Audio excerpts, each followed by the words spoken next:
다시 한번 또 정글링을 돌고 있습니다. 지금 서로 보고 있어요. 그리고 이즈리얼도 지타임 꼬았어요. 팩 체력 그리고 안쪽에 어그로 그리고 이즈리얼이 지금 가다가 얘기가 된 것 같아. 이거 나 지금 갈 테니까 올것 같다. 그리고 노틸러스가 렌즈 돌렸는데 카르마만 보이거든요. 저 렌즈. 당연히 이렇게 와 깜짝. 와 이거 광동 프릭스의 바텀 집 가는 심리전이. 못 찍겠죠. 자, 대단한 모습 보여주면서 미드까지 밀고 있습니다. 우리온 몰아칩니다. 일단 자, 목배 사스까지 맞춰주면서 계속해서 밀어붙이고 있습니다. 뭔가 해야 된다. 그 웨이라도 잡았고. 자, 지금 잭스는 와 존재 자체가 점승사자입니다. 잭스를 이거 잡으니까요. 나르처럼 들어가요. 그러니까 잭스가 반격 돌리면서 들어가는데 포스가 진짜 보세요. 노티를 웃으면서 죽었어요. 그리고 한 방. 한방 때릴 거다 했고 여기도 트리플 더블. 야, 트리플 더블. 자, 미쳤어요. 뒤로 빠지면 정 빠르거든. 19,000, 8,000, 7,000, 7,000, 6,000, 5,000, 4,000, 3,000, 그냥 2,000, 1,000 마무리. 그냥 없어집니다. 그리고 앞으로 뻥뻥뻥 하나씩 덮쳐보세요. 하다가 이거 뭐 안 돼요. 이거 안 돼요. 들어오자마자 0.1 초만에 11대요. 매번 샌드박스에서 이변을 만들어냅니다. 이런 경기 양상의 그런 장면이 나올 거라고. 오히려 잡아먹기. 도망가! 사이렌트가 뒤에서 나와요. 아니 근데 이거 일단 잡긴 잡았는데 근데 그 다음 갱플랭크가 좀 멀긴 하거든요. 다음을 봐야 돼요. 말씀하신 대로. 그쵸? 다음을 봐야 돼요. 갱플랭크가 좀 멀긴 한데 그래도 다음을. 앞으로. 그러니까 카르마가 이 한 번 받쳐서 이 한 편에서 갱플랭크 왔어요. 이러면 도망가야 돼요. 그래도 그래서 패스 스매시 앞으로 가요. 앞으로 가요. 스매시 깨면 스매시 1선이거든요. 앞으로 돌고 스매시! 그런데 오히려 약간 애매해요. 근데 여기는 미드 원딜입니다. 미드 원딜. 사슬 맞으면 약간 서포트 위험해요. 원딜인데 미드 원딜이에요. 사슬 맞으면 위험해요. 그래도 또 자, 푸시 하나 베이까지 와요. 잡았어요. 베이까지 와요. 베이까지 와요. 베이도 다 왔어요. 잡아야죠. 베이도 왔어요. 맞죠? 에이스! 이원.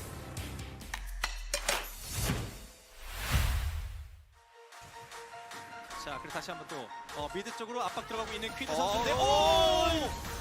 자, 여기서 연기까지 이어지는데 투톱 폭발 뒤에서 주령이 우리에게도 진짜 들어가면 때리지. 근데 클리버가 지금 필기나 이게 그래서 나름 바로 아니 근데 이게 나름 카르페 아니 카르페 불꽃 차인데 트리플 카르페 설마 어디까지 여차비 내치기에 혹시 카르페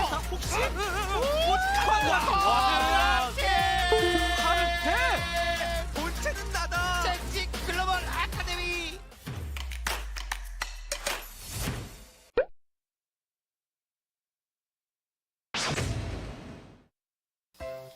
굳이 말해봐. 미드 병자인데 병자? 미드입니다. 병 걸린 거 같아. 약간. 미드야. 오케이. 이렇게 하면 내 콧바람 들리거든. 지금 거기서 숨 쉬어봐. 들리긴 하네. 너네. 뭐지? 이거 그거 뭐 스펀지 없나? 스파이 줄까? 줄게. 자.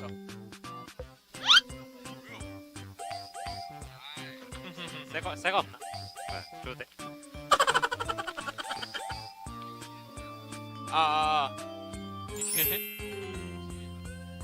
누가 왔어? 지금은. 깼댔어. 지금은. 적당히. 오케이. 굳이 이제 말해봐. 괜찮아? 숨 쉬어봐. 그냥 편하게 쉬어봐. 야, 안 들리는데. 됐어? 안 들리네. 누구야? 뭐? 꽃바람? 나도 들렸긴 했어. 너 아니면 과모야. 전 아니에요. 스펀지 없는 사람이. 알고 보니 스펀지 걸린 거 아니야? 지금 스펀지는 방금 DRX에서 이기고 갔는데. 예?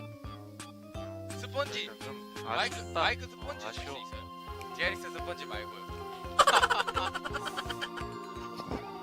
진짜 그러지 말라니까. 왜 그러는 거야? 나쁘지 않았어. 나빼.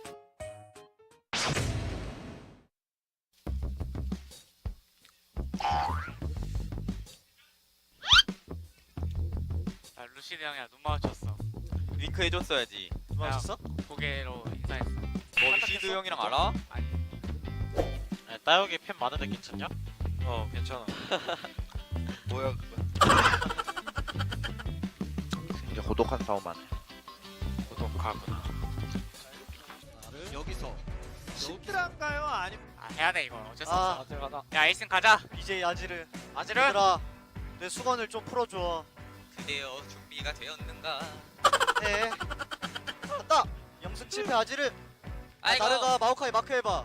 버스트하게. 버터하자. 얘들아, 아 버스트. 버텨봐 버텨봐. 마오카이 마크 해줘 민혁아. 아. 마크 해줘. 나와. 교정을 생각해. 교정을 야, 생각해. 보자. 볼게. 가자.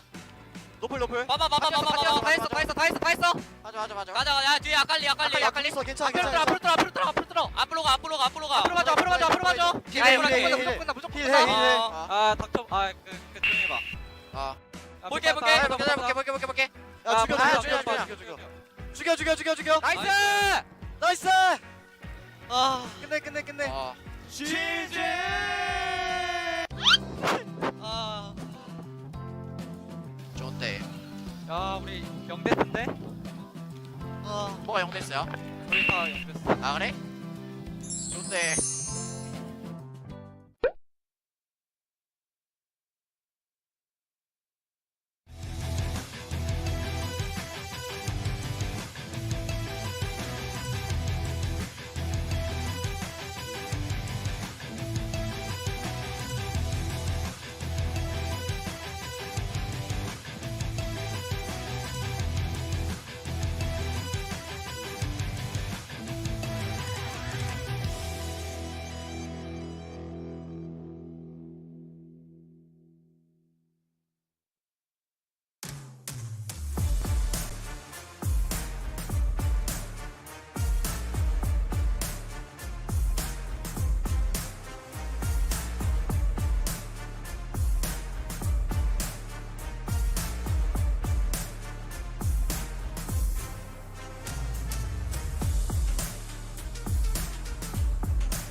Welcome, ladies and gentlemen, to LCK Challenger 2023 Spring. I'm Atlas, joined by Wolf here for the first time for a Challengers broadcast. We have absolutely no idea how we're going to go. We have never been in a situation like this, where we have challenges to cast, and it's the two of us sitting on this desk. Anything could happen, Wolf. Anything could happen. It's going to be a really interesting day. We have two matchups that, yeah, we got to check. Yeah, right? I just You need to never make sure know. that the sky Is is the going to fall barrier or still something. there? Okay, it's still there. All right. We held hands for a second, but we can't be doing that. This is a serious Challengers This is a broadcast. very serious Challengers broadcast. We have two really important matches coming at you guys today. Both of them look like they could be one-sided affairs, but our second series, Bro versus D+. In LCK, we see Bro take games off D+. In Challengers, Bro takes games off teams randomly.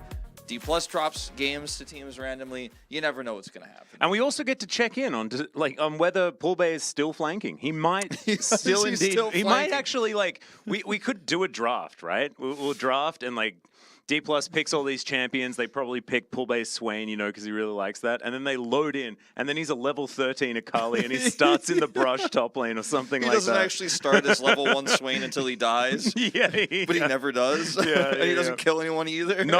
He actually just flanks the whole time. He's not actually allowed to interact with the other champions at all. He drops. He sees the enemy jungler on blue buff. He drops a ward and he's waiting. Then he walks out. He's like, nah, I can't. I'm like, well, you're level 13. He's level 1. He's like, I don't know. Don't know about that. It's not the right angle. You need to get the perfect angle in order to get there. That's our second series, though, this evening, as we're going to be beginning with Harmalife Esports' continued rise to glory. This is a team that has been more and more impressive, and Gen.G Global Academy have missed pace a little bit and have otherwise been struggling. They have got some wins here and there, though. They have gotten a few wins, and I think their drafts have, been the most interesting out of any team. They try a lot of stuff. They do a lot of flexing. They played Silas jungle. They played Sejuani mid. they've got some really interesting ways to approach the game. Hasn't always been successful, but No. a team that you might see something unique with.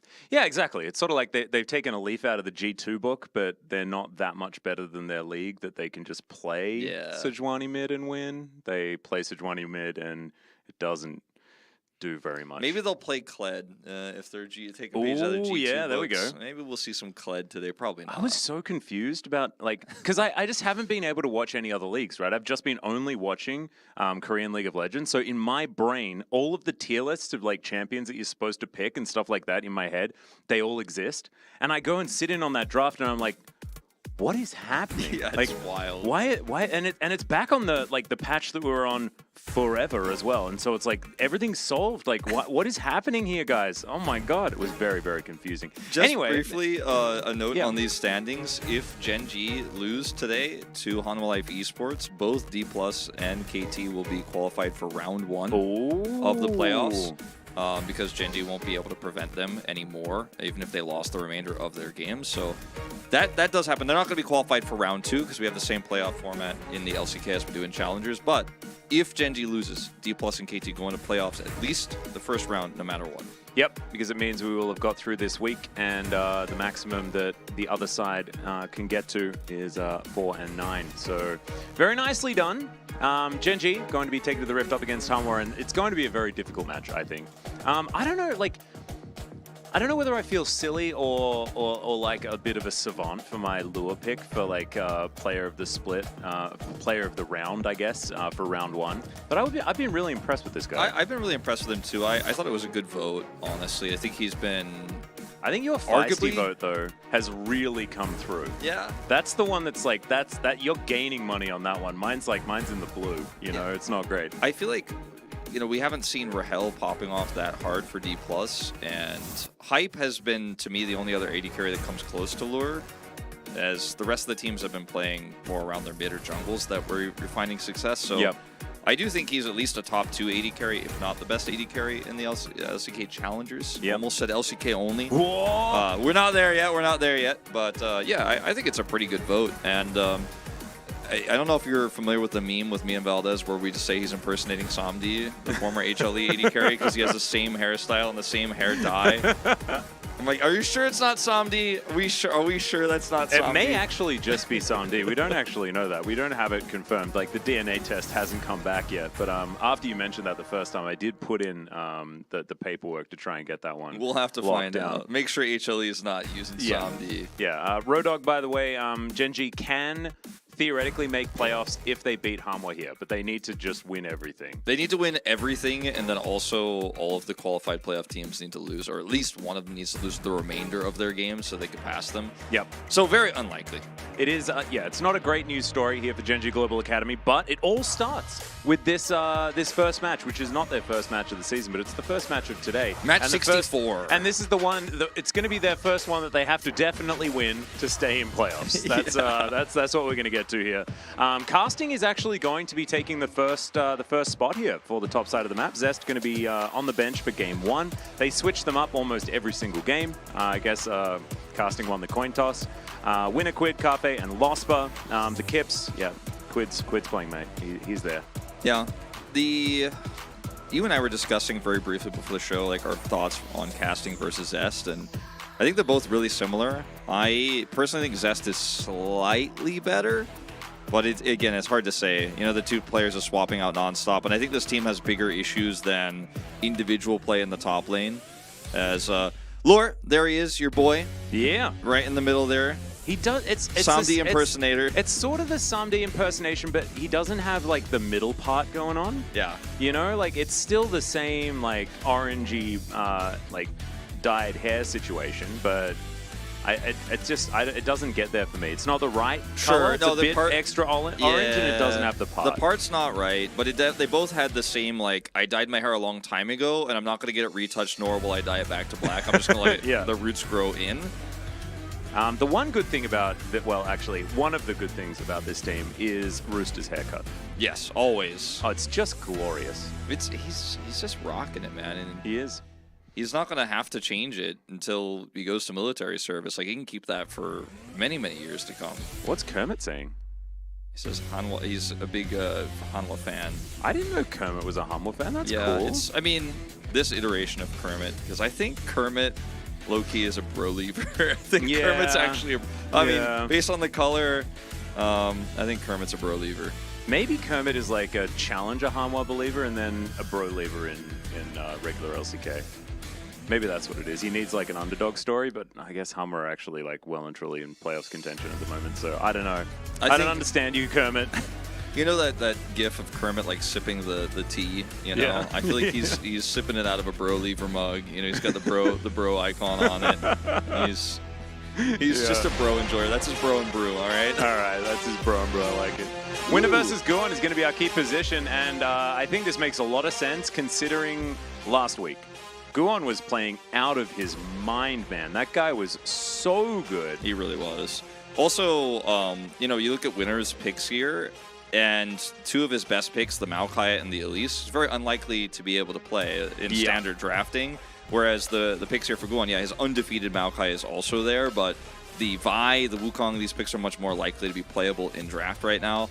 So we'll see what winner could do, because Sejuani, that win rate is third most. We're not looking so great here, but of course Gen.G definitely lower in the standings at this point in time. Yeah. I mean, everyone plays way too much Sejuani is just kind of the thing. I think it's a default pick for almost everyone. And I think that judging players on everything other than Sejuani makes the most sense in my opinion. Unless we have like a specific player like Clid, for example, where we really do have to take a closer look at the Sejuani. Well, I mean, if you omit Sejuani when it's cleared, then you just don't get any stats. So you kind of need to keep Hey, his Vi is like 6-0 now. Yeah, that's true. He's got a good one of them.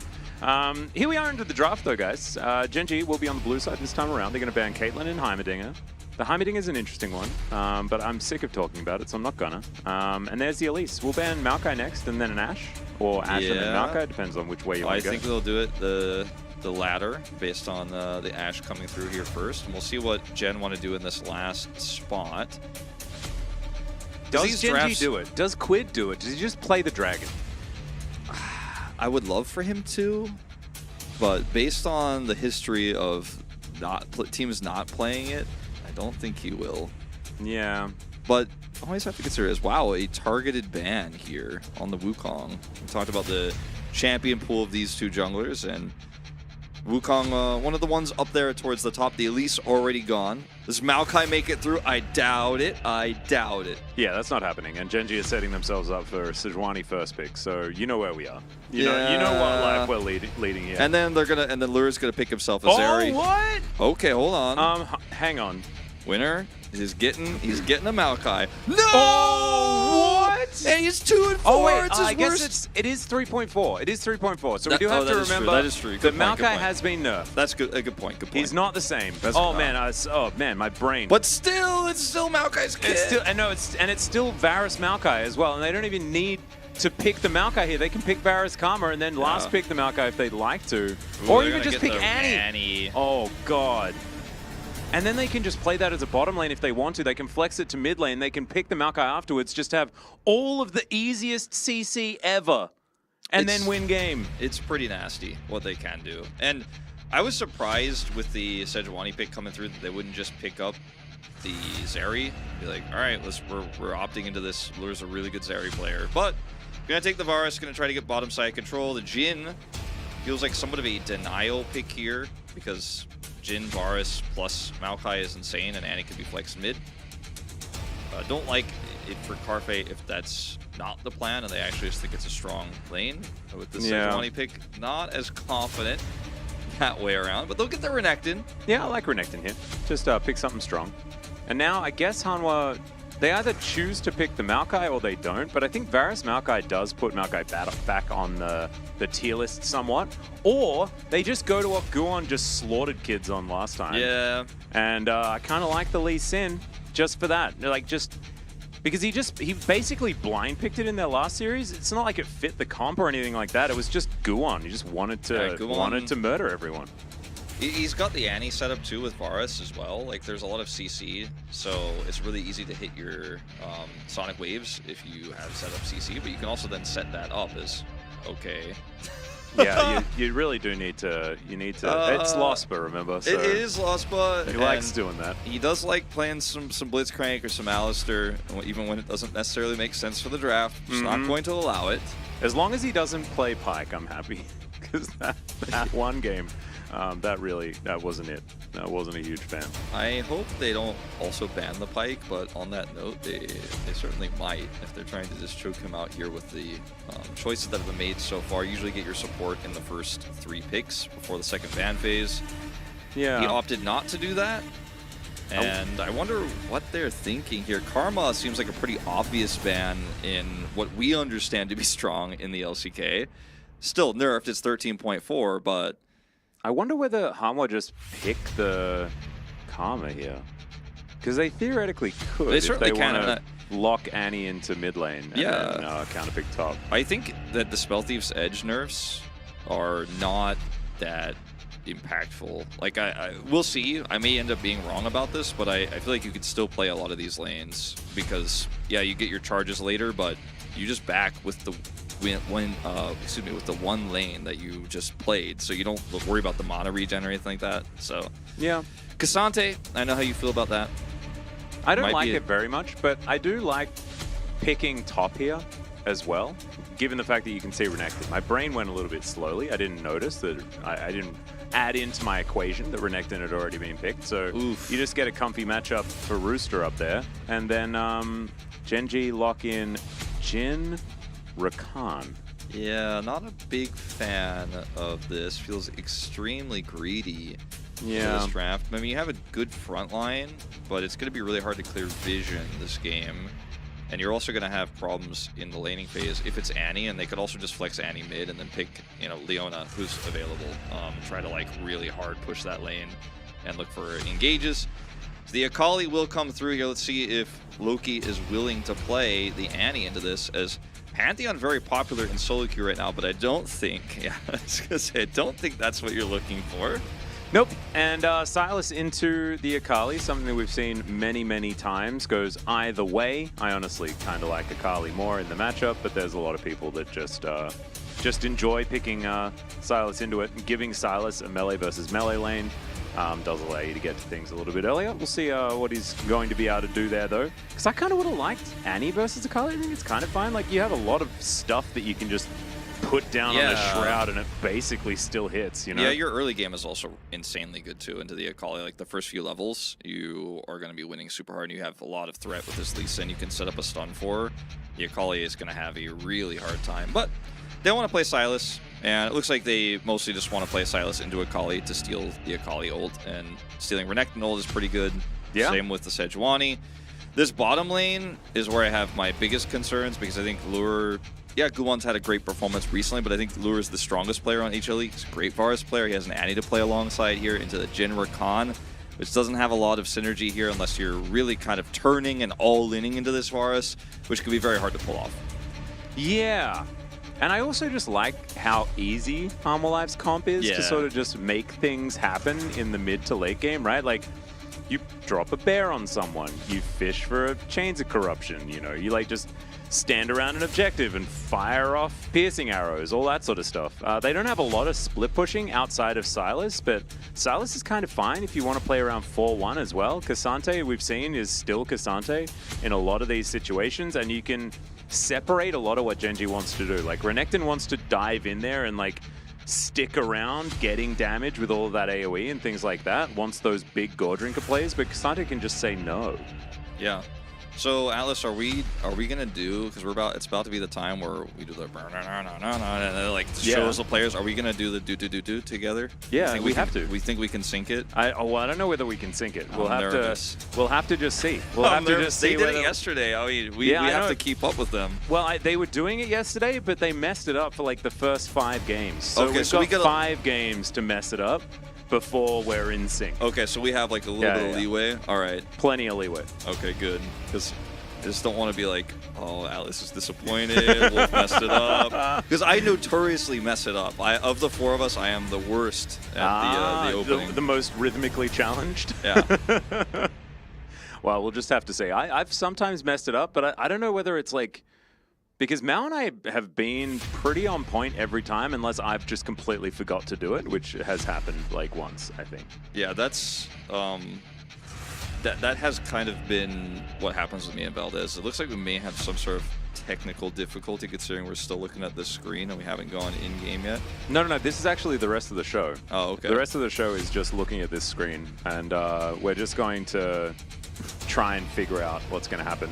Hey, yo, same casters again. Yeah, we're exactly the same people from yesterday. Hi, I'm Valdez. I see Chronicler Fanboy in the YouTube chat. I know it's you, Chronicler. We'll do with you too at Atlas at Wolf. Thanks, Chronicler Fanboy. We appreciate it. Valdez!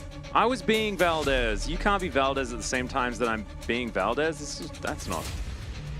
The solo queue game I played yesterday, I played a lot of games yesterday. I've just been spamming Karma because I think it's so Oh my free-low. god, that screenshot was so funny. Oh my god, dude. We're gonna talk about that at the beginning of this match. Right now, we need to get ready for the timing wolf. Man, I'm like, I can feel that beat of sweat like coming down like the side don't of my mess head. it I'm up, like, don't oh, mess man. it up. Imagine if I mess it up after you like said that everything's. Well, like the speaker behind us as well is like a little bit quiet today. Like I don't even know. We'll be able to hear it. I think we got this. We got this. These players are ready. They got the hot warmers or hand warmers ready. Everybody's warmed up, ready to go. Whatever was slowing us down is no longer slowing us down. Or we're in a pause currently, and we're still. Oh no, wait. No, here's the music. Here it is. Here it is. Or are we gonna get there? YouTube chat, Twitch chat. Make sure that you're with us with the do-do-do. You need to send us all of your energy because we might mess this up. We really might mess this up. It's gonna be tough. Oh, I'm so nervous. Let's do it.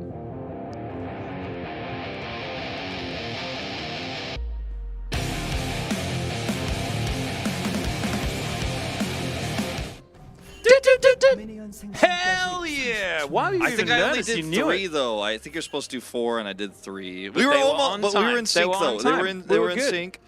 I think I said 1 too few do's. Unfortunately. I only did the triple do in the first match yesterday in chat. So I think it's okay. You can miss a do or two. It's as long as you do it. I saw somebody in chat said it looks like a movie theater. It is actually a converted movie theater. That is the arena. It's actually really cool. It's one of the best. I think we've had all sorts of different esports arenas in Korea, and Lol Park is like the newest and best. But in terms of viewing experience to see the screen, like I think this one is the best because it's like watching a movie in a movie theater. Yeah, it actually, and like, it makes complete sense that it would work. And I feel like it should have been done that way for a long time. But it's actually really, really cool. Here we are, onto the Rift. For our first game of this best of 3 between Gen.G and Harmolife Esports.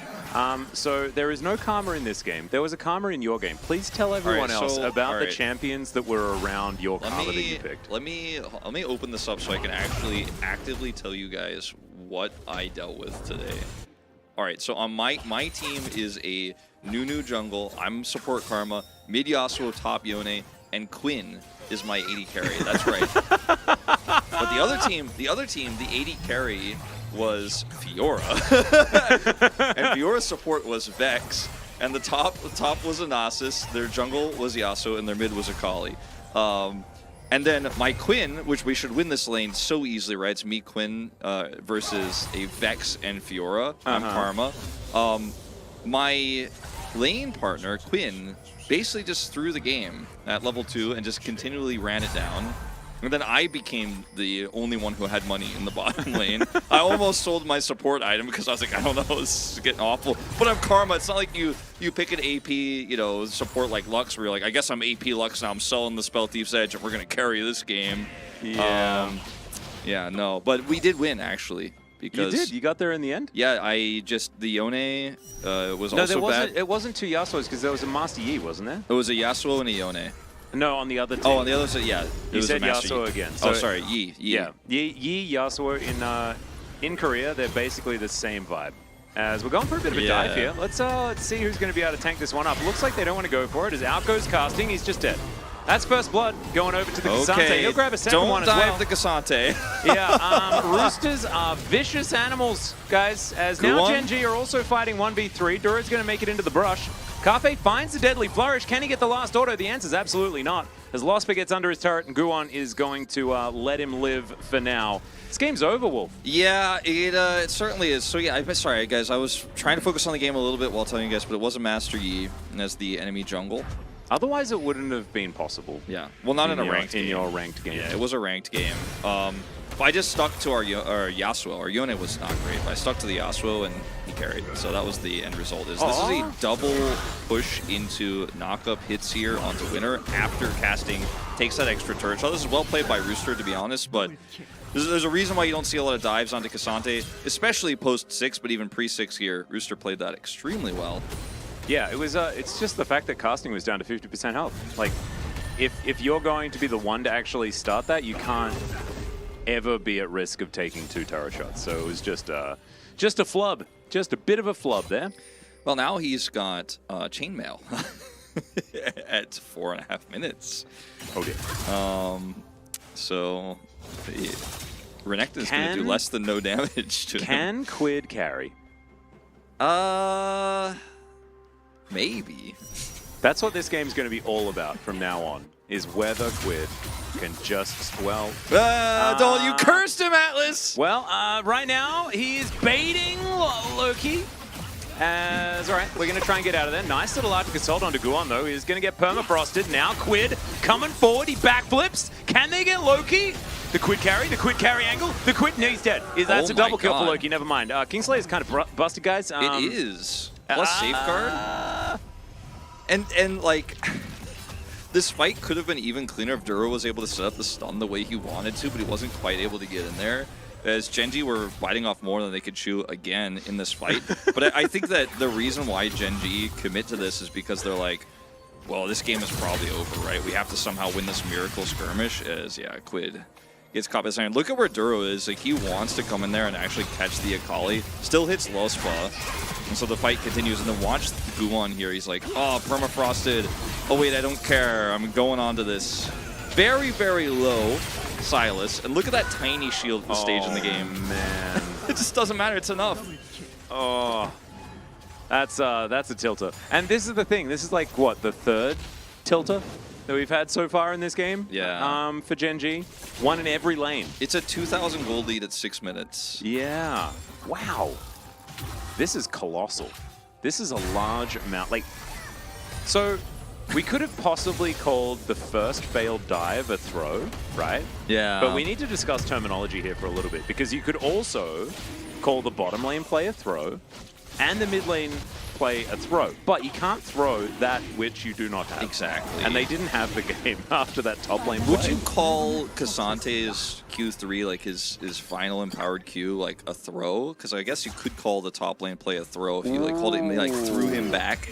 I don't know if it's really a throw though, so much as it's a pull, shove. A shove, yeah. Because it does the same thing as seismic shove, so I like to call it a shove or a flick.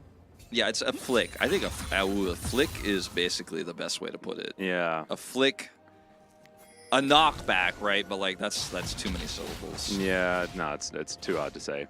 I think the flick's the way. A flip?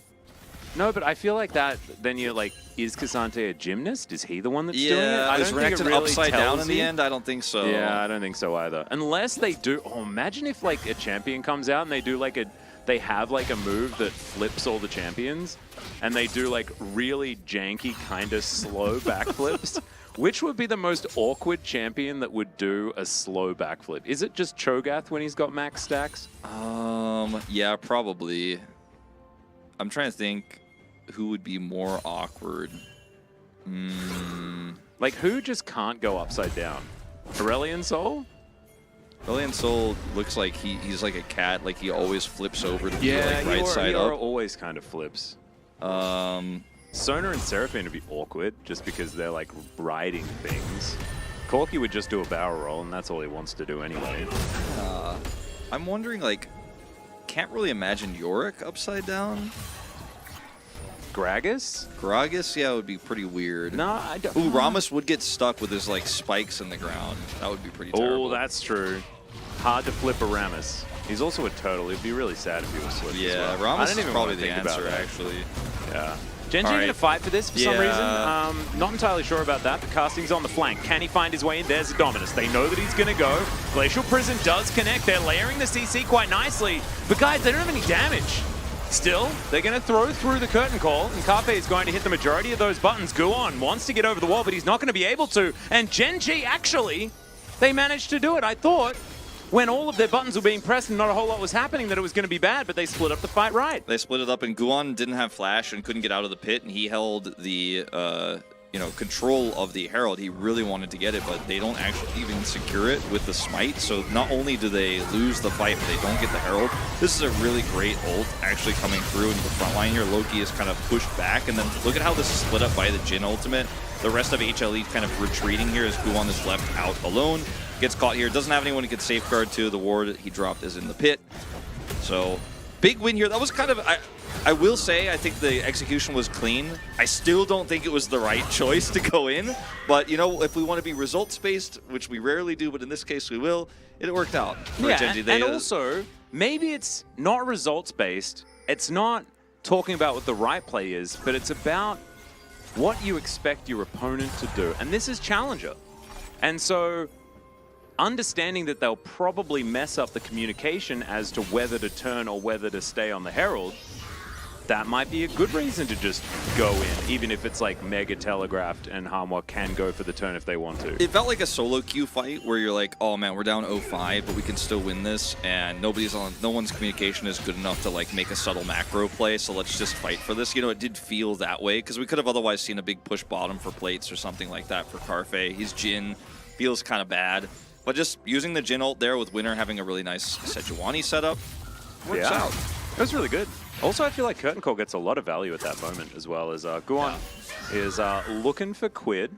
He's going to find Winner, though. It's not exactly the optimal target here for the Lee Sin. See whether Hanwha can get back on the horse, because honestly, the gold has gone back to like, what, 700? Yeah, between them? it went, there's nothing. Yeah, it went down to like half or a third, really, of what it was before, so that's a big swing back. And in the earlier parts of the game, yeah, you get a big lead on one champion. The lane can be basically unplayable. But team fights, you know, you spread the gold across all 3 lanes. Feels great for your game state, but in a team fight like that, it's still losable at this point before Mythics are up. Yeah. Kind of like where Gen.G's going here. They kept their mental together after every disaster that could have ever happened in every lane, all over the map, and then it was fine. So really nicely done. Speaking of Mythics, Cassante does have his. Oh, God. All right. Well, that's a big glove, big cold glove for the Renekton to deal with. Thankfully, I feel like casting's still kind of okay because he's Renekton, you know? Yeah. And you're like, I will be Croc. It will be K. Yeah, he will be able to put some threat on Avaris. Okay. Almost cool, almost cool. Yep, nice Arctic Assault, though, is going to mean that they're not going to be able to get out of that. And Guon, yeah, he's just going to Monker as he gets out. Understandable. Yeah, Looks that's like still this going to be Cloud Drake. Drake will be Hanwha's, yeah. Let's see what soul we get, because if it is Mountain, it feels amazing for HLE, and it is. It's good for both teams, obviously, but feels really good when you consider that they have the 2 Drakes stacked already, and Cassante is already so tanky. Brewster thought maybe he was going to try to make a play there with his flash, but he doesn't go for it. Not this time. He will let the crocodile live. There's the flick, as we discussed before. Yeah. I do want to say that I did read chat after we were talking about Rammus and how like flipping a Rammus would be bad. I think that was a bit silly, because he actually just like his entire kit is him flipping all the time. Yeah, but if his spikes get stuck, can he like roll? Can he Q? But you know how it? his dance is just him on his back spinning on his Oh, spikes? yeah, I'm not that familiar with his dance. I guess I should. I guess I should have thought about that. That's true. Yeah, that was a bit of a sad one. I saw that written in chat. I'm like, oh, I'm so silly. So Rammus, he's on the okay to flip. Yeah. Okay to flip scale. I still think that Seraphine would be awkward because her little like hoverboard doesn't make any sense if she's upside down. Well, we're talking about flipping, and we have a lot of flipping objectives in Challengers, Barons, Elders, Dragons even sometimes. Oh, but, flipping Baron. Yeah, that's what I was going to say. Like, what if Baron was actually flipped? Like, what we would kind of know what the bottom looks like. Does Baron have legs? Is Baron like Doug Trio? Could be. Could also be Guwon's making me nervous, but he's not going to commit. Doesn't have his flash. Yeah. Could also be like the dragons in the Zelda game, the Breath of the Wild dragons, where they have like pretty small legs, you know? Oh, yeah. Or in like Wind Waker, where it's like the dragon with its head out the top of the volcano, and then it's like bodies dangling underneath. Yeah. Oh, I like that a lot. Like when Baron spawns, you can kind of see what it looks like. It doesn't look like it has legs, but I haven't looked closely enough to know for sure. Yeah. And Summoner's Rift is kind of like hovering above the world, right? And so if Baron was actually like this huge thing and like we can only see like his neck and like heads and stuff like that poking out and actually is a massive underneath, it would be kind of like that because there'd be like this huge purple thing dangling underneath Summoner's Rift. I think Summoner's Rift is pretty like thick because obviously Baron he spends the first 20 minutes of the game buying groceries and then he's like, okay, I just got home, and he like slithers in and the groceries got to go somewhere. He's got his refrigerator down there. That's where his living room is and stuff. He's just like, this is like his upper balcony, you know, where he has a cup of coffee. Oh, yeah, he slithers in. He slithers in. But, like, you can't really see if he has legs or not. That's ruined my immersion completely. I was immersed in my theory of chunky Baron. Yeah, so yeah, and that is also older lore. And Summoner's Rift is now on a mountain, right? It's on a mountain. Pretty sure. Something. All right, let's reenact. Yeah, we're going to go for the same fight once again as casting. Goes down to 50%, but otherwise they're okay. Shirley's going to sprint back, but now the fight is on. Guwon stays alive for so long, though. And Lothborough is going to go down. The health bars are so low as Quid gets in there. Perfect execution. Is it exactly that? He's got a double kill so far, and casting is going to be able to pick up the Cassante in the back line. Hanwha falling apart, flashing away. And the power of the Quid carry is in, Wolf. It's there. 3,000 damage nearly in that last fight. And HLE going to have to back away from the Second Herald. Now, Second Herald not that great in terms of what its power is going to be on this map, and not a whole lot of turrets damage or anything like that. So this is a win where the fight itself is stronger than the objective, where you win this and you get a bunch of money to your Akali. But this comp does work, right? Like, you have an insane frontline for the Jhin, and if casting tanks all this damage up, you have a lot of backline damage and follow-up engage, because you have a Sejuani, you have a Rakan, and then Quid is just kind of waiting for his opportunity here.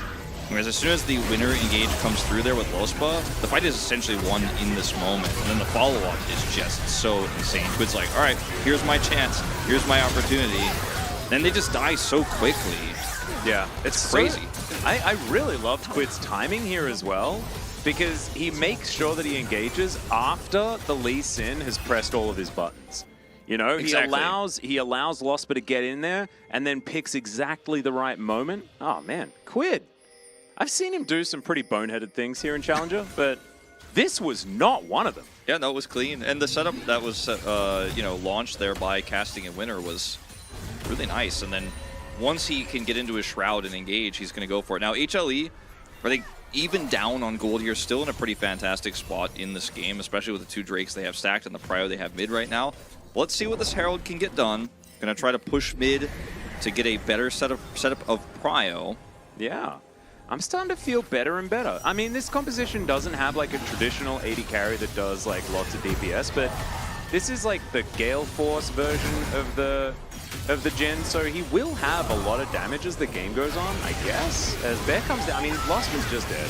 Not a whole lot you can do there. Carpe is going to be wiped out here by Loki, potentially, but Loki does back away. They deny the Rift Herald, and now without the Rakan, I don't think Gen.G can actually fight for this. Watch them fight for this, though. Yeah, they probably will. They have Casting's ult, but he doesn't have Flash. Quid will just instantly be stunned if he decides to go in onto Duro. Duro's got the stun prepped. He's just like, whoever goes in is getting stunned, and we're just going to focus. They're trying to set this up with Casting on the flank to bait out the stun so that Quid can go in, but really good zoning here from Loki as well. This is a crazy contest here from Gen.G. With the ult coming out, maybe they could pull it off. Yeah, Loki going to be fighting here towards the bottom side. They get the Shroud out from Quid as the Dragon is going to start getting angry at Gen.G. Has actually done a fair bit of damage so far this fight. So far, for me, the Dragon is the MVP of the battle. Charging up the piercing arrow. They're not going to be able to get it.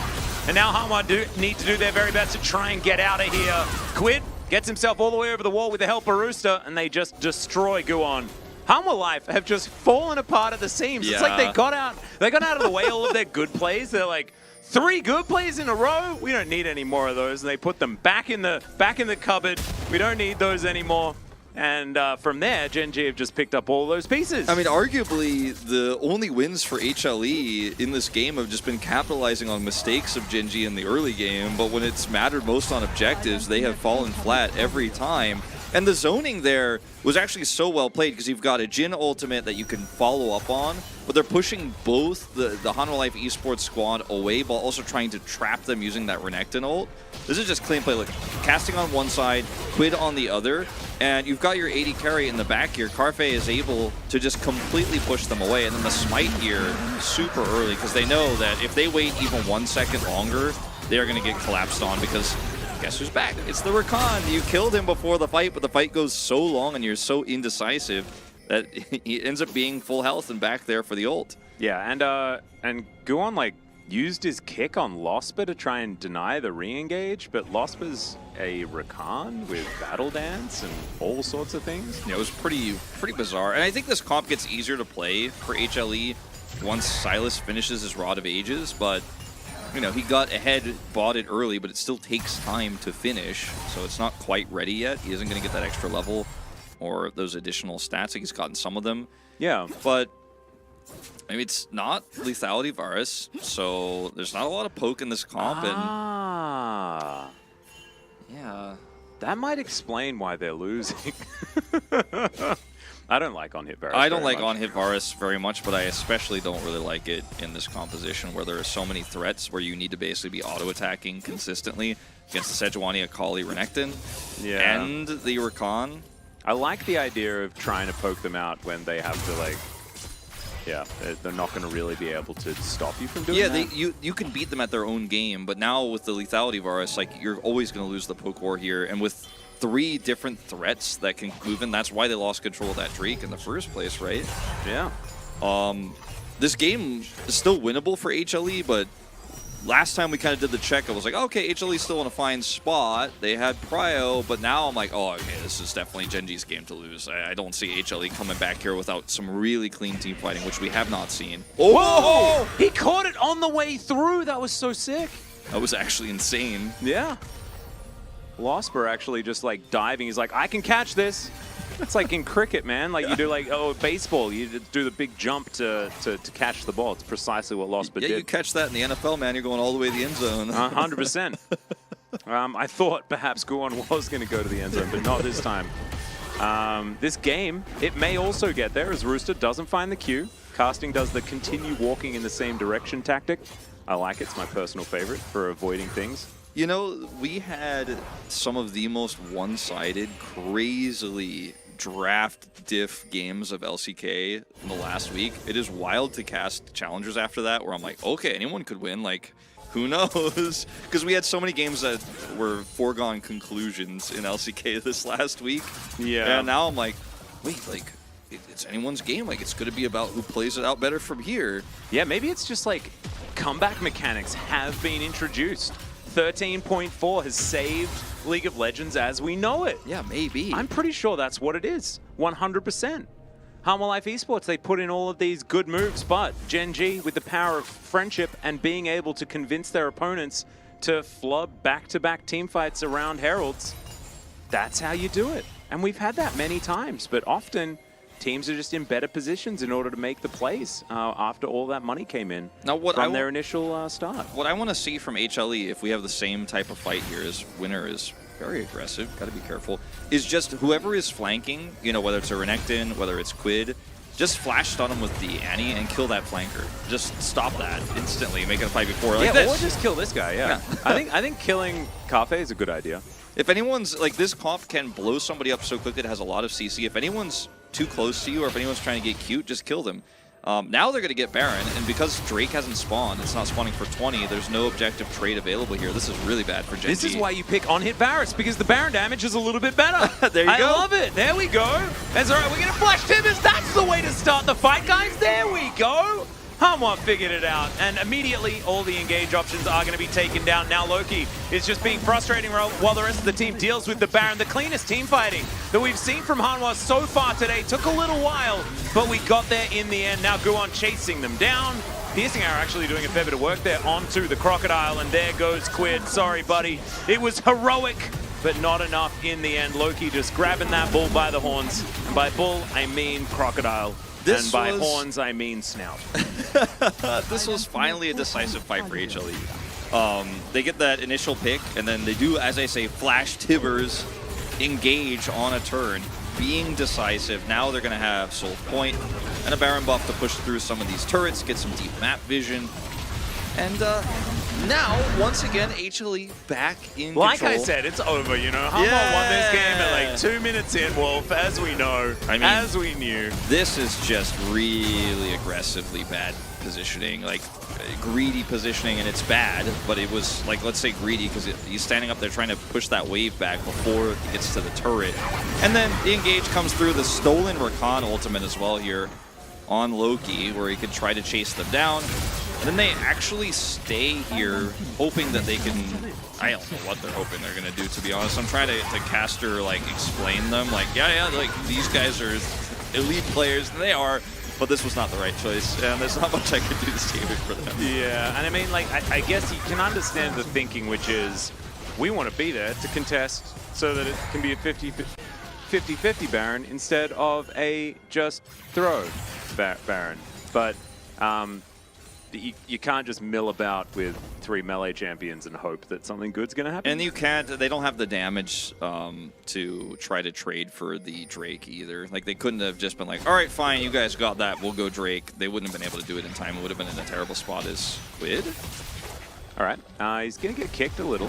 Backflips. Hanwha going to be able to grab themselves this outer turret. Top side of the map, casting. That's what I'm doing. That's what his name is. It's confusing. Yeah, it's not a great name for us, is it? No. I mean, there have been worse names, Wolf. There have like, you talked to Crisp in the LCK, or in the LPL. He had to change his for a certain reason. Yeah. I mean, my favorite, like, bad name was always Expression. Oh, yeah. I used to call him Expression all the time. And then I was like, wait, he's been Expression this whole time, and I didn't know? And then there's always the ADD ad debate. Ed? Ad? Yes. ADD? Yeah. Oh, man. Because the Korean broadcast called him Ed, right? Yeah. Oh, man. Because the reason why is because his name is Ad, right? Like, addition. And then in Korean, we would call that Ed. So, like, that's why. But, like, the English broadcast called him ADD, and then there was some debate as to whether that should be changed. We've had a few names we've changed over the years, like Umti used to be called Umti.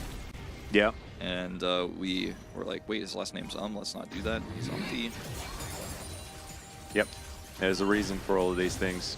And then you have the Artosis approach that you can also do, where it's like, you can tell me what your name is, I don't care, I will say it the way I want to say it. Zealots. Yep. I was watching Artosis' stream before I came to work today, so oh, really? I'm in the vibe. Nice, nice. I saw the fact that Tasteless was streaming. I watched both of them. I watched a little bit of Artosis, I watched a little bit of Tasteless. You know, if I have like an hour to kill, I will just watch StarCraft. And they're doing it every day when I'm awake, so it's perfect. I used to watch the GSL, like, as far as like leagues that I would watch outside of the LCK, I think I've watched the GSL more than anything else. That was since HOTS stopped, because otherwise it was HOTS when you and G-Clef used to be casting it. GSL's great. Guon's going to go on a bit of a journey here as he tags Losper. Delivers a Crocodile, he's going to explode, and we'll see whose quickness is going to be better. Quid comes in a little bit late as Quid's also doing a heck of a lot of work. See how this one's going to go, though, because the Varus already taken down, but still, the Death Ball of Hanwha are still alive. Loki is so dangerous, and the health bars of Gen.G are getting low. Carpe's going to be able to cleanse this one. Tries to get out, and they do manage to destroy the Lee Sin, so Gen.G hold ground. Holding on here. No objective up to take here during these death timers, so some gold being picked up, but it's not going to be a big turnaround here for Gen.G. Will help them get a little bit more control over their vision around their jungle. I started to think about it, but like, who are we voting here if HLE win? Like, it's kind of a tough call. I'm kind of feeling like if we're KDA voting, like if we're KDA voting, it's Loki for sure, and he did make some decisive calls, but I'm kind of like, is it an Annie vote situation? Like, he helped bring this game back, like Duro did. Because this is not a fight that makes you feel like an HLE voter, but the start of the fight was really good, and then they overstay here. And Carfe has had a really good game despite everything. The amount of baiting that Losper has been doing is absolutely absurd. Hama just want to kill Rakan more than any other champion on the Rift. It's nuts. If he's there, they are going for it. It's all right, Rooster, can you find it? There's a stolen Glacial Prism. Might get Loki. Another bait. POG is okay. Does manage to ult his way out. Does Rooster as the chains will connect. Casting in a bit of trouble. There's the flash Tivers, though, as Duro gives them another issue to deal with. Quid's going to come on over. Does manage to destroy the Lee Sin, but he'll be taken down because of it. And now the Silas is running amok. Once again, Losper. He will be targeted. Unable to bait anymore as it's a double kill here for Loki. And this time, the Varus is still alive. So I have a feeling that Hama Life are going to be able to grab themselves a Drake and possibly win the game. Yeah, you know what? That's kind of pushed me over the edge for a Loki vote. That's 6,000 damage, 6,500 in that fight. The engage was great. Yeah, well, thanks for answering our question, Loki. We had a little hypothetical moment where we were like, He was like, well, let me show you who you should vote for. Well, we know that we're not voting for Guan. That's what we do know. Yeah. And so when you're not voting for Guan, especially after the last couple of weeks here for Hama Life, it is hard to know. It is hard to know. As, once again, a little bit of a bait here. Seems like, right, Rooster gets caught here after trying to collapse onto the Rakan. And then the longer fight here, Lure is untouched. Like, look at where this Varus is for all of this fight. He's doing a decent amount of damage while Loki's up in the thick of things. Yeah. He's just having a great time with all these ultimates as well that he picks up. Like, all of them, like, help him be in melee range all the time forever. Like, quickness into Dominus is so cool. He has a death cap now. Oh. So this Baron is going to disappear. Yeah. He has more damage done than the Varus, which is, again, I think a vote against, on hit Varus. Lethality is my vote. So there are a couple of schools of thought here, though, right? Because if you think about Lethality Varus, definitely does more damage. How much of that damage is inconsequential, though? Yeah, impact, is like, the question. You know what stat I really wish we had in League? Is Team fight damage done? Damage done that leads to eliminations. Like, if it doesn't actually get a kill in a fight, it doesn't actually show. Poking out a champion does make them easier to kill, and so therefore that damage should be relevant. Yeah, sometimes it is, but like I would love to have it, and you can contextualize it every time. But that's a stat I really wish we had. It's like damage that leads to elims. Yeah. I'd like to figure out a way to do that. Yeah, it sounds tricky. like a lot of manpower to try and figure it out. As Loki is going to collect himself the quickness here as the kickback on to Winner, but they're not able to burst the Baron quite in time. It's a bit dicey, but Winner gets in there and they're not going to be able to secure the Baron. And now Gen.G are just melting. But guys, Mountain Salt is just revolting. Look at this cute little Jin trying to do a damage. Carfe's play, again, despite this loss, has been insane. Yeah. I mean, yeah, he messed up a little bit in the early game, but all of these team fights have been clean. His ults have been amazing. His Gale Force usage has been great. He's been catching people, and playing yet that aggressively. one time in mid lane meant that this loss is probably on him as well. I know. That's the saddest thing is like him getting picked there is what turns this game around, but the duality of Carfe is I'm going to go ahead and put my mid vote in right now. Yeah, can you just do mid times 2? Yeah, I will. I got you. Thank you, brother. Yeah, that's it's a pretty comfortable Hama Life Esports win that we told you about this, right? Like we knew that was gonna happen from the very beginning of the game when they won every lane. Pretty much the snowball is just snowball meta is too much, guys. Like this game, it was like Gen.G never had a chance. Pay no attention to that dip in the gold graph in the mid game. It's pay no attention, pay you no mind. No, that's it's inconsequential gold. We were talking about this about the damage graph. I want to have one for the gold graph. Actually, like the Gen.G lead, inconsequential. They were just when Gen.G had a lead, it was just HLE teasing them a little bit, giving them a feeling like they could win. I still don't like Jin very much, Wolf. I'm coming around on Jin actually a little bit, to be honest. I mean, I liked Jin with Maokai, but like that's almost always permabanned. So, you know, you're like, does it really matter? And then now that Maokai's nerfed, probably matters less. But we've seen some of these team fights with a really aggressive frontline melee jungler who's tanky, melee top laner who's tanky, and then Jin has a little bit more agency, work out decently well. I'm not still sold on Jin, but I think he's okay. Without Maokai. With Maokai, I think he's really good, but without And that Maokai. first Herald fight, he did do a lot of damage. So curtain call early in the game, kind of good. 10 or 10, it's not live. This was actually recorded in 2028, I believe. And we're bringing it to you now. This is the future. Yeah.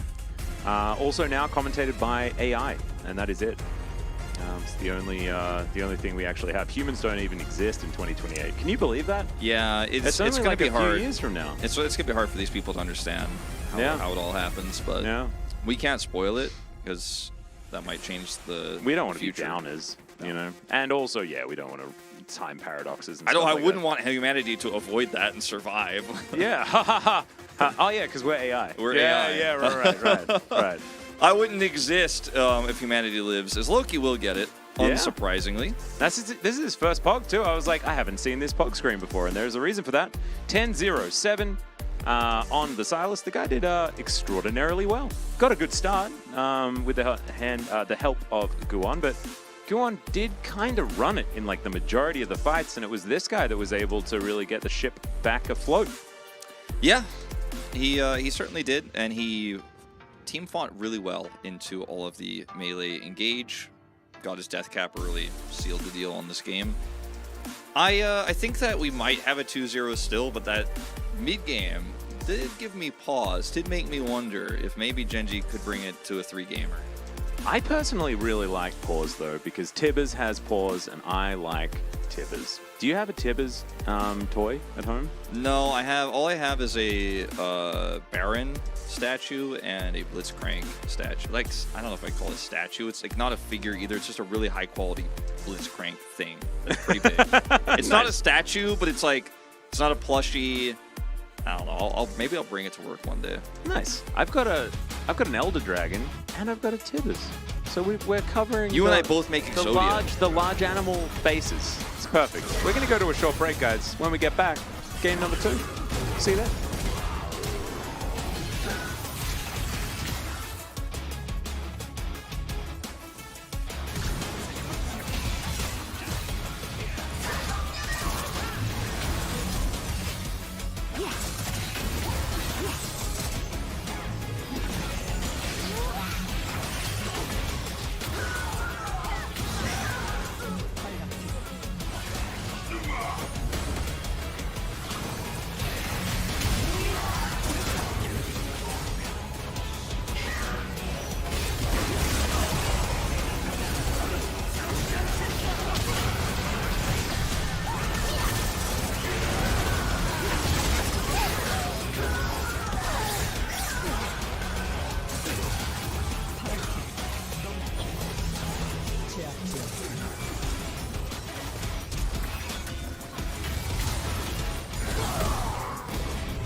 Welcome back, everyone, to LCK Challenger Spring 2023. I'm Atlas.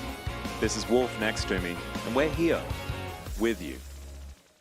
And we're also going to commentate a video game. It's the second one that we've had today. Games will be played between Gen.G and Life Esports. Champions will be slain. That is a thing that we know. They will be selected. They will also be selected. And they will be banned as well. Indeed. There will be 5 of them banned on either side. Well, probably. That is true. Probably. It is possible that 5 champions will be banned on either side for both of these teams, and then 5 of them will be picked, guaranteed. Interestingly, I can't think of any dropped bans in challengers that we've cast.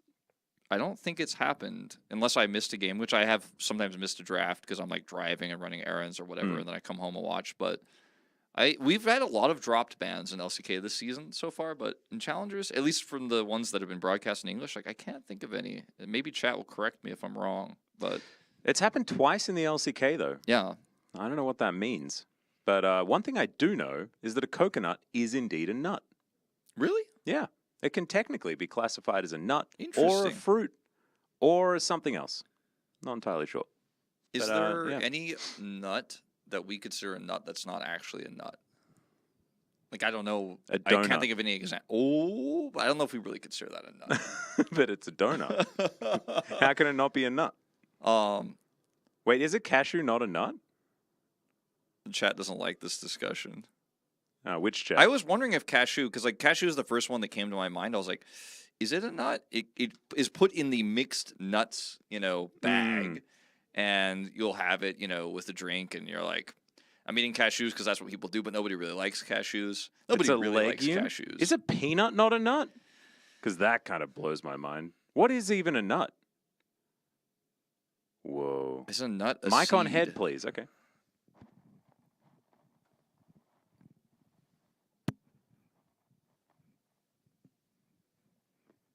I'm a mic stand. I can't do it. I don't have the luxurious hair that Atlas has. Yeah, my hair actually works. I was just thinking, like, I'm actually now a mic stand. Maybe if I like hung it somehow over my head, I would actually not even need like to hold it anymore. That's actually crazy.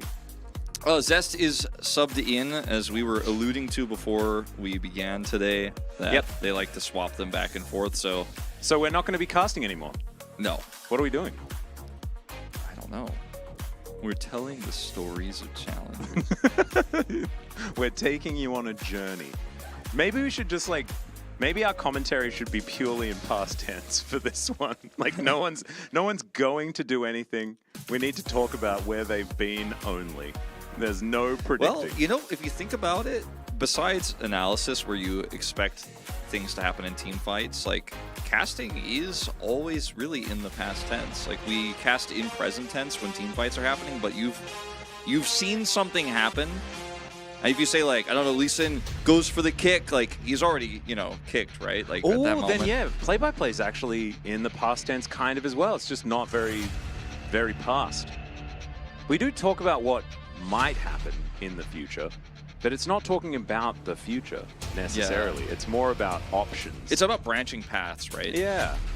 Interesting. Anyway, Gen.G going to ban a couple of things. This is the same ones that they did the last time around. As we do have Gen.G with side selection, it means that they will head back to the blue side once again.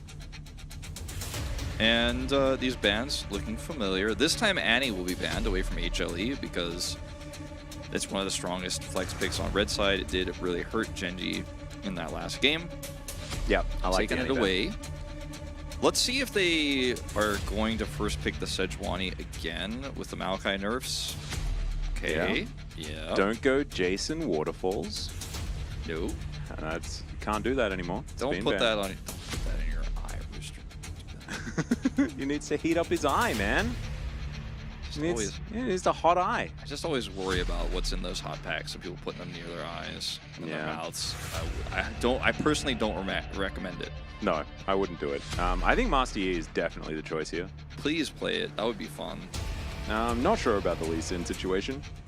It didn't go very well for them in the mid game last game, but the early game was great. Yeah. But what happens if Hanwha don't get 5 kills in the first 4 minutes? That is a good question. We might just be fully running this back. Minus the Annie, I like the obviously. Rakan priority pick because honestly, like, Hama looked really confused about how to deal with it. Oh, Kinda you saved know, him. shoutouts to Corn Salad, you mid-master years. Hell yeah. The old days before they changed Master Yi.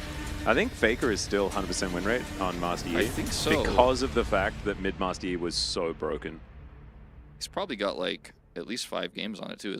Did not have Renata Glask on my bingo card today. That was not on my bingo card either.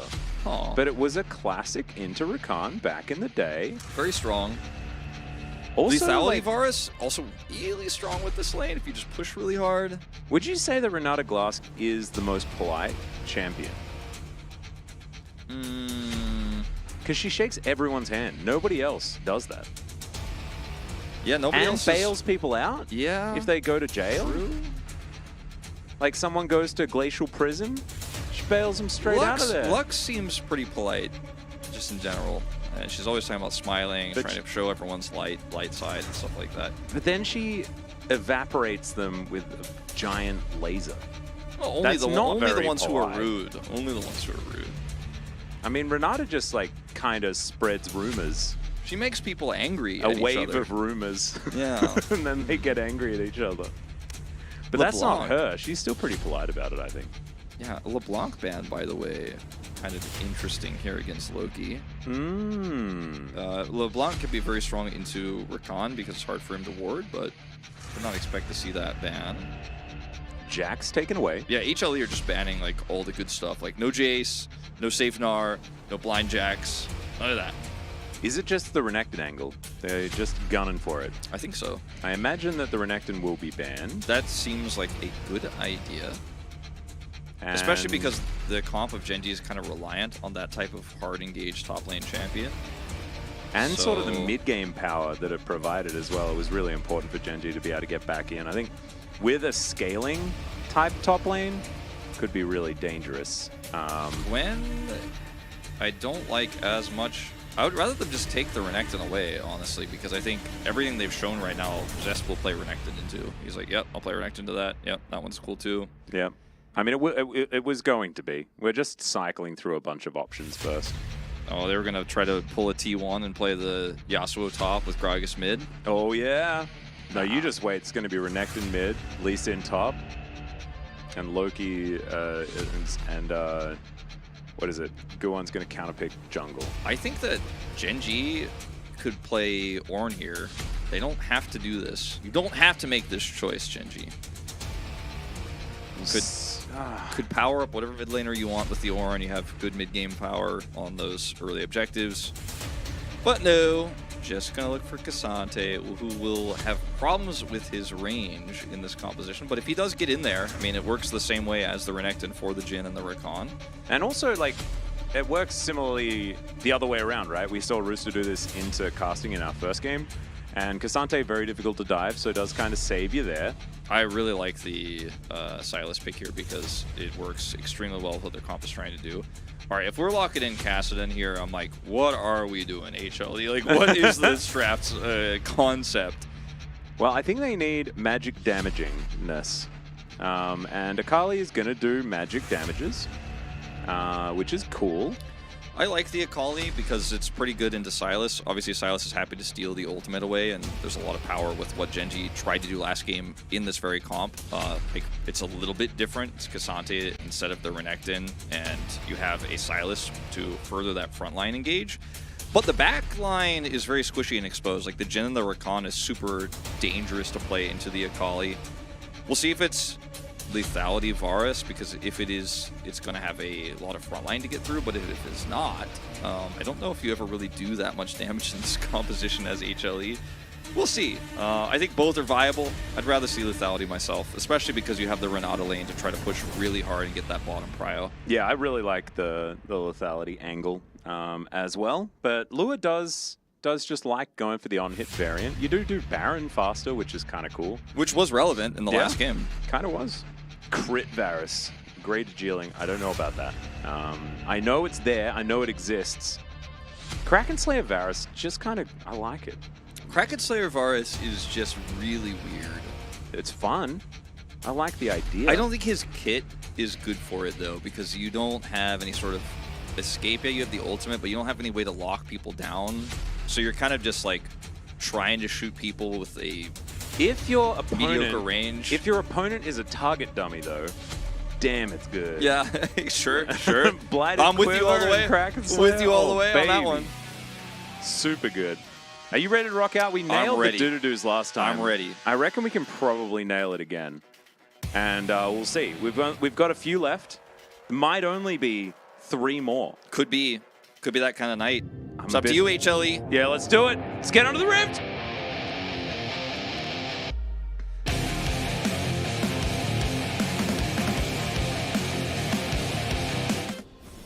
Wait, Oh, wait, we got it! we got the start of Was the there? The song, it was there. We didn't even have to do it. You and I both also, Yeah, we were wisely waiting. stopped. We were like, no, this is not our Give time. it a chance. Oh my god. We actually, you guys actually got You to hear were it. here. You Did were you here. actually hear it? Do you hear the start of the? Doot? Now, to be fair, it was only one dude Yeah. that actually went through, but now you guys got to hear like the beginnings of what this is all based around, the tradition that's been in Challengers English broadcasting for a month and a half. Yeah. From now on, maybe we should just do one do. Okay, no. For the next one, we're just doing one to honor the fact that we actually managed to get a do. Now, that is, of course, assuming that we don't get one again. Yeah, Because if it's one or two, Oh, imagine if we got 3. yeah. Or the entire. Or the full 4. Oh, I don't want to. I don't want to. You know, careful what you wish for. You know, if I get that kind of reward today, then it could go straight to my head. It's surprising to me that Rooster has not played any Renekton this season. Yeah. Seems like a champion that he'd be really good at. And we've actually just got the mid lane and top lane just entirely switched as far as matchup is concerned. And we've added Renata for some reason. But it's kind of the same champions entirely, except Renata and Annie have been swapped. I think without the Annie, there are some problems for HLE's comp, but the Renata solves a lot of them with her ultimate. Yeah, she does sort of similar things to support Annie, kind of. Similar vibe. So she's a lot stronger in lane, too, at getting the cryo. And it is once again going to be the on-hit Varus. Yeah, I was about to say, not my favorite, but I think it's Lua's favorite. I think he just really likes it. Lure and Bull are like our resident lethality Varus players and challengers. They don't play, or sorry, on hit. They do not play lethality. I wish they were resident lethality Varusers, but they are about that lethal tempo life. Mm-hmm. And look, if you get a kill in a team fight, the Varus passive with the extra attack speed, pretty crazy with the on-hit Varus. Kind of like, I dig that. But it also works with lethality quite well. Yeah. Just because then your autos actually do something. Yeah, and you can actually, do things in the lane and get a power spike early. And I think that the reason why we see less lethality Varus in LCK... Well, hold on. I don't want to get deep on this. As Winner is hoping to be a winner with this gank. He won't be a winner yet. Oh, does manage to get the cannon. And, yeah, not going to be able to find that one. And That was an interesting prediction there. Like, I kind of liked it. yeah, I liked it too because it's really common to go down there because it seems like you wouldn't because it's further away from your turret.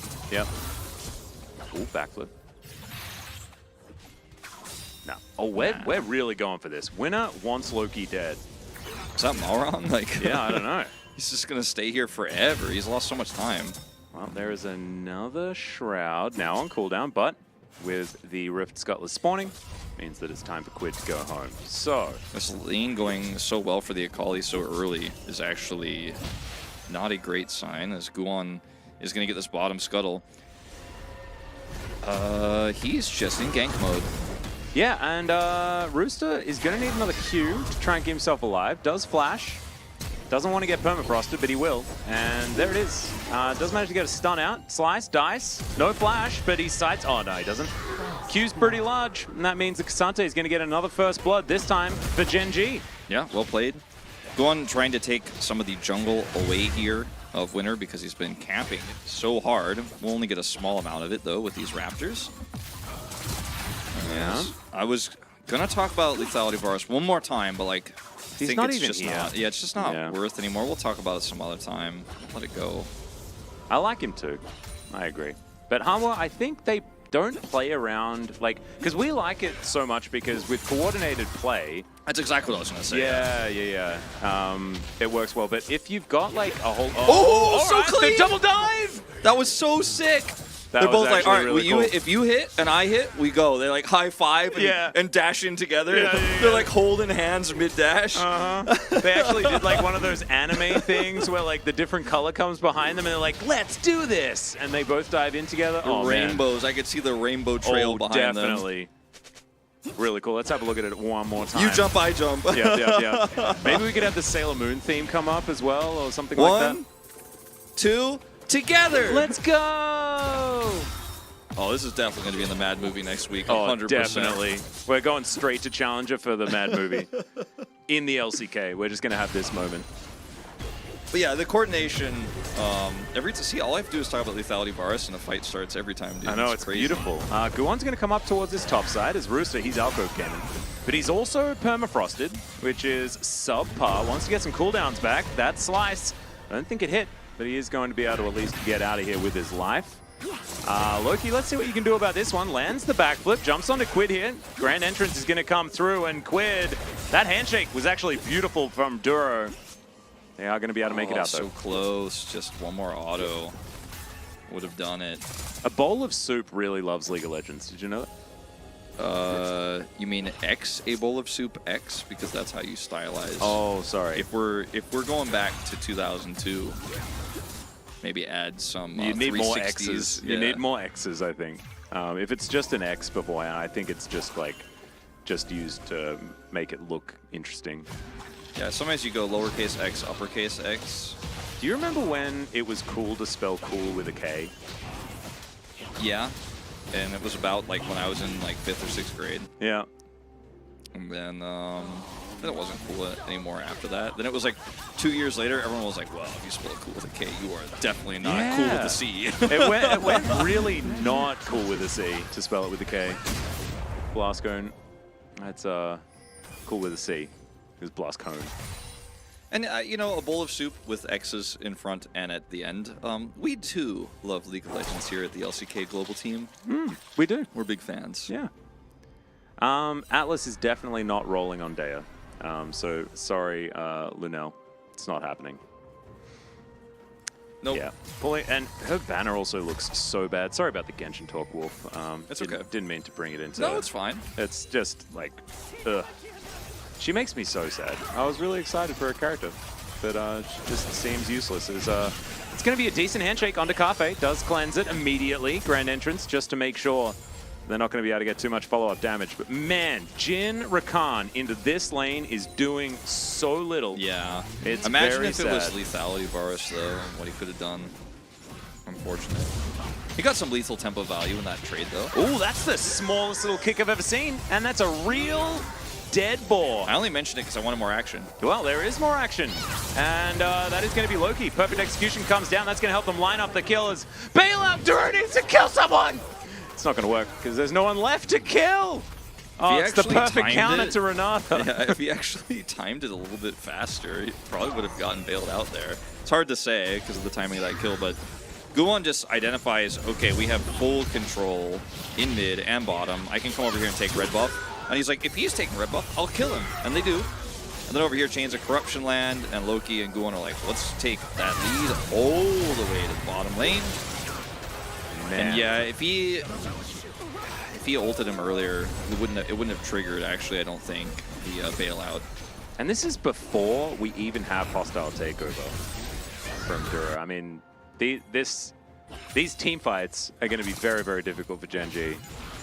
Especially with like the short range and the short range of their engage. Man, hostile takeover value is just massive. It is going to be huge.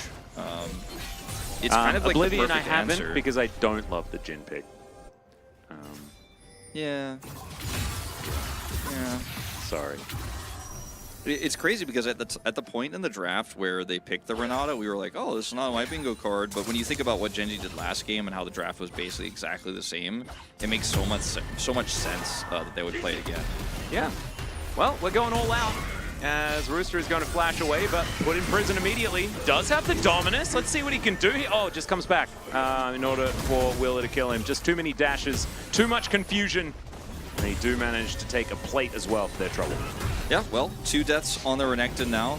So 2 successful plays top side here. And Rooster also losing his flash. Pretty huge. Yeah. But I don't know if this really is going to be what solves the problem that is HLE's bottom side and a Akali that is, I wouldn't say fed, but significantly ahead.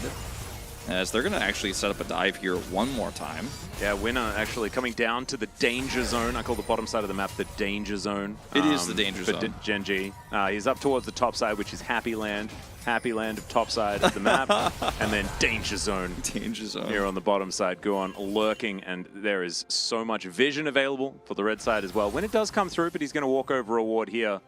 Squid gets a bit of a push. The river the highway to the danger zone? Oh yeah, it is. I think the mid lane is also part of that highway to the danger zone. That's why everyone wants to be a mid laner. It's a cool role. Well, this is an aggressive trade that sets up Sejuani. Gank gives him enough time. Then he all-outs him so far away from this turret, and he actually will not be hit. And then the flash was clean, actually, to avoid the Q3. But the hitbox on the Glacial Prison is just a little bit sus. It didn't look like I mean, hit. it's a Happy Land hitbox. Yeah, right? okay. Like, that's what you get for being in Happy Land. Everything just goes a little bit better, works a little bit cleaner. Happy Land hitboxes, guys. You can't hate it. It's the Happy Land. Yeah. Loki is halfway between. See, look, he's in the danger zone now. Here he comes. On the highway. On the highway to the danger zone. We got to get Kenny Loggins in here for this one. We'll need to Call Tom Cruise. It's going to be difficult to actually, afford the rights for it, but I think it'll be worth it. Just sure. whenever anyone enters the bottom river, that has to be the line. Give me the Shin, like, Tomcat skin. Yes. When he ults, he just flies down. Yeah, on like a fighter jet. Yeah, fighter jet. and then the rift turns into an aircraft carrier. Yeah. Oh man, that's beautiful.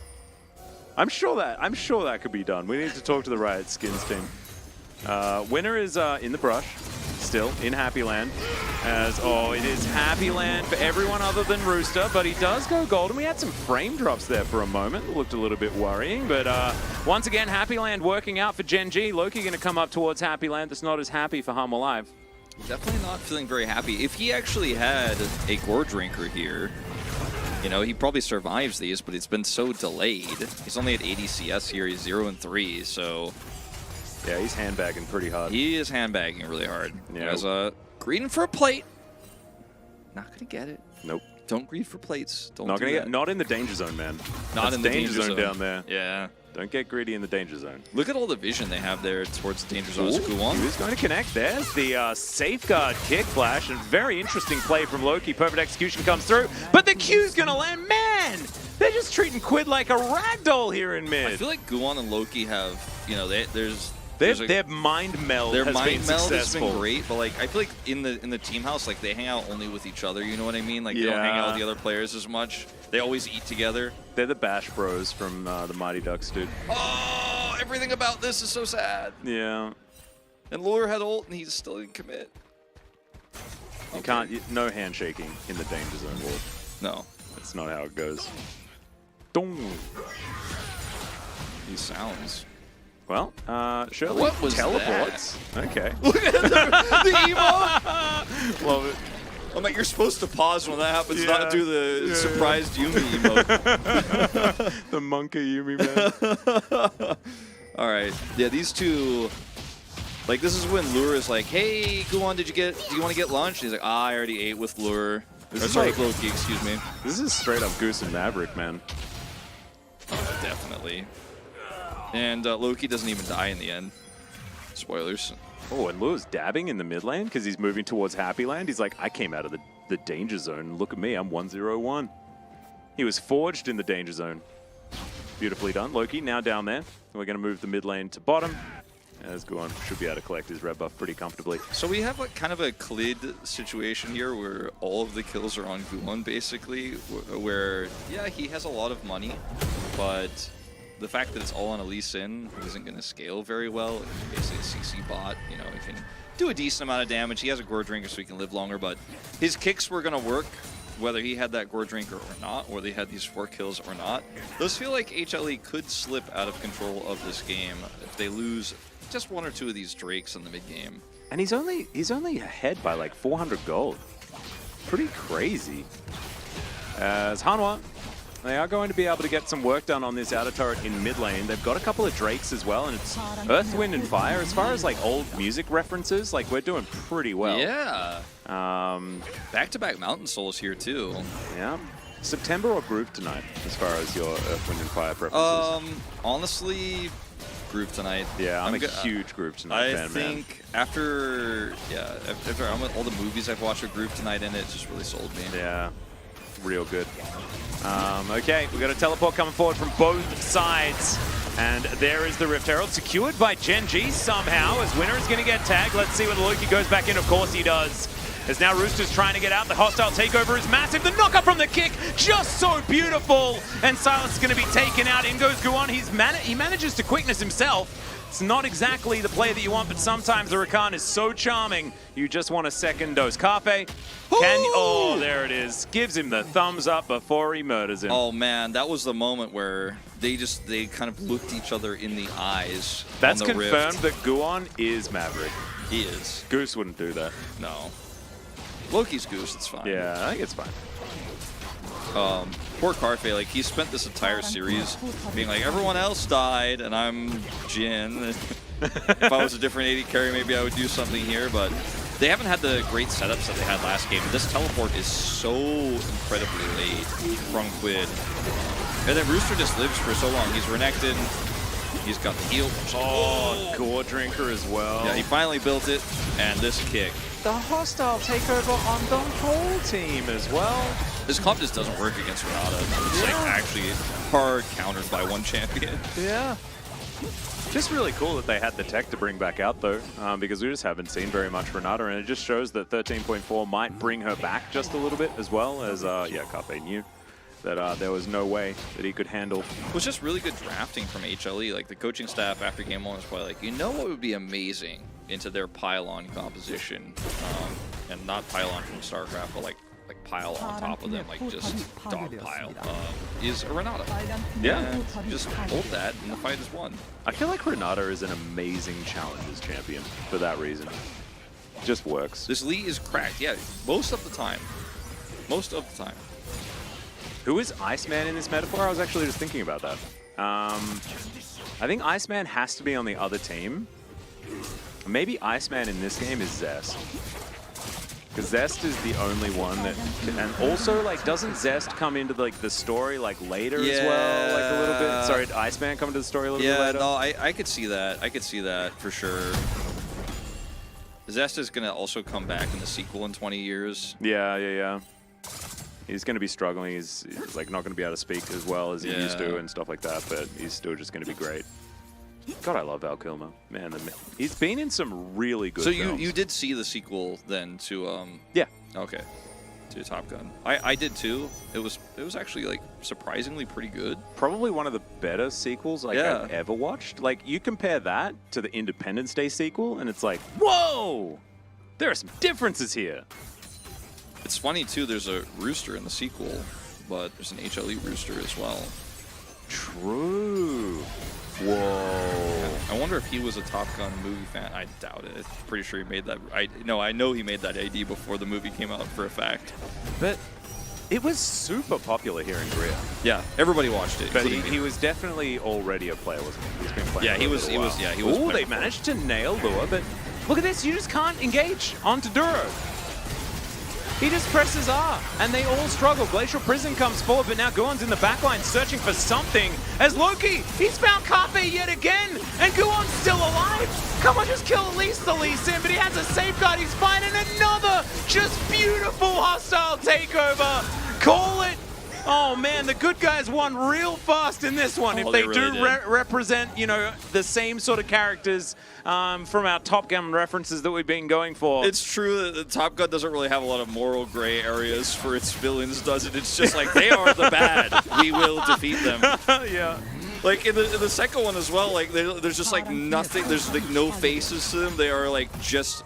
They're like, what if we just took the trench run I didn't from even Star really know Wars and what made they it the were bad? fighting. Yeah, they were like, we're just gonna beat the trench run from Star Wars, except in a Top Gun movie. Yeah. And that's the bad. Yeah, that's the bad It's guy. really hard. Like, Trust us, guys. They're the bad guys. they were like womp rats to Yeah. get taken out by the T-16. Oh my god. This the fight hostile is takeovers, amazing dude. for Gen.G or for HLE. And Do you know why they're the good guys? Because the history books are written by the winners. Yep.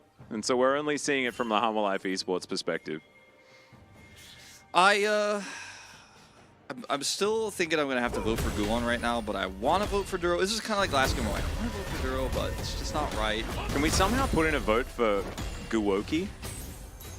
Yeah, they have been quite the duo, haven't they? Yeah. With one you, Their names are really hard to combine, though. They really are. yeah. Loan? Gookie? Loan? Wait, Lowon? That's hard, though. Luan? Yeah, I like Goki. Goki's kind of good. Sounds like a Dragon Ball Z reference.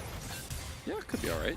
Or a Dragon Ball Z reference. Do they say Dragon Ball Z in Britain? You would know. I mean, you guys say Zed in Australia, right? We say Dragon Ball Z. Yeah, so they probably also say But Dragon mainly Ball Z. because it's in the theme song, you know?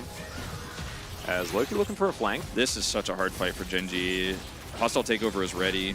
Yep. Imagine trying to walk up. It's so difficult.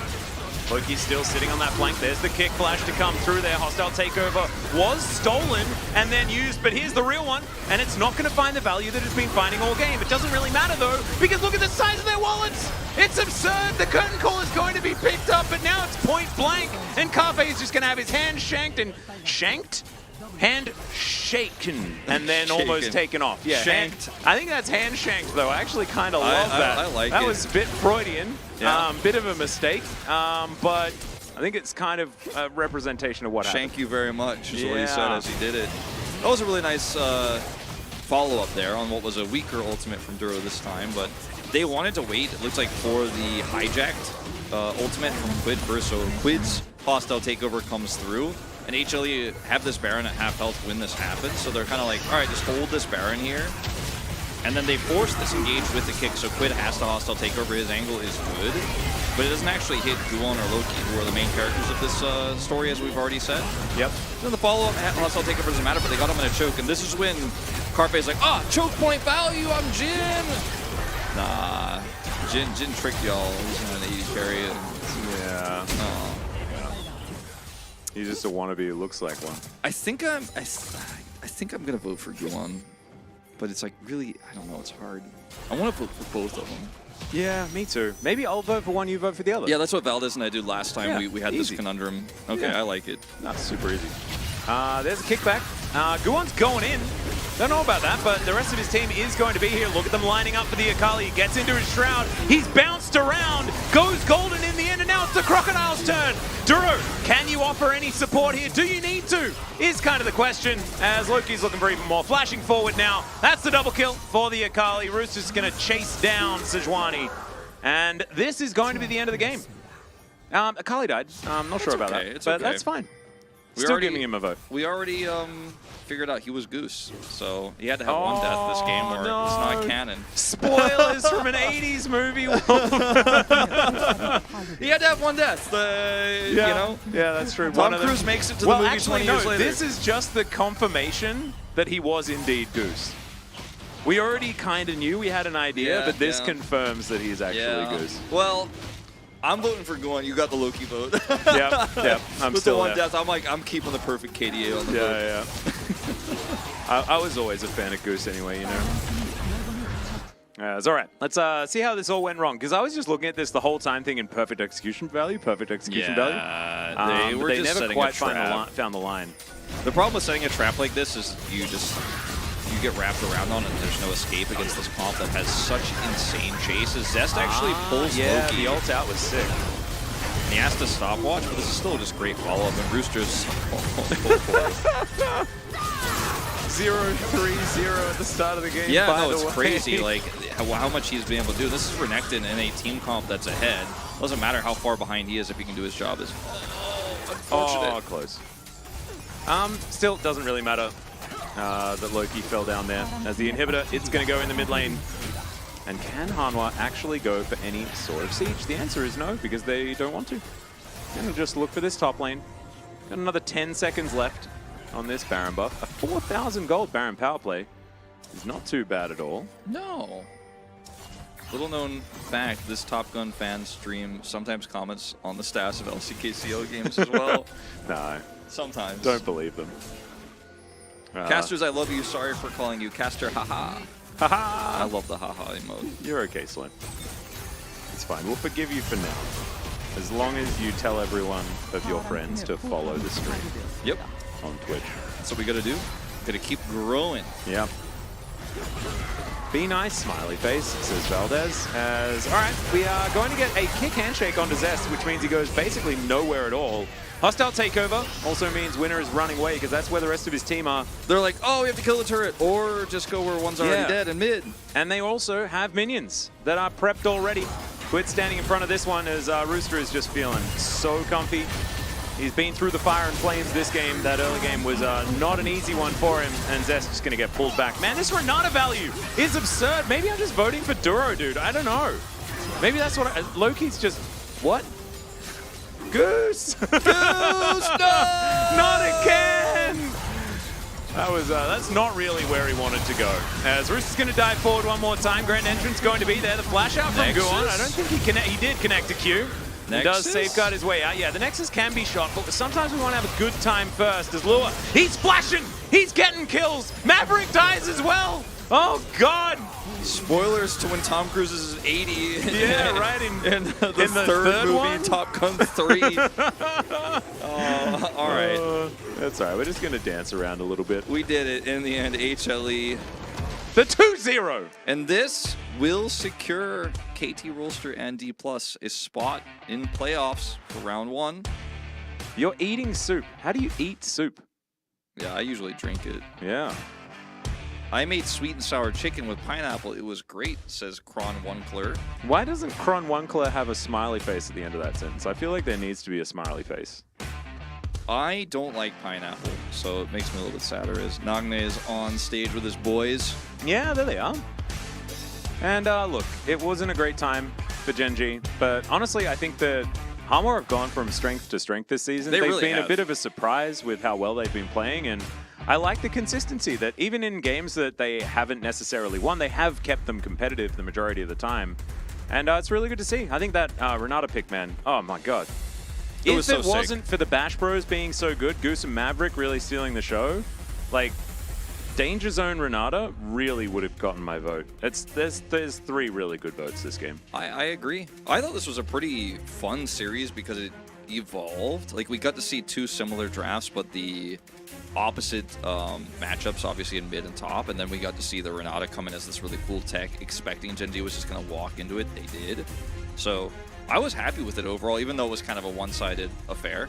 Still fun. Yundo asks where Zeka is. Where is Zeka? Yeah. Where is Kingen? Where's Samdi? We haven't actually we haven't answered all of these questions. You know, I don't know where Zeka is. I don't know whether there's room on the alpaca farm or the camel farm. The camel farm in New Zealand that Chovy's running. I think it might be there. I heard that Zeka is actually getting into milking cows and is trying to start a dairy farm because he's into cheese. So he's got a dairy farm. Where is that? Somewhere in Europe, I think. Probably. Yeah. Or the Midwest of the U.S. Okay. There's like not a whole lot of other places it could be except like South America maybe, but he wants to stay away from all the other LCK players doing llama farms and stuff like that. Yeah, fair enough. Guwan's going to pick it up. All right. Sometimes you just have to give it to the main character, and he was Maverick this time. 10, 1, and 12. 666 with that. Oh, with that expression that he's got as well, man. I like I said, my vote was for Guwan. You voted mid. I voted jungle. Yeah. I'm just hoping I don't see him in the elevator later on, dude. Yeah, that would scare me a lot. Make sure he gets on the shuttle bus before you. I'm glad that our studio is a little bit further away from the actual venue. That makes my life a whole lot safer. That's my face when Atlas didn't vote for me. Yeah. Look at his kill participation, 95.7. Crazy. It was all over the place, and this was after a bit of a worrying time in the first one. As yep, there would have been an interview. However, we cancelled it. We brought them on stage, and then they said we don't have translation, so the entire interview is in fact cancelled. We're not here buying time while the interview happens off screen. They cancelled it straight up. They do it every time. They bring out the players. They're like interview time. They're like, shoot. So when Chronicler plays solo queue, he tells people that he's not doing anything league related, and I think that's like fairly true. Like if solo queue is usually not anything related. Back to not doing anything league related. Have fun for so now he's going off to play he's going to play solo queue, but like I guess it's like solo queue is basically not related to League of Legends in any way. It's just like your own like mental challenge, and like it's like a understanding humanity problem where you're like, like, can I solve humanity? You're like, no, definitely not, and you walk away. I don't think my experience playing League of Legends has anything to do with my job. Just doesn't have anything to do with it at all. Yeah, it's not really I don't get related. the same outcomes in any way of what happens when I watch professional League of Legends, and none of it makes sense. Why is everyone talking about Cadril canceling people? Who was cancelled by Cadril? I don't understand. I don't know. I love you, Wolf. You're like the second coming, or you're like second coming of Monte Cristo. That's high praise. I don't know if that's accurate, but I appreciate it. Atlas, it's Chovi's alpaca farm in New Zealand, not llama farm. I said alpaca farm. What? No, it's a camel farm. No. The alpaca farm is Deft's in Tasmania, Alexander. Keep up. We've been talking about this for weeks. Deft has a alpaca farm because he's Deft, and it's in Tasmania for the beautiful weather and scenery. And then Chovy has a camel farm in New Zealand because he really likes Lord of the Rings. Come on, we knew this. Oh, it was Cadril that cancelled the interview. Okay, that makes sense. Oh, Cadril canceled the interview with the players. That's really messed up. Wow. Well, at least we know that. No, it's not. One day we'll have an official interpreter. We don't have one at this moment in time. Nor a really good system to have them pumped into our audio. So one day. Yeah. And I mean, Valdez and I can translate pretty well, but we don't like to do things pretty well here at the LCK. We like to do them very well. So. Yeah, or not at all. Or somewhat poorly. But we like to think that we're capable of doing it pretty well. Yundo might give you guys like the TLDR, like if anything interesting happened in the interview, maybe he'll tell you. And it's hard with translation like that as well, because like sometimes like there's a lot on the line for translating those sort of things. Like if you get like a couple of words like mixed up in your head while you're listening, while you're talking and listening at the same time, then you can say like the opposite of what a player means or something like that. And like that could be really bad, you know? It's really... I wouldn't want that burden of responsibility. When you translate too, like when Worlds interviewers translate, for example, when G-Sun translated Worlds, the broadcast waits for her to tell the audience what's happening. Well, we translate following a feed. Yeah. Like, they just keep talking. So, you like, what G-Sun does in the LCK is, like, incredibly difficult because she has to listen and translate, and then while speaking, listen in another language and remember what the player is saying while she's actively speaking. Yeah. Like, it's and while she's actively translation. translating exactly. in her brain as well. It's really hard. Yeah. Whereas, like, Deer is also really good at it as well, who was on the last night. But it's so hard. When you do stage translations, it's still hard. Don't get me wrong, but it's like much easier because like the person waits for you to say it, and then the interview continues. Yeah, you just get to listen to them and like, oh, how am I going to phrase this? What am I going to do? And then you keep going. That's why like people like Smix as well from like who was just doing DreamHack. She's also really really good at it, but she does have that space and she gives it to herself. Yeah, which is also like really really cool whenever she translates for the Korean players as well. So yeah, Ji-sun pretty good at what she does. Outside of that, we've got a bit of a longer break now, I think. Yeah, we do, and you and I are gonna have to go eat dinner. I am starving. Yeah, I'm real hungry. I think it's pizza. It's gonna be pizza today. Bit of pizza. Valdez banned pizza, which is fine. Like, we don't get to eat pizza anymore because Valdez is like, you know, we had too much pizza. My fiance also banned pizza, so I'm like super psyched. It's like my day out with the boys, you know, like finally get to eat some pizza. Yeah. She didn't actually ban pizza, just she's not into it that much. To defend Valdez, we were eating pizza every week, and it's not the most healthy food you can eat, but he was like, I want to take a break from it, take a step back. So we got some more food diversity. But I'm ready to go back to pizza with you. I just want Subway every day. I have a problem. I actually do. That I was just have actually a me. I problem. used to eat Subway like back in the States as well at work. There was a Subway really close to the office I worked at, so I would go like every day. And then in Korea, there was always a Subway near where I lived when I first moved here. I so remember I used to go to that one when we both used to live a little bit closer. used to go like all the time, and Yeah. I would I- even get Subway delivered to my house if I was too busy to go there. So close to my house, but I would get it delivered. Yep, I know the feeling. I remember when Subway came to my like town in Australia for the first time, and my mate in high school was like, "Dude, you have to try this thing." What year was called that? Subway. It was would have been like 2004, 2002.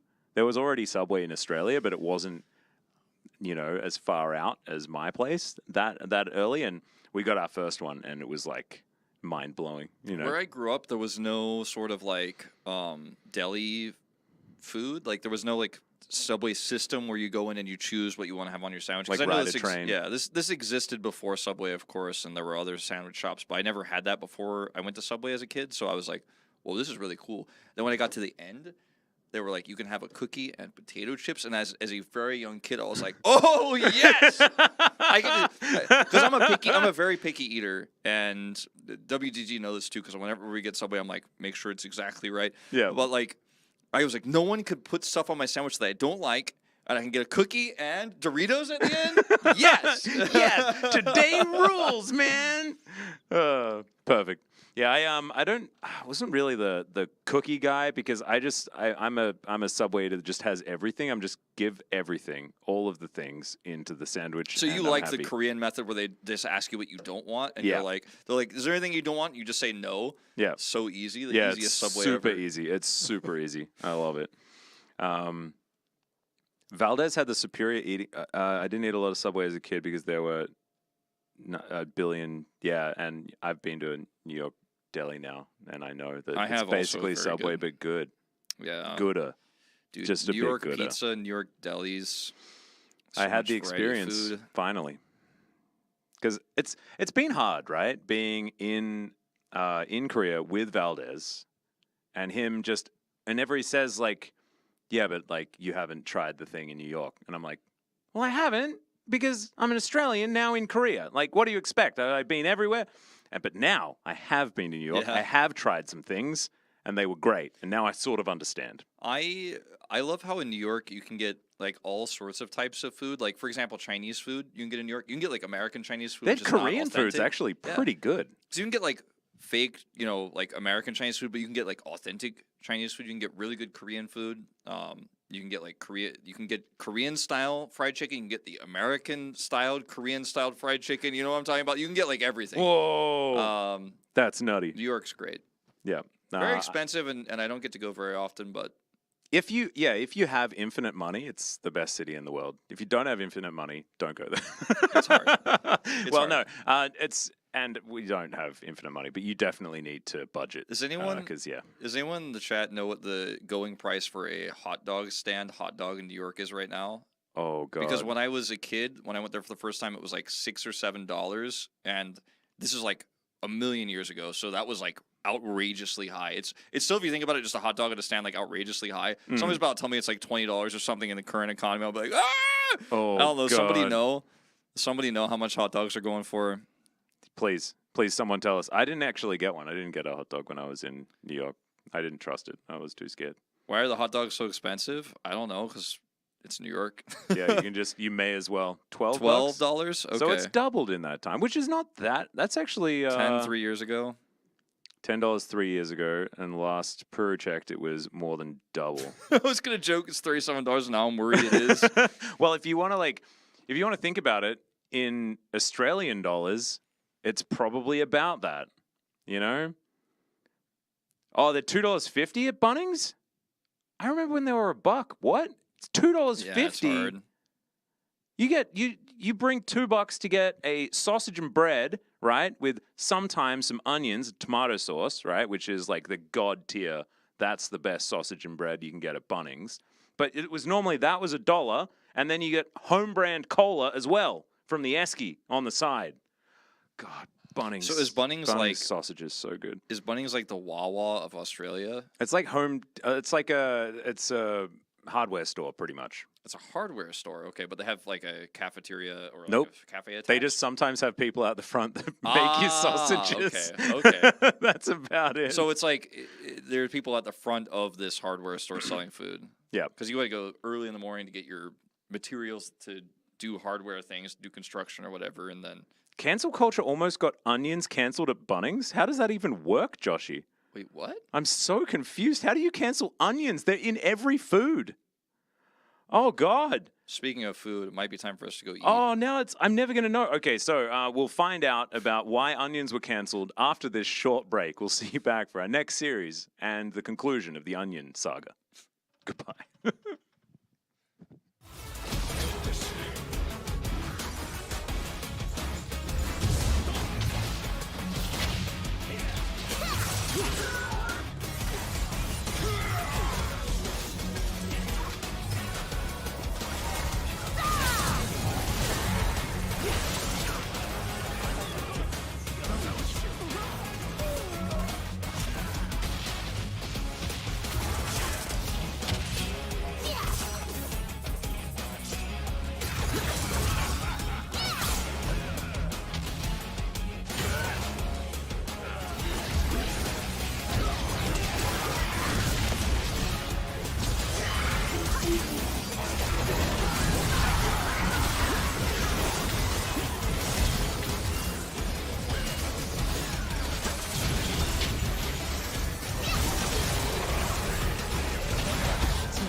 다시 한번 또 정글링을 돌고 있습니다. 지금 서로 보고 있어요. 그리고 이즈리얼도 지타임 꼬았어요. 팩 체력 그리고 안쪽에 어그로이 그리고 이즈리얼이 지금 가다가 얘기가 된 것 같아. 이거 나 지금 갈 테니까 올것 같다. 그렇죠.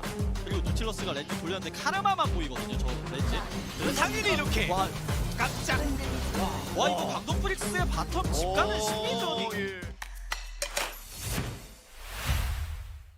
또 1등을 못 찍겠죠. 자 대단한 모습 보여주면서 미드까지 밀고 다시 있습니다. 한번 우리온 몰아칩니다. 일단 자 목배 사스까지 맞춰주면서 계속해서 밀어붙이고 있습니다. 뭔가 해야 된다. 그 웨이라도 잡았고. 자 지금 잭스는 와 존재 자체가 저승사자입니다. 잭스는 이거 잡으니까요. 나연처럼 들어가요. 그러니까 잭스가 반격 돌리면서 들어가는데 포스가 진짜 보세요. 노티를 웃으면서 죽었어요. 그리고 한방 한방 때릴 거다 했고 여기도 트리플 더블. 야 트리플 더블. 자 미쳤어요. 뒤로 빠지면 çok 빠르거든. 9천, 8천, 7천, 7천, 6천, 5천, 5천, 4천, 3천, 그냥 2천, 1천. 마무리. 그냥 없어집니다. 그리고 앞으로 하나씩 퍼져오세요. 이거 뭐 안 돼요. 이거 안 돼요. 안돼. 들어오자마자 0.1 초반입니다. 11대요. 매번 샌드박스에서 이변을 만들어냅니다. 이런 경기 양상의 그런 장면이 나올 거라고. 오, 이런 잡아먹기. 도망가! 사이렌스가 뒤에서 나와요. 아니 근데 이거 카르마 잡긴 잡았는데 근데 그 다음 갱플랭크가 좀 멀긴 하거든요. 다음을 봐야 돼요. 말씀하신 대로. 다음을 봐야 돼요. 갱플랭크가 좀 멀긴 한데 그래도 다음을. 앞으로 그러니까 카르마가 이 한 번 받쳐서 이 한까지 갱플랭크 왔어요. 이러면 도망가야 돼요. 그래도 그래서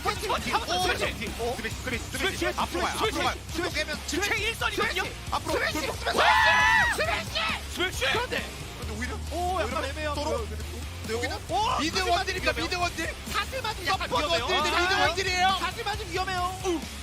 그래도 더. 또 푸시 하나 베이까지 있어요. 와요. 베이까지 와요. 베이까지 와요. 베이도 가져 왔어요. 봐야죠. 베이도 위에서. 왔어요. 이거 에이스 이원.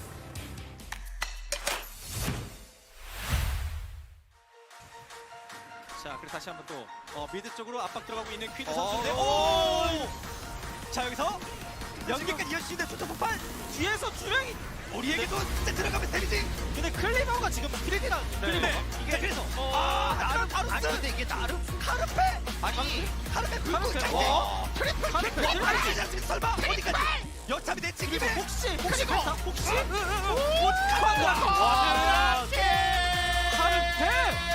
본체는 나다. 젠지 글로벌 아카데미.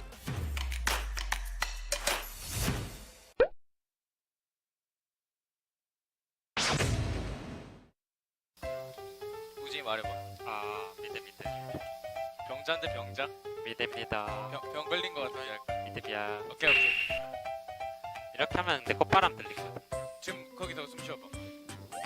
들리긴 하네. 너네. 우진 이거 그거 뭐 스펀지 없나? 스펀지 줄까? 줄게. 자.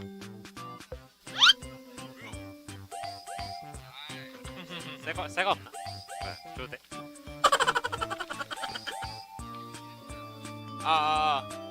이게. 누가 왔어? 지금은. 너무 작은데? 깼댔어. 지금은. 적당히. 오케이. 우진이 이제 말해봐. 아 괜찮아? 숨 쉬어봐. 그냥 편하게 쉬어봐. 야, 안 들리는데. 됐어? 안 들리네. 누구야? 꽃바람? 나도 들렸긴 했어. 너 아니면 관모야. 아니야. 전 아니에요. 스펀지 없는 사람이. 알고 보니 스펀지 걸린 거 아니야? 지금 스펀지는 방금 DRX에서 이기고 갔는데.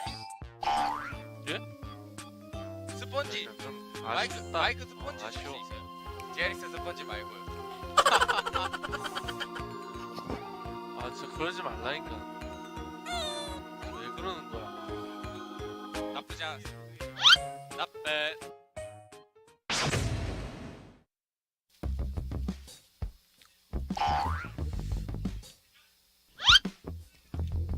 야 루시드 형이랑 눈 마주쳤어. 링크 해줬어야지. 마주쳤어? 고개로 인사했어. 뭐 루시드 형이랑 알아? 야, 따여기 팬 많은데 괜찮냐? 괜찮아. 뭐야 그거? 고독한 싸움하네. 고독하구나. 여기서 심플한가요? 아니면 아, 해야 돼 이거. 어쩔 수 아. 없어. 야 에이슨 가자. 이제 아지르 아지르. 얘들아 내 수건을 좀 풀어줘. 드디어 준비가 되었는가? 네 갔다. 영승 실패 아지르. 아이고. 나르가 마오카이 마크 해봐. 버스트하게. 버스트하자. 얘들아 아 버스트. 버스 해봐. 버스 해봐. 마오카이 마크 해줘 민혁아. 아. 마크 해줘. 나와. 교정을 생각해. 교정을 생각해. 보자, 볼게. 가자. 노플. 봐봐. 다 했어. 맞아. 가자. 야 뒤에 아칼리. 있어 괜찮아. 앞으로 들어. 앞으로 가. 앞으로 가죠. 힐. 힐. 아 닥터. 그 조용히 봐. 아. 볼게. 야 죽여. 나이스. 아 끝내. 아. 아. 좋은데. 야 우리 영대스인데? 뭐가 영됐어요? 우리 다 영대스. 아 그래? 좋은데.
Welcome back, ladies and gentlemen, to LCK Spring Challenger 2023. I'm Atlas, joined by Wolf here as we get into our second series of the evening and the final one that the global broadcast will bring to you this week.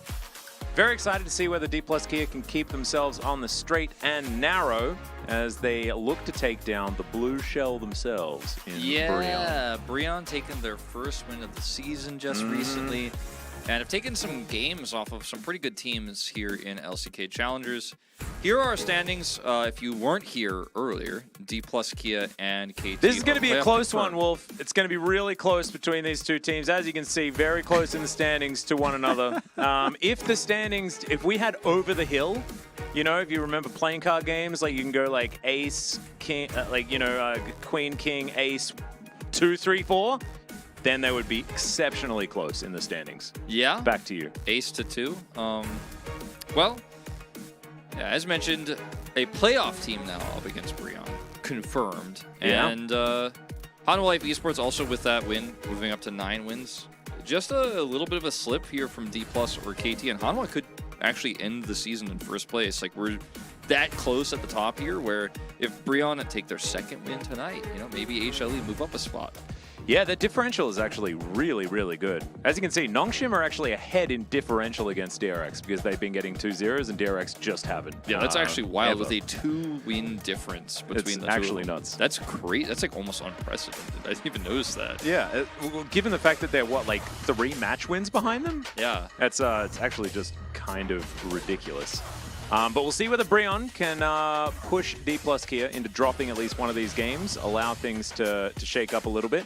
Fun fact is that if Breon 2-0s this evening, then KT will actually be tied with D+ Kia in that first place position. Yeah, so it's a pretty if you're a fun KT fact. fan, there we go. Yeah, it's fun, right? That was pretty fun. There was another fun fact, and that was that I was learning about why Onions got cancelled. Oh, you found out? No, I didn't. Oh, okay. Onions got cancelled at Bunnings, but I don't know why. So we're going to need that guy in chat to come back so that we can finish that one off.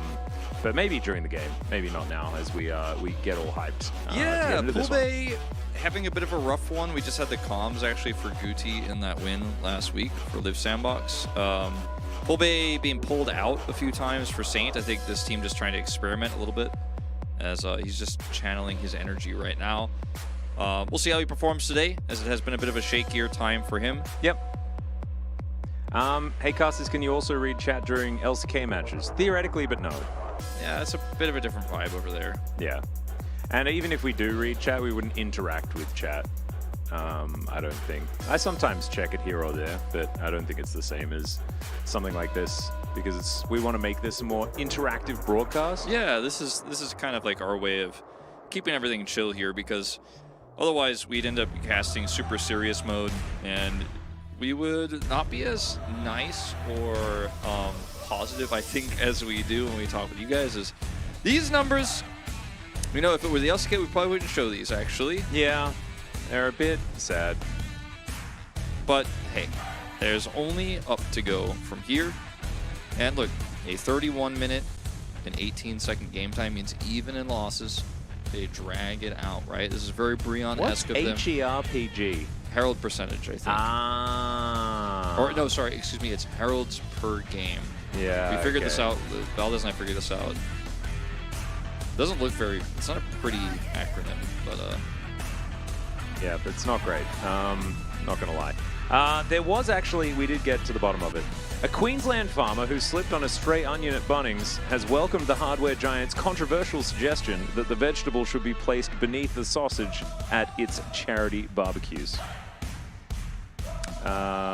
Wait, but that's saying that it's still there. Master of the Dark, we're gonna need more. yeah, that's really confusing. Yeah, we'll need more It from might you. just be because I'm trying to, you know, we're like juggling multiple ideas here. But Yeah, no, I don't know. That confused me. Yeah, that's fine. All right, Rahel, this guy is very good. I would not say that he is the best on his team by any means. I think he's overshadowed by Poolbay. I think he's overshadowed by Lucid, and often even Thanatos. But Enosh is the best player on Breon, so these are the players we have chosen. And by the way, Enosh just recently kind of coming into Breon. You see he's only played like, what, 6 games there? Yeah. Of Zeri. Has been subbed in and out a lot this season, but more recently kind of the mainstay here with Gosu in the bottom lane. So we'll see how they perform tonight. They are the starting players for Breon. Yep, see how they are going to do. Welcome with Anadolia. You haven't missed any Jeff Souls yet. It's been Mountain Souls only, I think, so far. That's right. Double Mountain Souls so far. We'll see if we can go 4 for 4. Oh, how many? Oh, that would be so mountainous. We could even go 5 for 5, theoretically. You know, depending on how lucky we get. Here we are into the draft. Speaking of being lucky. This looks really familiar to a draft we had in the first series. Yeah, I mean, it's still League of Legends, so I guess we're just going to use the same layout. For all of it. Oh, you meant the champions. Okay, yeah. Annie and Heimerdinger are both banned away, and there is the Elise and the Caitlyn. I think Caitlyn was banned on blue side throughout our last series, but this time DK not going to be able to play it. Talia taken off the board here. A very interesting targeted ban. I really do like this. My favorite music in Challengers is actually the standings music. I think the standings music just really makes you feel like you're looking at standings. Like, it's so correct. I'm really looking at these standings right now. We'll see a Varus first pick here. Maokai really seems to have fallen out of favor here on 13.4. Playing Zeri, just face up into the Varus here. Karma is still available. Feels like a risky choice, a choice you could make. Like it is a choice made on the Rift in this game right now. Sometimes you just want a Zeri Lulu, and you know, that's fine. I'd like to see Lucid play the Lee Sin. I'd rather from a see, selfish perspective. I'd rather see Vi just because I like point and click on the Zeri. They could just lock like Nidalee Jace, and then just say come, or just Nidalee Renekton and just do like the whole D plus Kia thing. They certainly could have, and they're not even going to play the Karma. They think it's too nerfed. They're going to go for the Nautilus. I kind of like it because then you're playing on-hit Varus into short range. And on-hit Varus kind of likes that. You do a lot of damage. Yeah. I want to see a few more, like, if Bro are going to continue down, like, the very short-range path, like, I want to see Runan's really early in the build. Really early. Make sure that Varus is popping off. They're not going to have any long-range Jace involved in this composition, so we're still keeping it short. We're keeping it short. Uh-huh. That's banned away. And here for Breon, like, we might even see a Cassante ban. Frim has been one of the weaker top laners here in the LCK. Was like leading isolated deaths for a lot this season, and has kind of had that Cassante comfort. But they're actually banning more relevant champions here in the Renekton, and we'll maybe see a Jax ban here. Okay, this screams I'm playing Gnar. Yeah, there's a lot of Gnar happening here. Of course, we've seen so many teams really enjoy Zeri-Gnar combos. Don't know why, necessarily. Just seems to be quite a stable way to help Zeri get towards the late game, and then he can participate very well in team fights. So I guess we do know why. Silas ban here also empowers the Gnar pick now, which is... They really want Frim to pick Gnar. Yeah, they're like, please do, we'll play Camille. I guess is what they're trying to say with this ban here on the Silas. Ooh, this is actually why it's really good that we read chat. It's because we get gems of knowledge, like believe in Yorick. I think Yorick would also be the best. I've been talking with Kisan about that a little bit at the LCK, but this is what I was talking about. They bait this and then they play Camille, and they have Lee Sin, so they're just going to try to punish Frim, and he's a weak link player for this team. Sadly to say, I think he is, and they're ready to like smash that chain in the weak link. Oh, and now Aurelion Sol for pull bait. You know what? It's blind. Blind Aurelion Sol sounds dangerous, but I think it works in this comp pretty well, especially with the knockup onto Zeri from far away, and it's kind of guaranteed. Then you have follow-up. Oh, it was the same color for like half a second, like okay, maybe like 1/10 of a second. I was like, maybe? No. Not this time. Ryze for pull bait in that mid lane. The classic Ryze answer in the Syndra being considered here for Ivory. Yeah, I think Ivory is a Syndra like one trick basically. I don't like Syndra very much. I feel like she's just too binary.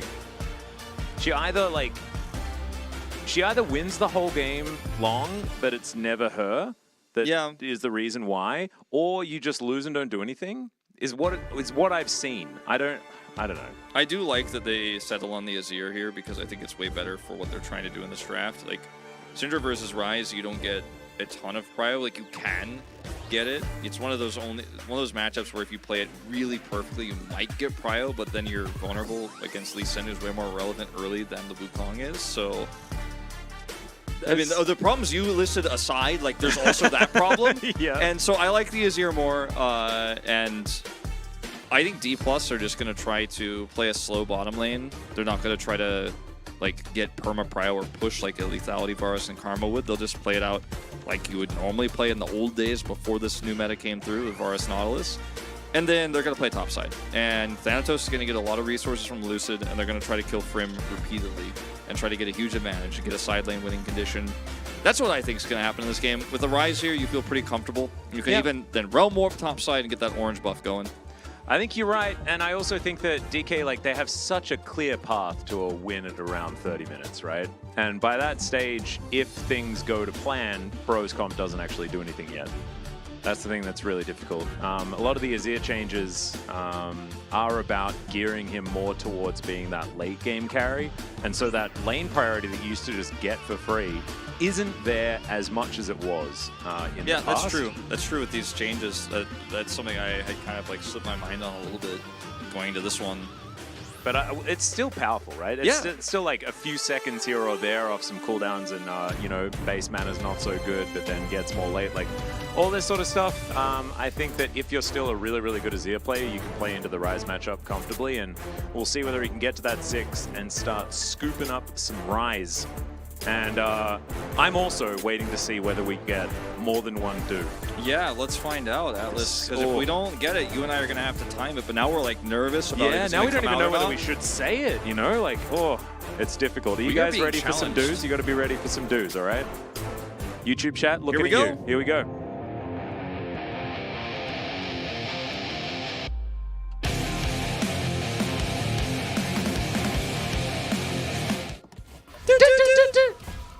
Oh, I don't know who was right. You started a little bit earlier. It's what it felt like for me, but maybe I was a bit late. No, I think we kind of nailed it. I think we did it. Was it all right? Yeah. What do you chat liked it last time? That was fine. I feel like we were off by just a little bit this time around. No synergy feels weird, man. Feels bad, man. Bit Weird. bit weird. Well, we've got potentially 2 more to fix it. Yeah, that's all right. We nailed it too well in our first one, but this one was hard, right? Because there was a lot of space between the do's. By the way, I've noticed that YouTube chat is really coming along. Like YouTube chats, they do the doo-doos. They make doo-doo jokes. Yeah, you know, that's what I'm saying. And they're talking about how they love listening to us while they're working, which is what I do a lot of the time when I'm at home watching you guys at Challengers. Hell yeah. And the YouTube viewership is exploding. You know, I feel like YouTube is I knew they'd get there. Yeah, well, it's just slow. You know, we knew they had potential. Very similar to Valdez and Chronicler. You know, just a lot of potential there. As Gyosu just fighting against Loopy here. Level 1 going very well here for Pulbe. Now when he gets Phase Rush, he can even try to pressure even harder. Like, he has Phase Rush, obviously, but doesn't have the abilities to activate it. And see how this does continue to go. The top side is where I'm most interested for, because if Rim can stave off the pressure here, this draft doesn't work as well as I think D+ want it to. Yeah, and Thanatos should be pretty comfortable playing up in this lane. We'll see whether he gets punished. Like, Raptor could come over, but we know that Wukong notorious for not being able to do too much in the early stages. The pathing for Lucid, like, he's going to be able to put pressure on Raptor here, can then path top by annoying Ivory on his way. Like, they don't have prio bottom, so this is not as strong of a move. Yeah. Let's see what he gets done, though. And Lucid coming on over here. It looks like Enosh and Gyosu not going to come on over, but Lucid's not going to push the issue. He's just going to walk back. Teleport into mid from Pulbe as he goes back, collects himself his tier to start stacking that one as early as he can. Are my cats competent at eating lightly fried fish fillets? Wait, what? I think I need the... Can I ask for to get a rephrase of the question? Wolf, like, do you mean, like, are they able to competent? steal those out of my, like... Can they eat them? Yeah, can they eat them? I wouldn't allow it, but I bet that if I left one out, they would get into it for sure. So here comes Lucid, level 3 gank, as expected. Going to be able to find that. There's the kick, and Lucid connects the Q, and Thanatos playing it beautifully. Really nicely dove. Wolf, you told us this was going to happen. What is Bro's response to this quite obvious game plan choice that they've gone for? Try to get a Zeri plate bottom, because Wukong can't do anything pre-6 in this matchup, especially against the Nautilus, even with, like, the Nautilus itself tells you that they're playing around topside, because Nautilus could just defend any dive pretty successfully. And this was clean. But yeah, my cats will get into a fish fillet if that's left out, but we make sure that there's no food out for them to get. With Anadolia's cats eat people. We'll just let that sit. Sounds a little bit rough. I wonder what Shiny Magikarp's cats do, because his chat got deleted. As we've got a bit of hook here towards the bottom side. Loopy going in. Enosh taking a bit of damage, but you can see Rahel and Loopy just hanging out, chilling.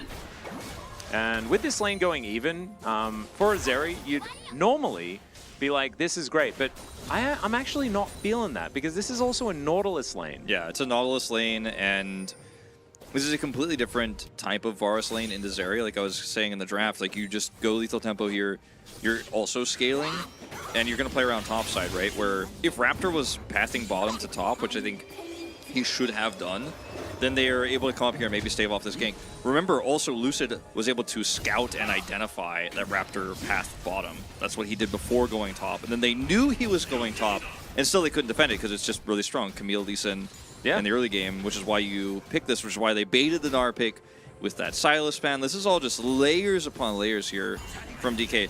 And I think KT might actually be the stronger team in Challengers. We'll see what happens when we get to the playoffs and the finals, but I think D+, by far the best drafting team in Challengers, like by a large margin. They're just so smart. Yeah, I feel like they're similar to their team in the LCK in the fact that when they get it really well, and it looks really clean. Pulbe doesn't get it. He's dead. That was peculiar. Yeah. Just a somewhat of an overextension, one could say. I mean, that's pretty massive for the early game here for Breon. And with no Rise here, and with the back timing of Rahel, they're going to turn this into first Drake. So I wonder if Lucid comes down here to try to make something happen in mid, push this wave in, or if he actually just goes top and kills Orange buff. I would have gone top myself. It was an odd move. Bro going to be starting off wants to this Drake. steal. Yeah, They just they're wanna looking to get stop in it. here. Okay, Control Ward goes down. Raptor already uses his Warrior Trickster, and that means that he's not going to be able to escape this. Bullbay locks him down, and he's still looking for more here as, yep, that was wishful thinking there on the Drake start. I mean, that's the bait, you know? You just tactically int so that you can realm warp back to the dragon fight. No one expects that, you know? No, he wanted to go, like, you know, death timers are really slow. He didn't want to reposition and press the button or, like, get interrupted. He's like, well, if you kill me and I'm, like, still farming while you're killing me, then fastest way home, baby. Yeah, tactical inting in my challenges. I love to see it. Yeah, a bit Love of to tact. see it. That's the best way to int, really. Or it's the only good way to int, actually. As yeah, I mean, this fight with a realm warp here, it's not winnable for Breon. They stick to the Drake. I mean, look, in Breon's defense, they knew that Rise was dead. So they're like, okay, well, we should have Prio in this. We make this happen for us back. But they didn't get it fast enough to actually get that advantage they were hoping for. So, and we are joking, like, Pullbait definitely did not die on purpose to make this bait play happen, but he certainly confused them. Why do people want 100 duck-sized carriers? Don't really understand what's happening in Twitch chat. It's kind of losing its mind. More carriers, the better. Valdez solved it already. That makes sense. I actually personally think, and this may be controversial, but I think the less carriers, the better. Like, I think there should Because just that only makes be the one. one carrier more special. Yeah, and also, like, if there's more carriers, then If how can we everyone's appreciate carrier, them? no one's carrier. You know, we learned this when we watched The Incredibles for the first time. You know? As soon as everyone's super, no one is. As Raptor, he's trying to take his crocs, but instead he's just getting kicked by this Muay Thai guy. Based on the skin, of course. Yeah, Not based on Lee Sin lore. But now he's going to go home. Does Lee have Sin? more farm than the Lee Sin. That's good. He's not related to. Oh, hold on. This is a aggressive move. It's Yeah, fine. some buttons. He's not related to the training that I always forget that Master Yi and Wukong do. Wuju style? Yeah, the Wuju. He's not related And to Wukong, Wuju. right? Yeah. It's like Wukong and Musty. They're the only the Wuju style He doesn't. champions He's that I not. remember. Yeah, he's not Wuju style, right? Don't think so. All right. I don't know any League of Legends lore. I mean, I know Because he's okay, a I monk. He's like, but I don't know whether they're Wuju monks. Is that? Oh, he is. So Master of the Dark Oh, says he that is. Okay, so he seemed like he would be, but I feel like I would have known that if it was more obvious, if people knew. See, he's like League of Legends Wukong lore is Master sometimes you Yi's just don't know. student. But where's Lee Sin though in this? Because I thought he wasn't. I thought Lee Sin was his own separate thing. Yeah, I thought so too. But I mean, I'm always wrong about League of Legends lore, pretty much. I mean, I watched Arcane. Yeah, Bad they're not Chest. related. Okay, so it's just Wukong and Master Yi, as we know. Okay, Lee Sin is separate. All right. Yeah. Lee Sun. But what about Lee Sin? Cyborg Ninja Cat of Space. It's a very long Twitch name that you have there. It's actually like that's probably like max characters right there. Yeah, 100%. That's like the quick brown fox jumped over the lazy dog level. Yeah. Of, that's I a like long it, though. name. Can you guys stop talking about fighting carriers now? Like, what's happened here? I don't know what's going on. Lucid going to be taking his red buff as, to be honest, like, DK, this is perfect for the state of the game that they're in now. They will need to up the tempo as the game goes on, outside of the fact that they have the beautiful 4-1 involving the Camille. I think they probably want the game state in a little bit more of a snowball-y fashion. Get that avalanche moving. Yeah. You know? No doubt. They got the one kill top side, but D+ did, but they haven't been able to turn this into anything further, as they are going to get some plates here in mid. And this is 90 seconds before the next Drake spawn, so not using this Herald to Oh, how did guarantee a Drake. Pullbay miss those ones? He got the first one, then missed the next one? Yeah, that was really weird. That was wacky. The plate radius, like, I don't think it was changed, The but in my timer head, is weird. yeah, it's been super weird. Like, just in these past few patches, it feels like in my head, it's probably not actually true, but it feels like the plate collection radius has gone down. Yeah, no, it's very strange. I know Faker missed one, and that's when you know that it must be real messed up. Yeah. Because he would know. He would know. Mm-hmm. Did I know that Brand is Rise's student got corrupted by power and got possessed by a fire spirit? That's, I mean, no, I didn't, but that is interesting. It explains a lot. I was pretty sure, I'm pretty sure Brand is actually Hugo Weaving from V for Vendetta. And that, if you want to know the lore, that you could just watch that movie. That or Ghost Rider with Nick Cage. But it's basically the same person. Okay, this is a tricky way to try to keep your Gnar alive here and set up for some advantages. Oh, they baited in hook shot. He is very close to his turret, as Thanatos can't go overly aggressive with hook shot on cooldown, and he knows that. And Raptor is going to come on over, sees that ward is about to die, and he's going to now back away. Ooh, the dodge on the extendo into the blast cone over the wall. Loopy, man. Unnecessary sick display of mechanics. That's just what he does to his X team. He's like, you guys could have had me, but you didn't keep me. Jerks. It could have been Feisty Loopy Gaming. It's actually so funny because Feisty's also playing quite well. Yeah. I mean, he's doing all right. Yeah. He's doing all right. Yeah. He's fine. Yeah. But yeah, you know. Feisty and Loopy, they are kind of killing it right now. They're doing good. Brion had a good roster. And it's also like, I don't know, I feel like Loopy's done something for how Rahel's playing as well, because I remember this bottom lane was very like Nuclear Hoyt, you know, from DKs of the past. Yeah. And often just felt like a passenger. But they have been able to actually get things going themselves a little bit more this season, which is kind of cool, even if things have been not necessarily as dominant as they have been elsewhere on the map for D+. Enjoying what I'm seeing so far from them, as we do have ourselves a Ocean Rift this time. So no mountains once more, but I like the flowers. I always have. I say this all the time. It's my favorite rift. It does create some really fun scenarios in the Dragon Pit sometimes. Yeah, the control ward in the back of the pit that no one seems to check for some reason. Yeah. At every game, there is always like the other team that is not starting the Drake has a control ward in the back of that pit. Yeah, it's wild. It's really good for Lee Sin also, because he can keep that back there and use it as a safeguard hop point. So. Did you know Mordekaiser is really old and also made from mostly iron? Yes, I think we did know that. Yeah, that one I knew. But it has been a bit of a meme to just like tell me random lore facts, and they usually pick the ones that sound absurd, so I never am like 100% sure if they're trolling or not. Like I'm like, oh, okay, like maybe it's real. Somebody once was like, did you know that Annie is, or Tibbers is a demon? And I'm like, what does that mean exactly? And then someone mentioned Tom Kench was a Death demon. Note. Basically Death Note. That's Annie's storyline. Yeah. Is Tom Kench really a demon? I thought he was just a catfish chef. I'm pretty sure he's a catfish chef. I think you're absolutely right. Yeah, that's what I thought. I mean, that was kind of like my headcanon. I thought he was just like a deep sea demon monster guy. He was like one of Pike's mortal enemies. Yeah. I don't know. Seems about right. Okay, this is a bit of a early setup here for the second Herald. Like, everybody's grouping up.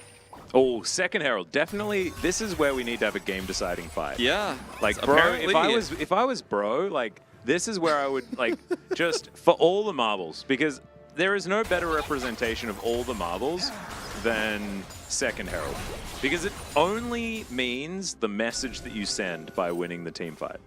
It doesn't really mean much more than that. Yeah, unless you're already so far ahead that you can kill a turret and maybe even get a second charge with it. Yeah, we're going for this. Don't know if we should be. In fact, I would suggest otherwise. Now you don't have Warrior's Trickster. Plays over the wall. You know, I've been making the same mistake. Valdez and I have been saying this over and over again. I think we just want Fizz back because we keep saying Playful Trickster instead of Warrior Trickster. I just want to say Decoy again, man. Is the Playful Trickster when Fizz jumps? Yeah, that's the pogo stick. I miss Fizz. Me I played too. Fizz for like 3 months straight, and I was enjoying it. Okay, we'll have to talk about my Fizz story later, because we are doing the Does anyone want to just decide a game on second Herald? No, that's Team fight exactly here. what we're doing. This is the This is gentleman's what we're agreement. doing. Thanatos is making his way over. Frim still dealing with creeps. And Shirley, she's bored. Hook is going to connect, though. And there's the Q. See whether Lucid can actually find anything there as he decides not to go too far. Rahel's going to have to flash, but now he's not in auto range, and now it's Thanatos' time to shine. That Hextech ultimatum kind of just pushed everyone to opposite sides of this volleyball court, and now we're just going to everyone back away. So we went from let's decide this game on this Herald fight to let's just not do it actually. Yes, in Valdez, about we knew that. 3 seconds. Yeah, everybody knows that, Valdez. Yeah, idiot. Sorry for interrupting. You just hate Jack so much, don't you, Valdez, that you like have to tell everyone his secret full name that everybody already knows. Come on. Yeah. Now I don't know how to pronounce it, but Yeah, we don't need to try. How was the weather today? oh, it was pretty warm. It was pretty warm. Yeah. It'll be a little bit chillier when I drive home, but it was good weather to have bad traffic in today because the traffic today was bad, man. It was really rough.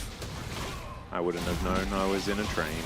Yeah, he went under the traffic. I went Yeah. through it. Going on that like old kids book vibe, I definitely made the right choice. Look at Let's this have a look at double this silly TP. fight again. And Loopy actually starts this off so beautifully, and if the follow-up here is actually just the slightest bit cleaner, or if Lucid goes in faster, this is a 100% done deal in this fight. The flash was good to avoid Frim's Gnar there. Lucid does not commit, even though he has ultimate available. They just don't think they have enough damage. They still win the fight and still get the Drake, but it's not a, you know, turning a 4,000 gold lead into like a 7,000 gold lead winning team fight. Yeah, like the team fight was even, and then DK were closer to the Herald afterwards, and so took it. And now Bro are going to start off this Dragon. This is one that, if DK want to, they can give it up. They don't really lose too much. They are going to be able to fight for it, though, with Shirley alongside them. This is how you use a second Herald. Well, you time it perfectly for this contest. TP coming through. Yeah, Ulday coming on in here does have the Realm Warp to reposition if they would like to, and it looks like the Drake is going to go the way of Bro. But now the team fight, can they actually win? Is the question. Is Frim's going to be the first to go down. Piercing Arrow doing some work here into the backline as well as, yeah, Anosh is going to flash his way out, and that means that Gyosu is just dead. And that's a double for the Camille. It's actually really awful for Bro that it's Thanatos picking up these kills because he's such a win condition. Yeah, like if Varus gets it, it's also kind of bad, but it's not as bad. And if Poolbay gets it, it's bad, but again, it's not as bad because like Poolbay, he's scaling kind of automatically here with his rod. Like he's gonna get stronger and stronger. He's farming extremely well with his Rise. And they actually have so much control over the map. They're not even putting 80 carry mid. They're just keeping Poolbay mid as far as gets a little turn after this play. Fight is really clean here. Just isolate this Gnar. Only gets Thanatos, so he's like, thank you for pushing me into Hextech Ultimatum. And then the follow-up ult here from Loopy is so good. And Gyosu does not have flash. Nothing he can do. Nope. And then they just instantly put Varus on a turret. He takes it out. Yeah, so now we're looking at a 6,000 goldie. We are pushing 4 to 6. Not 4 to 7, but 4 to 6. Yeah, I'd give it about a 4 to 6 out of 10 for this one. But it is, like, I feel like your prediction at the beginning of this series did take away from its hype levels, Wolf, because you kind of said what was going to happen, and then it happened, and now we're here. Watch a lot of LCK, you know, watch a lot of Korean League of Legends. I know what the parent team of D+ Kia's Challengers roster does. I know how they like to play. And it's funny because Lucid is having kind of a Canyon-esque performance on this pick right now. He hasn't like taken over the game, but he's just being extremely aggressive and threatening so much. Yep. So I do want to know, so is Karma, is she part of the, like, she's Ionian. Oh, she's Ionian? Yeah, she's I thought she was maybe alongside- Shurima. Nah. But she speaks that language, I don't know. No, she's Ionian, but she's like casting spells and stuff, I think. Ah, that's what she's doing. I think that's what it is. She like does the yeah. I always feel like she's talking about me because she knows I don't understand. Valdez knows this, man. Every time Karma says stuff when we're sitting on the desk waiting to do our segment, I'm like, what did she say, by the way? Like, can you translate that for me? Yeah. She always says that when I'm listening, man, every time. Yeah, that doesn't sound like a good word, I'll be honest with you. It doesn't. but it does sound evocative. She's the spirit of Ionia, inhabiting a woman. Named Dara. That's cool. Man, I kind of want to just like learn all of the lore from all of League of Legends from now until the MMO comes out. Was Dara the woman that she's inhabiting also like she be a champion? Could Brad release her separately? Is she like a shaman or something? Like Dara, was she like or was she like a nun or Chat's something? like she's just a normie, like she's NPC. Chat's like she's a muggle. I'm like, all right, like okay, like. But like, what if she also had like her own set of powers and there could be an alternate champion? Wow, she'd be like Jace, like Karma and Dara. Yeah. Man, imagine if Dara was just like actually Daria from the TV show Daria, and instead of actually having any abilities, she just said nonplussed things when you pressed each. That's what she's QWER. saying. That's what she's saying.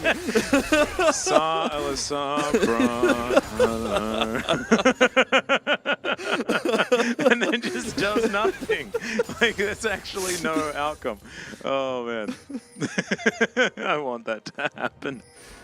Anyway, Lucid's going to throw a Q into that brush. Come on, mate. You're going to do that. You're going to throw a Q into the brush, aren't you? What are we doing? What? They're just showing how little damage okay. has been done to turrets, and The turrets are still K. yeah, very little damage. Would have been more interesting if it was a perfect game scenario, but they have a kill and a Drake, so Yeah. I get it. Yundo's trying to make it more interesting, though. Yeah, thanks, man. Appreciate that. But yeah, Good Alright, Trickster. Rexa is going to use his Warrior Trickster to get out of that one. Depth Charge doing stuff, but not It's really a lot of that knockup, much. but no Brim? damage. For Brim, I really want to know. still splitting, and like this is DK actually playing a beautiful 1-3-1. Yeah, it's really clean. That's what we were talking about with the Rise. Yeah. Does he actually win this? I feel like he does not. Yeah, it's like 3 levels down against a Rise. Yeah, Lucid comes on over so Ivory can't follow up. And have we seen... We saw an Emperor's Divide, right? Wait a minute. Did we? Oh. Maybe on one of those Herald fights, but I don't remember. Yeah. Well, I'm just going to start this one up while also taking turrets, just getting the most macro out of this map. Yep. I want to know where Frim got his name. It's like the most tilting name to me, but I also like really Isn't respect Frim like the best friend of a girl in a movie or a show or something? it. Really? I mean, that sounds like it could be. Sounds like a very old-timey name. Oh no. Pulling a T1, pulling a T1. Oh no. Oh no. Wait, he's not there. Wait, is he's still there? Holy! Okay, well, we're trying to jump into the back line here as Gyosu is in a lot of trouble. Had to wild growth himself. That means that this Zeri is a little bit more vulnerable, but not vulnerable enough. As it turns out, as Thanatos, he was on like the biggest mission, but then flubbed it sort of right at the end there, which was a little bit sad. Rune Prison comes down, and that is going to take down the monkey. There goes the Lulu. There's the Emperor's Divide that we were asking for from the grave. And Enosh, I think he's just going to have to skate this one out. Q's going to miss. Sprim gets out of there. And we're continuing to split while this is all going.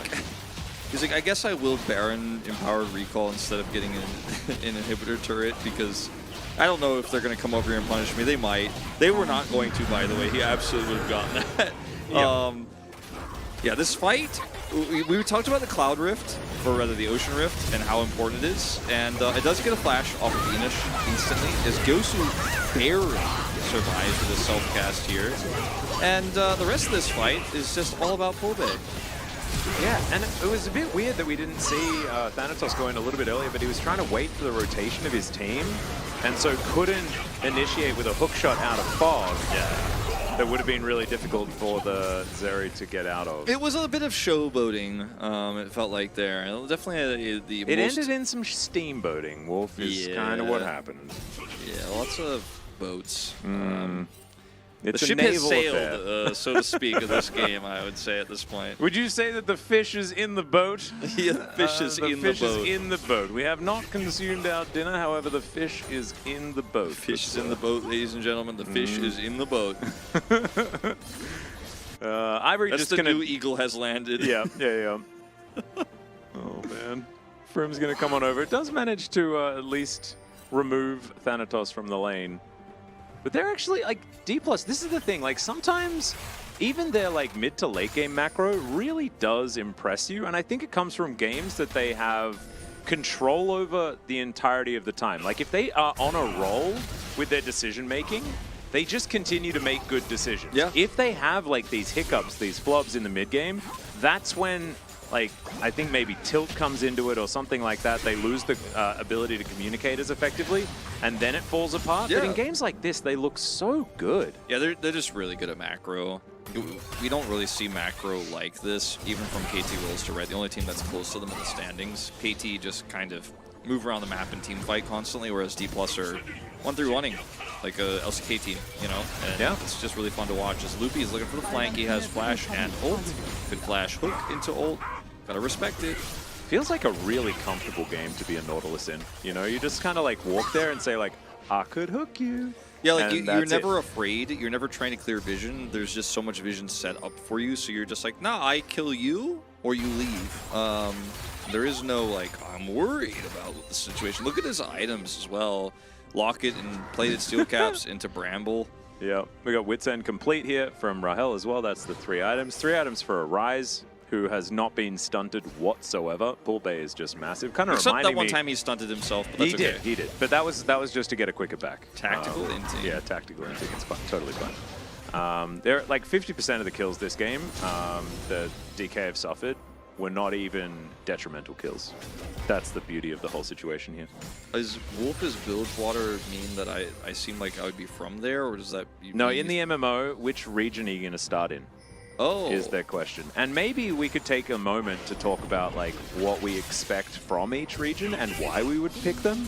Well, before we do that, like, I'll probably just say, like, I'll probably start wherever you and Valdez and Chronicler want to start, just so that we can, like, all level together and stuff. Yeah, but, that's true. I mean... I think it might be like similar to if you play WoW, for example, where you have like a starting zone that doesn't last too long and then you can meet up with your mates to level, I think. Is probably how it goes. Yeah, not like Final Fantasy 11 that I played recently, where I'm like, oh man, it's like you're walking for a really long time to go to the next place where you can meet people. Like you are walking. You don't have a chocobo, and if you had the, you don't have the license for the chocobo, but if you did, it would have cost. You wouldn't be able to afford riding it anyways. Like you're just walking for a long time. You're glad there's an auto walk button in that game. We actually kind of like on-hit Varus in this comp. Yeah, in this comp it's fine. Especially when it's played with a Nautilus. Because everyone's kind of low range on the bro side of things, so as long as you can avoid getting scooped by Ivory or Frim, you should be absolutely fine. Plus, it's got a stopwatch. So the win con in this game is not to shut this area out of lane. It was actually just to get the soul laners ahead with the Lee Sin pick. So you don't actually need to have the lethality Varus pushing on these areas, which is why the Nautilus pick is also great. In case Raptor decided to dive, he would have a terrible time. And you just kind of freely scale as the Varus in this game. Yeah. And I think like if you wanted to like go all in on the 1-3-1, lethality Varus is better. But if you want to have like some ability to do consistent damage in a team fight, then you're very happy with the Varus. As Thanatos is going to jump onto Frim, tactically sweep him, and not too much more is going to occur. Trap has been set. That did not hit. I don't think that Sonic Wave. Maybe they actually get him. And this is the thing, like if you're against a team that knows how to split push, you try to do things like this, and you are losing so much money everywhere. And look, they never check this damn we talked about it. And he just smites from it. What? But of course he does, because he was in the pit. For goodness sake. Oh my goodness. Every time. And now everyone's going to get knocked up. There is another Emperor's Divide, but what's been divided is all of Freon's hopes in this game. You and I just like cast this game before it even happened. Seriously, like dude, we what? didn't even need the game to happen. We really are AI from the future. Like this is actually just so hilarious. Oh my god. Oh, that's not I R can't for believe R, I Rahel. molded about it before it even happened, and then it happened in the worst way. Rahel, that R's for RNG, man. That's not for your name, dude. It's okay. Well, that is a very one-sided but 30-minute game, which we also called. Yeah. Yeah. Game here. Pretty quick Plus. one, as everyone is just going to press all of their buttons and their abilities. And yeah, Breon, looking forward to game 2 rather than any dwelling on that one. That's going to be a Lucid vote for me. For me, it is a Lucid vote, I think. I'll put it in or for is you. it a? Oh, do I do like the 5-head tactical int pull bait vote? Nah, it's a Lucid vote. All right, I'll put it in for you. Jungle times 2. Yeah, let's do it. Well, that game was pretty self-explanatory, pretty pre-castable. Yeah, we actually, I think we casted the game before the game happened, and then while the game was happening, we spoke about League of Legends lore most of the time. That was the kind of game where I feel like if you could have a frozen cast like in your freezer, Yeah. like I just pulled our cast out of the freezer and like heated it up. It's like, oh, babe, I'm tired tonight. I don't think I can do this series, so we'll just get this one out of the fridge. That's I okay, put the right? vote in the wrong chat. Oh no! My bad. Quickly.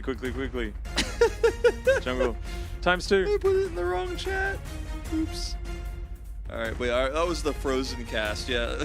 Yeah. Just put it in the microwave for a few minutes, or like in the toaster oven. It's fine.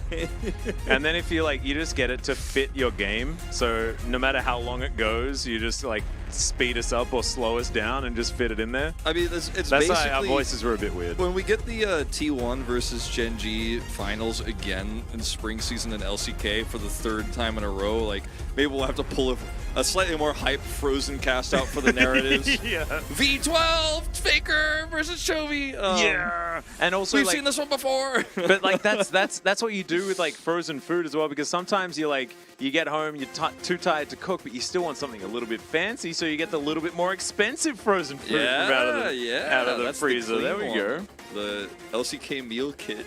Yeah. Oh my god, I can't believe that he was just standing in the brush. And it didn't even matter, because they were just going to split push the game to the end anyway. 1 Drake and 2 kills. That was all bro were allowed to have. And Lucid gets it. There we go. Unsurprising. Man's real good. 184 CS. Damn. He got a lot of farm. He took the whole map. That's a lot more farm than I was expecting from Lee Sin at 30 minutes. Huh. There you go. His hair is like so... It is the most Lego haircut I have ever seen. Like, you cannot convince me he's not a Lego right now. No, he's actually... That is actually a literally Lego figure. I love Lucid. Yeah. And I'm not trying to throw shade, but like...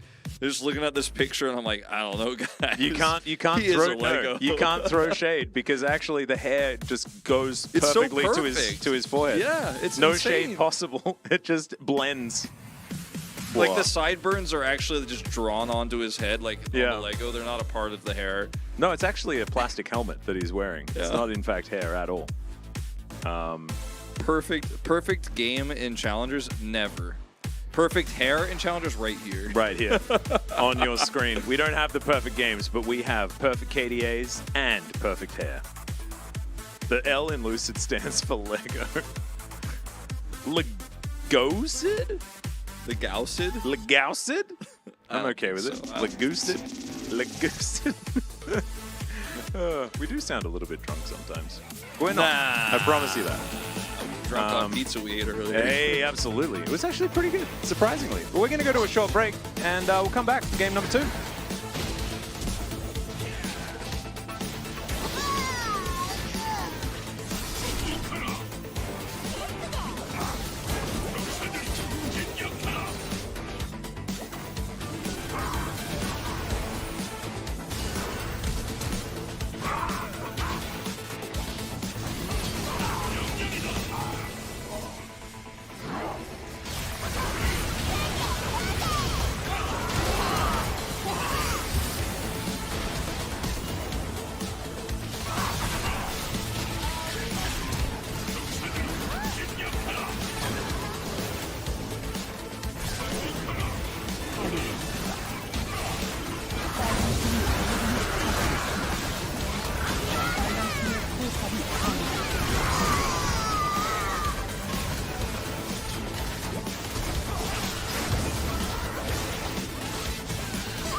Welcome back, ladies and gentlemen. It's LCK Challenger 2023 Spring. I'm Atlas, this is Wolf. Commentary time, both of us. Now, Wolf expecting some good League of Legends today from these teams. Got it from one of them so far. Thank you, Atlas. I'm myself personally really excited for Game 2 because Game 1 was a really clinical performance from D plus Kia, and I think that if we see a similar draft here again on blue side from them, we might be going for a 4-0 night, and that means we'd go home pretty early. That being said, I'd love to see Breon really bring it back here too, because they like to do that against D plus Kia. They bring it to 3 gamers all the time. I know they want to play the game and do the things, Wolf, but it's difficult when they're a team that has less players that are good. Well, there are skill gaps, of course, to be considered here in the Challengers region, or Challengers League. I don't know why I always call it a region. It does feel like a different region. I can't handle it because it's just you're just like trying to speak weird, and it's not an accent. It's just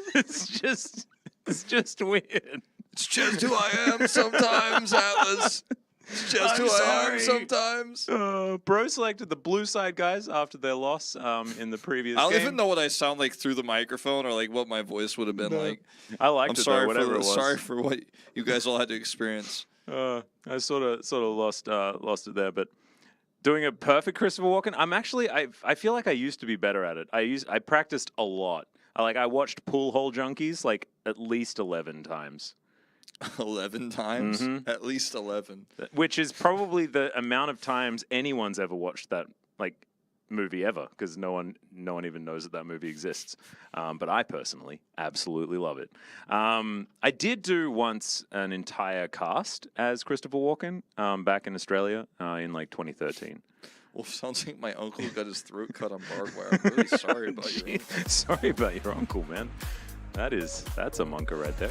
Oh God, my face exists on the broadcast. Lucid fan right there though.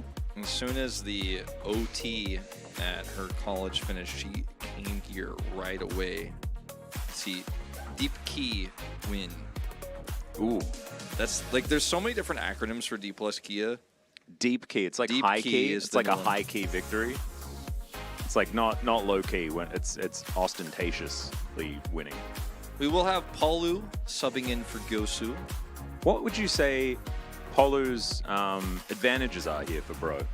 Well, I think he has a better grasp of melee supports, which is not what they played last game, but maybe they're planning on playing a melee support this time. Although I think Gosu's Lulu left a lot to be desired in that last game, so perhaps that's why he's being subbed out, or maybe they just want to get some more experience for these players. It's always hard to tell here in Challengers. Yeah, I think maybe it's because he wasn't in the last game, maybe that's a good reason to bring him in for this one, just to try and lighten the mood a little bit. We did see an early disconnect. Don't want to name names or anything like that, but we did see that in the previous game, and that can allude to, potentially some heatedness from both of these teams, but we'll see. I don't want to read too far into it. It's true. Lots of D plus Kia fans here in the arena tonight. There's a serious question here, Wolf. Yeah. And that is why D plus Kia, not Damwon Kia? And okay. It's a genuine question. I think the reason is because the amount of mispronunciation from the global broadcast and international events from Damwon has led to them needing to change their name. Well, I'm pretty sure that Dracos will be able to figure this one out. I don't think he's going to run around saying DePlus. DePlus Kia. DePlus. I always just love to call Dracos out on Damwon. Yeah. It's just been one of my hobbies. I love Dracos, by the way, but come on. I think Daniel's accent is the most egregiously angled towards Damwoning. Because Vedius does it as well, but it feels to me like he'd be better at doing a Damwon, and he did. Well, he changed it. There's another, as we have these drafts, nice target on this Lee Sin here against blue side, but where we're seeing more Lee Sin. But the other one that Dracos does that's so Damwon is Malrang Malran. He's got that one. I mean, look, if you're American and you haven't spent a lot of time practicing how Korean spelling translates into pronunciation, it can be tricky. So I'm not trying to throw shade, but it's been a while. Come on. I could and I haven't learned Korean or anything like that. Obviously, I don't speak the language, but understanding how the sounds worked took me about 2 years to really understand. Like, if I was going to talk about, like, say, a food or something like that, I'd use the Korean word, but at the beginning it'd be a really wacky one. Oh, is he going to play Italy? No. No. But they are going to get the Annie, which is actually kind of a big deal. As Bro, back to basics. They're back to the forest. Okay, so Maokai with the Zeri. Lulu probably coming in hot. Yeah. Oh. Are we really going to play Maokai into this? I think it's okay, but they need a lot of Well, more Polo strong. has 3/4 of Lulu's name within his name. That's true. So that means that obviously they're going to have more synergy. Now we have Twisted Advance Wild Growth synergy, theoretically. They can play Varus here, but they can also just play like a Draven lane with Annie and then keep the support in. I'd say that even though some of the ranged supports and like the ranged sickle supports are nerfed on this patch, you still can do it. I think the LCK will look a little bit different from Challengers this week, when I think we're going to see a lot of the same picks. Love this. There's a Draven. We pulled it out of the freezer this cast. You know? It's another one out of the freezer, straight out of there. It's a one-size-fits-all based on 13.4 at this stage. Nothing to really throw any spanners in the works. We'll see whether the bans are going to change things for that. 13.5 we'll talk about when it gets closer to release. All R4 Kassadin angle? Yeah, could be. Mod check? Actually kind of makes sense in this draft, too. A little bit of scaling power. Yeah. Not a lot of range, but maybe we don't care. But we should care, because it's Maokai. Yeah. I think they really need a lot of range damage. Like, we might even see... I mean, I think this is fine, but like this could be a game where we see something like a Kalista Draven lane and Annie's played mid. Depends on what Ivory ends up blocking in here. They could also just ban Syndra here and be like, you're not playing that, by the way, lol. Or they could just get rid of the Azir, I guess. But I think now, like, the Azir did not look like a very powerful pick. And we have actually seen, I'm pretty sure we've seen Frozen Cast. Yeah, it is actually Frozen Cast. Haven't we seen Tristana's kind of picked into Rise as well? Yeah. Any lane where you want to just get ahead early or you're going to get rolled later. Right? Yeah. And reliable escape, blah, blah, blah.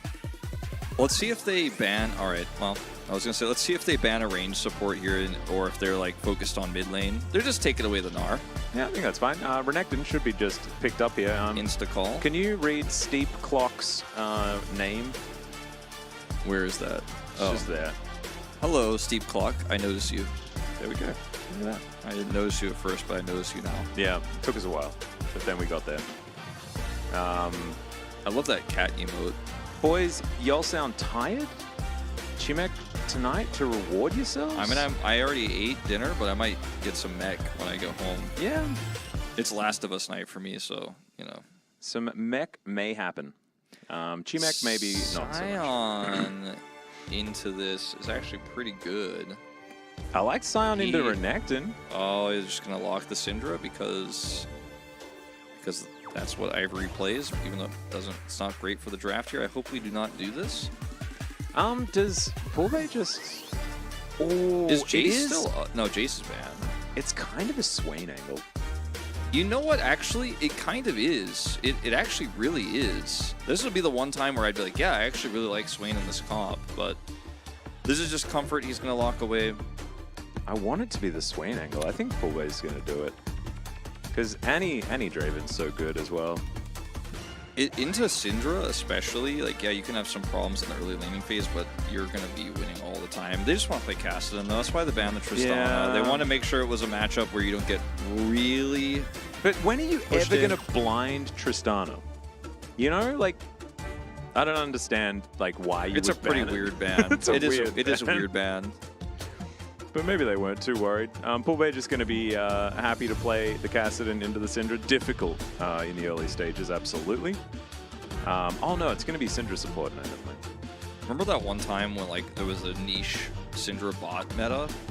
Yeah. And then who was it who played for Gen.G, who played it? He was like a mid laner who had to play AD carry because of COVID, and then he played it. Is it Ophelia? Yeah, I think it was him. Yeah, I think it was Ophelia who did that. I'm pretty sure. That was pretty funny back then. Where it was like unironically a good pick in LCS, and then he was like, well, I'm a mid player who has to play AD carry, so I'm going to do this. And it's also how Viper became like the third best Vladimir in the LCK as an AD carry player. Yeah. That meta was fun. Awesome dudes. I love the awesome dudes meta. Well, I'm going to be honest with you guys. I think that the Maokai pick is the Maokai and the Syndra here for Brion are the weak links for me. I don't think they're very great for this composition, but I like the sign with the Zeri, especially into this low-range comp for D+. But Kassadin plus a Draven kill lane and the Renekton power here for mid-game team fights makes me feel like we might have another one-sided one on our hands. It could be. The Maokai will need to get a lot of value immediately after that level 6 has been hit. Lucid this time not going to have as much early power with this Wukong, but the lanes I think are naturally kind of okay for D+ in top and bottom lane. Kassadin going to be trying to do his best to go even with the Syndra, but I don't think mid pressure is as important now for D+, just because they have the Renekton and the Draven lane.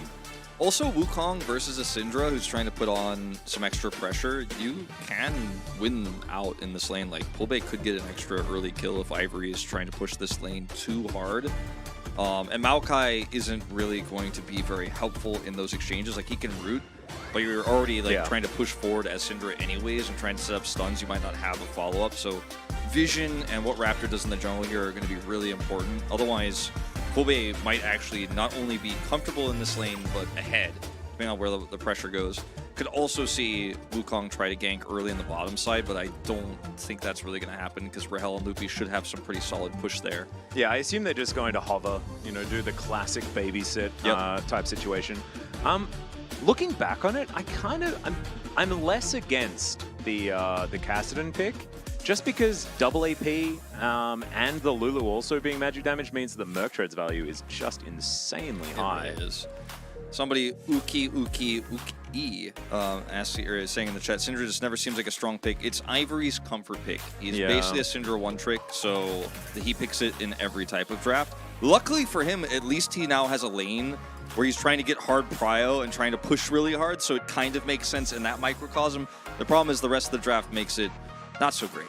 Yep, and also the team names and stuff like that make it a bit difficult for Bro to win this one as well. So there are a lot of things on the shoulders of this young mid laner as he attempts to be the one winning lane that Bro have at the beginning of this one.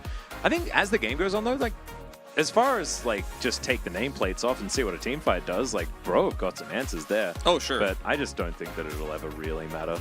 I think Mikoyan is a little bit potentially correct in this game. I am a little bit worried as we do have a sound issue. Freeman and Raptor seem to be unable to communicate with the team. Oh, that's not so good. I feel like the Zeri setup here is not good enough for a team of this caliber. Like the ways in which Zeri needs to be empowered with like a really strong front line. You have the Scatter the Weak, like you can help set her up in that way, but when you have to protect her against all of these threats, the Annie stun, like she gets hit by Flash Tibbers, it's done. Like literally done instantly. Gets hit by Wukong engaged, instantly done. It's just over. So Kassadin gets on top of her, it's over, right? So you have to be really careful. Nuclear fan here in the audience. Oh, that's cute. I guess he's how casting it's got, today. Like, his face. Yeah. I met him in the casting room earlier on today.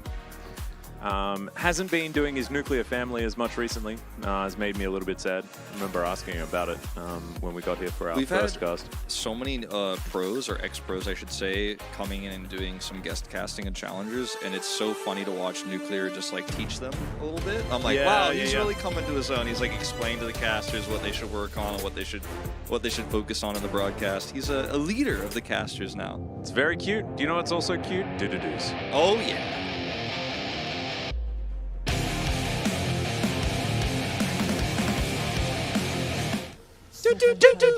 I was way too early. I think you were a bit scared. You were a bit scared, and I think it's the pressure. I also might have been too late. Nah, I think I was just really early. I don't know. Let's see what chat thinks, but I think I was way early. I committed very hard, so maybe just because of that, I get extra points because I really did a giga commit. Unsealed spellbook. Yeah, everything we were both else wrong. Oh, we were both wrong. All right. Apparently. Maybe it's stream delay because we've got like a random speaker in the back as well. So maybe we're all just wrong. Well, Paulo's going to get some Spell Thief's Edge value, as Lulu builds Spell Thief's Edge like so fast. Yeah. Picks. That's true. Like, whenever I play Lulu, it's so satisfying at level 1. If you get that picks value, you're like, ooh, the money! Look at that, 60. Like, they are showing like 60 gold, 560 total. There we go. Also, Annie 560 total though, so kind of fun. Even trade arena as Pullbait is just going to be delivering some spheres of null towards Ivory, who is going to be delivering some spheres of darkness towards Cassidy. Kind of just sphere. It's a sphere off. Yeah, they should really make a Syndra skin where the wait, the spheres of null are Syndra spheres, right? Or no, they're the dark spheres. Ah, dark spheres. Okay, never mind. Isn't it? It is null sphere, right? Q from for the Q for Kassadin? Pretty sure it is. I don't think that one's changed. Well, I was gonna say they should make the spheres zeros with a line through them and make it a null skin, like a calculator or something. But I mean, if it's not, then I said the name, and then if I do the Q name wrong, then never mind. You just said it, and then I was like, oh, okay, I probably have the name wrong. Because Atlas knows all the names, and he did know them all. I just misinterpreted.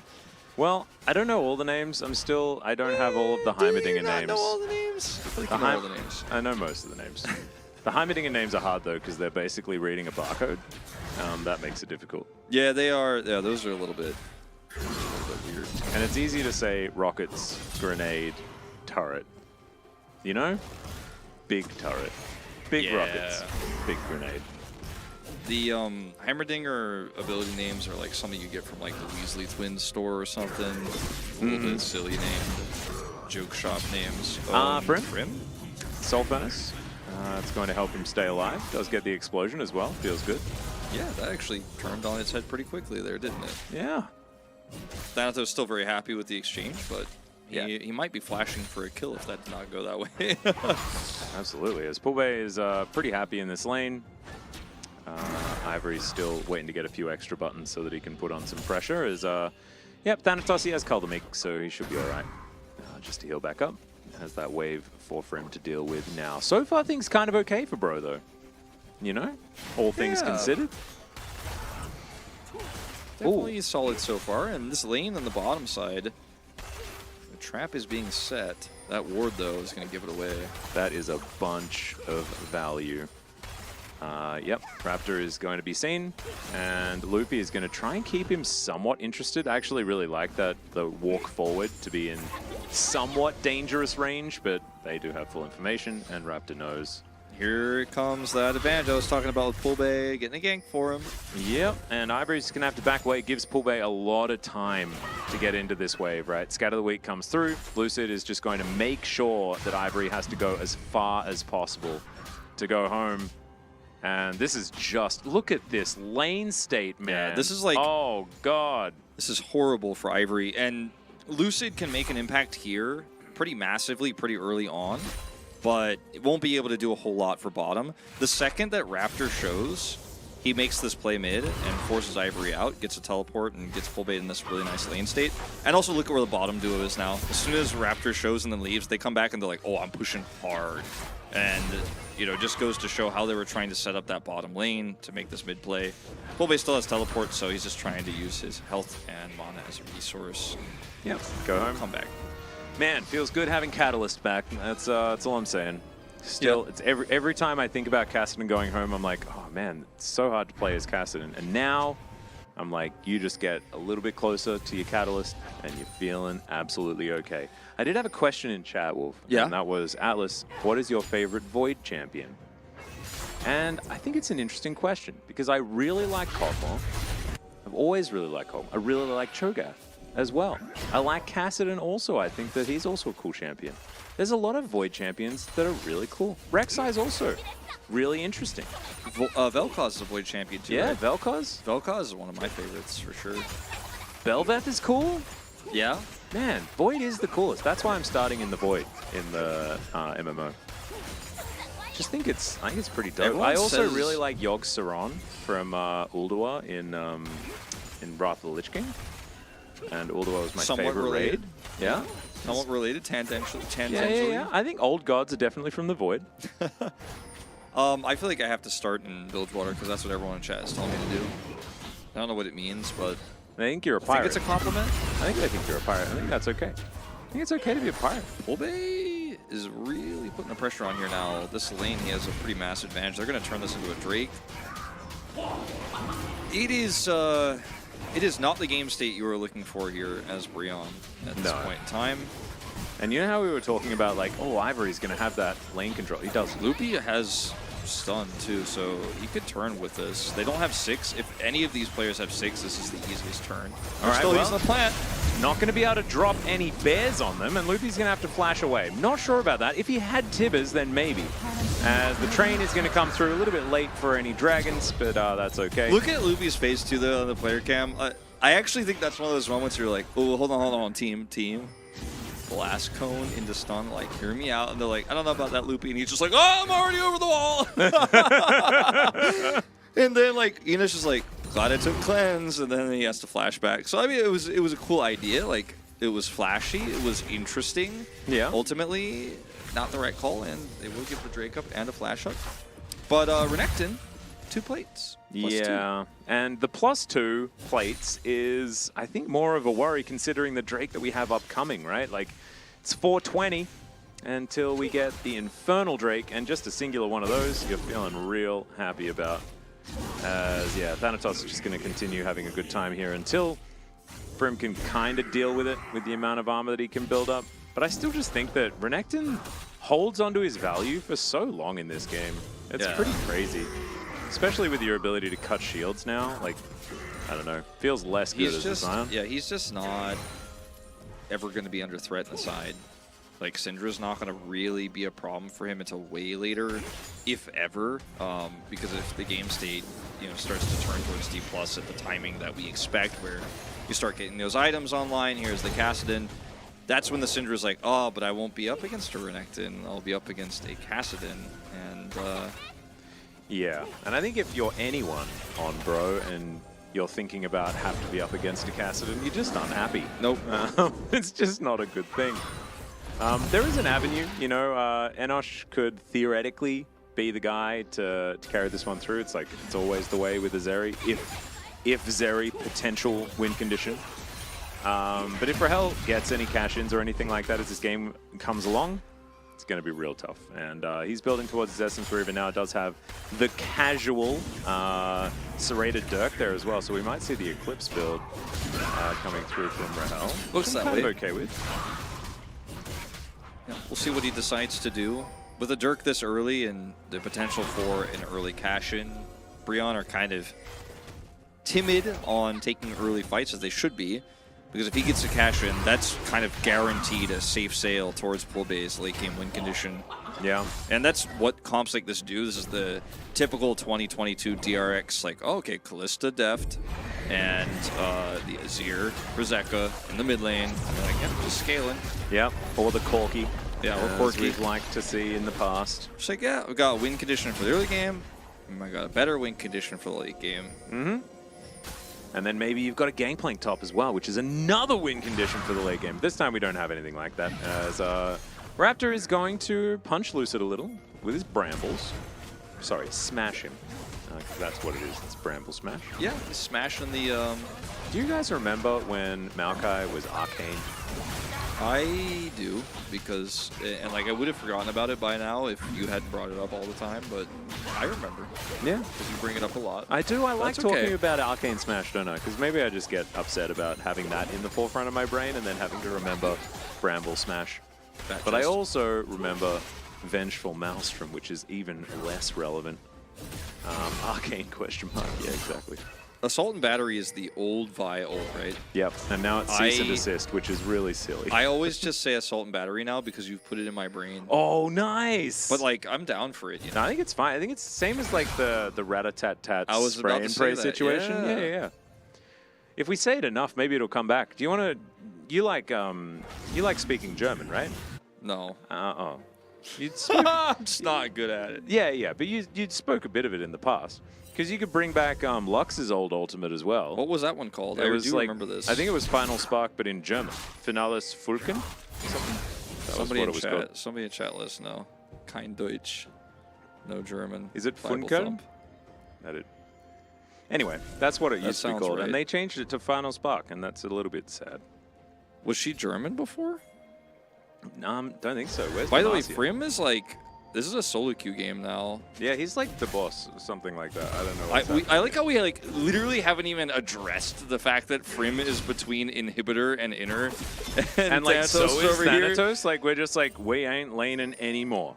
So tired of this annoying crocodile hitting my armor. And this crocodile's like, I'm so tired of dulling my blades on your armor. The problem is that Thanatos actually is a threat. Whereas Frim is not while he's over there. He's going to come over here and contest this Drake. And right now this is very awkward for Breon because they both don't want to allow this Drake, but they also can't really fight well at this stage, as Frim is also here. Yeah, making his way in. All right, there's the Cyclone to start it up. They drop a bear on him.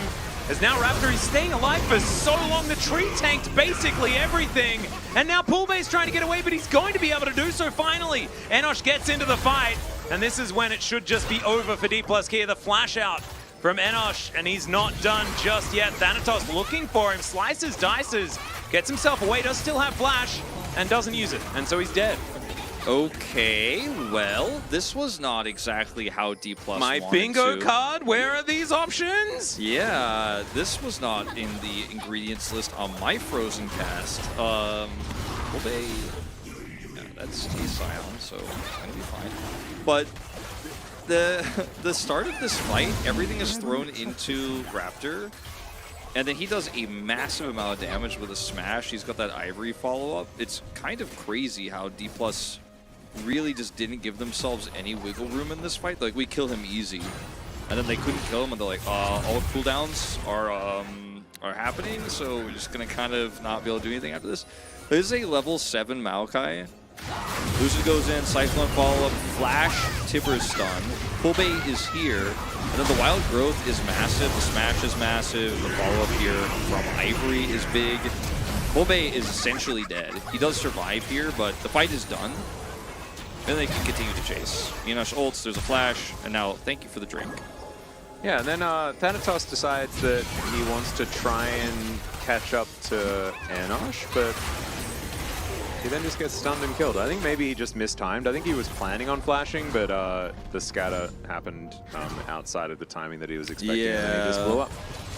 But this is definitely not part of the DK game plan. However, less of a bad thing for it to happen in this game as opposed to the first one, because they now have the Kassadin that does allow them to have those late game win conditions. However, it is Hextech Drake, and Bro already have 2. That Infernal to be picked up is definitely a lot of value. And so, I don't know. I think that this is definitely the Zeri WinCon angle. I think that D+ had, especially in that last fight, like their turn is amazing. If they can group up on the objective faster with this Renekton and with the Cyclone for Lucid, And they just kind of tried to play this like it was a pick comp with Cyclone, which I don't think they should do. I think they should try to anchor themselves towards objectives. Because, I mean, they could still just win by default with this Draven and Caston later if they are online. Draven doesn't have a cash in yet, so we're not going to trust blindly just yet that that's going to happen. But I think D+ should have been able to set up that fight really well. And I think they got a little bit greedy. I think they saw kills in their eyes. They saw dollar signs. They were like, oh, what if we get the Roger a bit faster? It is ready now. It does sort of remind me of how Chovy was playing the Cassidon. Yeah, right? it's it's like he's playing like he's level 16 from level 1. Yeah. That's a similar vibe. And that is definitely something that, if he does continue to play like that, can lead you to wins if you keep up that confidence. As now Bro going to be setting up for this Rift Herald. Ivory moves over, full bait. Not going to be chasing after him just yet. There's Loopy in the brush. We move on over. Raptor comes in, and now we're just really hard for Loopy to engage here. Doesn't have flash, so needs to be respectful. He's going to waste his stun here. So they're like, he's like, let me touch this Raptor. I need to get my stun back up. Here's a shield. One more, please. Feels about Nature's Grasp time. There it is. They get the stun. Poolbay gonna have to get out of there as the Grasp. He's going to land onto the Renekton. He gets polymorphed and destroyed. Enosh going to be able to pick that one up. And D+ Kia, I don't know about this this whole plan here this time around, guys. Yeah, Loopy was waiting for his flash. Like, it was coming up. It just came back up, but I think he was hoping he's going to get his flash back up. Then kind of uses his stun awkwardly here at the beginning of this, and then by the time his flash is back up, which is like right now, like literally at this moment when he gets the stun, the fight's already over. They already lost the Herald, the ult comes through from Maokai, and they're all grasped by nature. And that's essentially the fight. And D+, they still have a lot of win conditions in this late game. Caston, like, look, Draven, we can talk about how his scaling works. He does scale well, he's just very low range, so it's difficult to utilize his damage later on. And the item build he's gone for here is going to make him feel a little bit less great about what he does later, but we'll see what he builds completely once that's all done. But, like, it's not done by any means, but this is just uncharacteristically shaky play in the early game here for D+, which I think is what we're plussed by more than anything else. It's not like it's doomed, but we're like, wow, they're not really ahead right now. That's usually where they are. And this reminds us of the games that they were playing previously that they looked a bit shaky in, right? Where they weren't actually able to get the game to work on, you know, their timing, right? And when things are a little bit off their tempo, it is difficult for DK to know what the right move is. This might be the right move, though, as Frim is just going to start trying to hack down this Cassidon. Lucid takes the long way around. Seems a bit difficult. Bro going to take their opportunity to throw this Herald into the mid lane.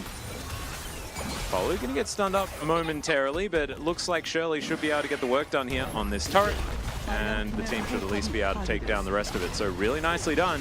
Zeri continues her reign of terror here over DK. Yeah, and Breon going to take a third Drake here off of this.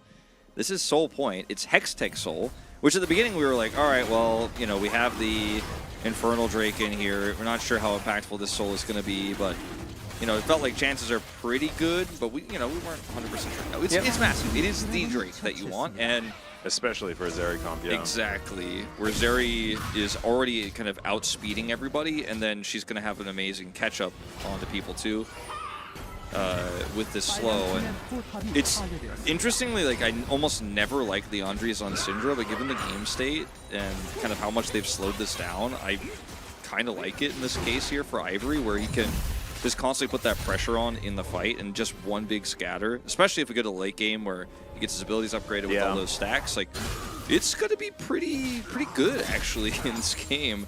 Starting to feel worried about D+ Kia here. No, they're a team that will out-execute, just like their counterpart in the LCK, where it feels like you missed your spikes, you missed your win conditions, doesn't matter. They team fight so well in the late game that it doesn't matter in that context, but let's wait and see how this one pans out. No, I agree. I think that this is definitely going to the beat of Bro's drum, which is certainly good news for them. We do have 4 stacks on our Rod of Ages here for Poolbay, though, and so only going to take a matter of time before he gets towards that level 16. It might even be that it ticks him to the level 16, given the fact that these stacks are coming through a little bit later. Might be around that 25-minute mark. something like that, that we do Yeah, get the around Kassadin cash-in moment. That could line up with it quite nicely. And Breon, like, they've gotten these objectives, but they haven't been able to win clean team fights yet. The only fight they really won was D+'s error. So they still need to prove to us that they can actually win a fight with this composition against the best team in Challengers, right, in D+ Kia. So Yep. it has no legs, looks like. Yeah, so, I'm now so that we take a sad. really close look, I just don't see. I mean, what? Okay, wait, hold on. What's going on right here, though? I'm pointing at the screen. I'm like touching the it's monitor. like other. He's got like that's his other arms. Like if you think about him, like Aslan from Okay, sure. Neverending Story. Sure, you know, sure, and he's got a sure. big long tail. Yeah, All right, so those aren't it's legs. sad. But I just want him to have a gigantic body underneath, and for this to be a tiny little neck on the top of an absolutely huge body that he has. That's just going through the bottom of Summoner's Rift. That's what I want. But Yeah. sometimes we can't have what we want. They kind of look like legs, though. He has 6 of them. Kind of looks like legs as if he was a... Oh, that was a nice side step there from Lucid. He's going to press his Warrior Trickster button, get himself out of That the way. was clean. That was really clean. Organ music suddenly. Da-da. Baron kind of looks like Executor, the Pokemon. Yeah. Even purple. the variation, was it the Alolan variation that was like really tall? Yeah. The Alolan one, yeah. The, I like how you say Alolan because it sounds like the Alawi variation. Yeah. And it is tentacles? kind of like the Alawan version because its Baron does have tentacles. It's perfect. Yeah. But he looks like a coconut tree for those who aren't familiar. Surely everyone knows who Executor is, right? I mean, that's base game, isn't it? Yeah. Yeah. The original one, yeah. Red Blue. Which did not get announced at Pokemon Presents yesterday for the Game Boy app. Yeah. A little bit disappointing, if I'm honest. Like, I don't know if there's anyone from Pokemon Company watching Challengers. They should be, but Yeah. we were all really excited, to play that together as an LCK team, play the old originals. Yeah, it would have been good. But I guess we'll just have to wait a little bit longer. Sad times. It's a little bit disappointing. I don't know. I would have put Executor on my team, actually, after this, if it had been announced. There we would. Oh, man. I don't know who I would actually have on my team of original Pokemon because I really, I didn't resonate that much with the original 150. It was the gold and silver Pokemon that I really, really liked. What's your favorite gold, silver, Johto? Ampharos. Oh, sorry, say again? Ampharos. Ah, yeah. It's a I good liked call. him because, he was helpful and did the lighthouse stuff in the story. I like Spinarak, the spider, because it looks Oh, like he has yeah. like a smiley face. Yeah, and then Ariados was super cool looking. Yeah, that was my favorite. And then I found out also that Ampharos was just not that good, which was sad. Stats wise, just too slow. But it looks really cool though. Yeah. And look, he was very good in my game.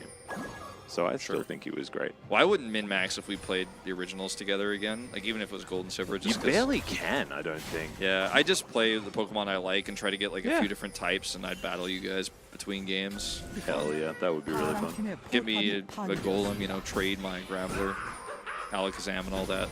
I have to remember how stats work in that game. Speaking of stats, let's see who's got the most of All them right, this is as we where- butt heads 5v5. Bro need to win a 5v5 fight. Their comp has the setup for the Zeri. Zeri sitting on 2 items now, if I'm not mistaken, so should be able to, yeah. Quick blades are ready. This is the fight that you should be ready to take as Breon to get your Hextech Soul and win the game sub 25 minutes. Yep. If you mess this up, though, D+ are going to be back in the driver's seat, probably win this game. So Lucid on a very long wraparound. I actually think that it's kind of fine even if Bro don't get this one because they always have the pressure of Soul every time a Drake comes up. They can give up 2 of these, I think, without worrying too much about it. As now Pull Bay's coming in. Lucid, not even thinking about the Drake right now as he's going to back away. And the Draven is just dead. Yeah, I'm not sure about this one. As Lucid's just going to be fighting Enosh on the backside of this, and Enosh is going to win the 1v1. Now they dive on in. Pullbay does at least get one of them, and now is looking for more, but there's a giant Scion in the way. And Raptor's still alive as well, so they will give up Hextech Soul. This is going to game 3. You brought on the noir film accent there for the end of that team fight. It felt like I was enjoying really? it. Yeah, it just kind of came out a little bit. Oh, cool. I was like, you're like an announcer from the 40s a little bit. Anyway, just to add one point, as we see here, the observers are highlighting, he did not have 16 in this fight. And the engage here onto Pulbe is brilliant from Bro. Ultimate, not so great here from Enoch, but we'll let it go because the rest of the follow-up here when this team fight is cut in half and they identify, okay, Lucid's on the left side here is beautiful. Pulbe has to leave. So it's basically a 4v3 fight where they're in perfect position and they have the better engage tools with this Maokai. And this is a clean fight, you know, for Breon, right when their win conditions are coming online, right before 16 is hit for Pulbe. If he has 16, I think this fight looks totally different because he goes over the wall and then he comes back and his ult gets empowered, he stacks it up and can do way more damage. But now Breon, Hextech Soul at 25, and I was saying like they need to win this fight because of the 16 thing as well. Like if they don't win this fight, yeah, they're not that worried about the single Drake that D+ gets, but Pulbe has 16 and then they could start making plays around Baron and stuff like that. Yeah, I don't know Now how... I just don't think there's a comeback here for D+. No, and it's in fact even more difficult, right? Because it's 0-1-0 now on Rahel. So he had so many stacks, and he's now lost so many stacks, and this Draven is going to be anemic. It's basically unplayable. It's really difficult. Loopy does have Flash. They're going to try and get in here and at least contest this Baron as Lucid. Certainly going to be a target. Does Cyclone as, look at that, Palu! Almost falls down, but doesn't.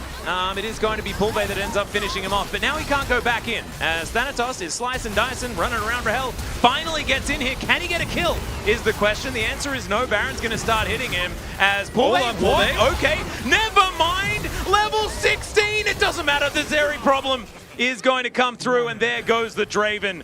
Oh man, which champion's more overpowered, I guess, is the question as far as late-game team fighting power. They should, with this shield, though, be able to take this Baron, as Enoch can lifesteal off of it a little bit here, and Prim can tank it for forever. It's going to take a really long time, but I don't think there's any contest. I think we have to be a little bit critical of Loopy's Annie play this game. He really has not looked very comfortable on the champion, and okay, well, maybe it's time for him to have the hero story. Redeemed? Oh my Drop God. a bear? Flash for it. Just flash for it, man. Oh, yeah, he steals it! Okay, that's the win condition, by the way. That was the win condition. It was the, by the way, they don't have a jungler anymore, guys. Ours is going to respawn win condition. Tactical int. This is... Show up late to surprise them. Wait, does that mean that now they have Baron in order to get waves in position for Elbow? Look at this fight where Loopy just cues Prim here. Instead of like trying to, I mean, it's hard to get through this choke point, but he looks really out of sorts in this position.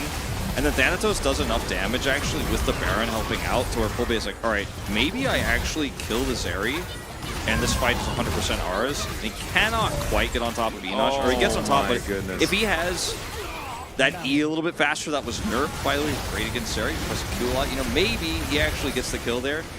And without Zeri, like, 100% they can't even start the Baron. Then Loopy comes over. I mean, Enoch was almost dead. Yeah. Someone hit was. Oh, he smites it on that's 73. actually so ridiculous. Yeah. So that's now, a little bit on Bro as well. Yeah. The really sad thing, Wolf, is that even though Bro, they have Hextech Soul, right? And everything's great. They have an incredibly fed Zeri. They weren't that far ahead. No, they weren't. And also, like, now this Kassadin exists and can kill anyone 1v1. And if he hits more than 2 people, or like if he hits more than one person in a team fight, like twice, the fight is over. It doesn't matter what the Draven's 0, 2, and 1. It just doesn't matter at all. No. He has Zonias too, so he's harder to kill. And has that stasis, so he can hold the aggressive ult stack a little bit longer. I'd like to see him build like a Frozen Heart or something like that, just because he knows that it's only Enoch that's his problem as Nature's Grasp comes in. Rahel shielded up, and it looks like Bro should be able to grab this turret against the flow of the Baron. Pulbe, though, here towards his top side, looking to try and grab this inner turret where he can. He has TP set up here because he's unsealed, but he has the TP ready, so he could just constantly push this and then TP in for what will be the game-deciding fight on Elder here in 75 seconds. It's such an early Elder, especially for challengers. Oh, yeah. So it's like kind of weird that we're looking at this 30-minute Elder, but that's the win condition here for D+. They're like, yep, you can have all the Drakes. If you can't team fight win with Hextech Soul, then you don't deserve to be the winners of this series. And they are so close to actually making this happen. Look at the buying here, too, for Rahel. He just got LDR right before the objective. It's level 18. It's so unfair. It's so dumb. He's 1,200 gold up on Ivory. He is. And he is currently 500 gold down on Enosh, which is actually the matchup here in this game. It is Pulbe versus Enosh. Who can win fight better? Yeah, look at the damage dealt. It really tells that story, doesn't it? The Syndra has actually done a lot, but it's lots of Leandri's damage. Yeah, the Draven has done next to zero this game. Really hasn't been the game that Rahel has performed super well in. No flash for Loopy. Are they just going to give up Prio on this Drake to try to get inhib? This was, I think, a big macro mistake here from Bro. Like, this spawns in 10. This is not spawning at 40. You push this in super hard, but now D+ actually have the full team fight they want. Yeah, Prim is just going to break a blast cone. I think knew where Lucid was, as the Elder is going to get out of the pit. Of course, we're going to be flipping for this, but we'll see whether team fight can actually come through beforehand, as Pulbe is in the mid lane. They do have to be very careful. Thanatos going to get knocked up. Can't take fully channeled Qs here, as Sion can take anything that you want, as there is the Nature's Grasp. Rahel keeping himself alive for now. Raptor taking a bit of damage, actually, as Pulbe off to the side. Yeah, and without the ult from this Maokai, this regroup from DK is actually very powerful. Yeah, Pulbe is just looking to make this a 50-50. He wins. The Elder is going to reset. Look at all those bats. Look at all those bats, Wolf. There's so many bats, man. The skin is so spooky. Okay. Breon, you have to be super decisive here. The bats swoop in. They fly away again. Lucid off to the side. They're wanting to keep track of this smite. They can see it now. This control ward is definitely good. Oh, a good replace there from All Palu. right, Tree finds absolutely nothing, though, as Pulbe can just go wherever he wants. Thanatos slices over the wall, and now Ivory able to get 2 of these kills already, alongside his Zeri as well, and now can Lucid actually do it? There's the first one for Pulbe. Can he find the next is the question. More Rift Walks, more money. That's the triple so far, but he is going to be taken down. Now it's Thanatos versus Frim for the end of this game. That's crazy, and it's just a Sion. Can he take the battle against the Elder? The game continues. He absolutely cannot, but I don't like to do this in challengers, especially I don't like to do it as a caster in general, but the positioning of Zeri in this fight, we have to be a little bit critical. He is chasing this Renekton over the wall into a very fed Casting. Look at this. Oh, cops a bear as well. Look at this over the wall, though. Chasing Thanatos here. If he lives longer in this fight, I think Breon absolutely clean up house. Like, no question about it.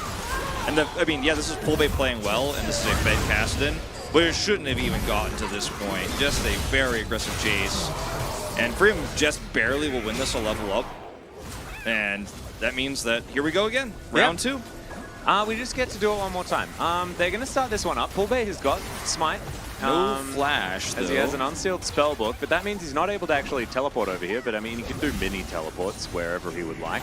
He can now take a base gate if he would like to. And bro, they're interested in a team fight. Lucid and Pulbe together.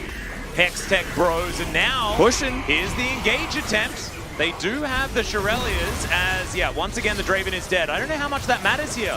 4D plus Kia though, as they are going to take down the Crocodile as well. I think 3 versus 5 is probably a little bit beyond what they're capable of. Tibbers, maybe? Yeah, Loopy walking across wards, and he'll just die, okay.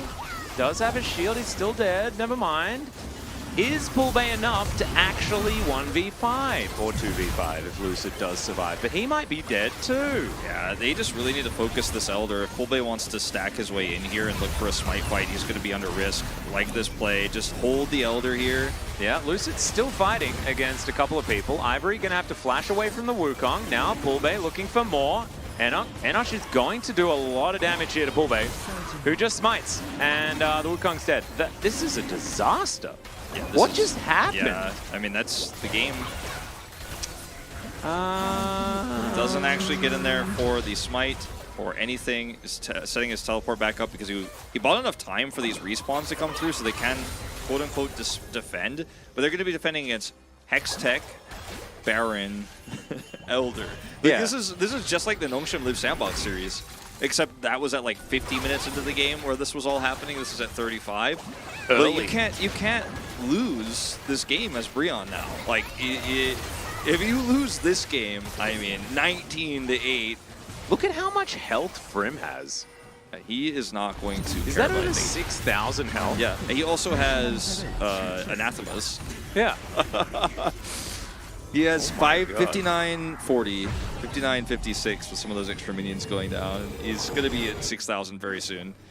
And the game has gone so long that he's just getting tankier and tankier. Why has Sion done more damage than Renekton? Honestly, probably because of his AoE burn. Yeah, people are just getting Sunfire caped to death. Who is he anathemizing? I guess Pull Bay. probably Pull Bay, right? Like, Yeah. Rahel does nothing in this game. You just build armor and Yeah. anathemas the Kassadin, and you're probably fine. I just assumed so, but when they were showing it, I was like, is it something weird where we should be sad? No, he's doing the right thing. Well, let's... Hex tag, pretty busted. They're going to try and defend. Look at how much... There's too much health! What the heck? It looks like the old health bar that, that Herald used to have.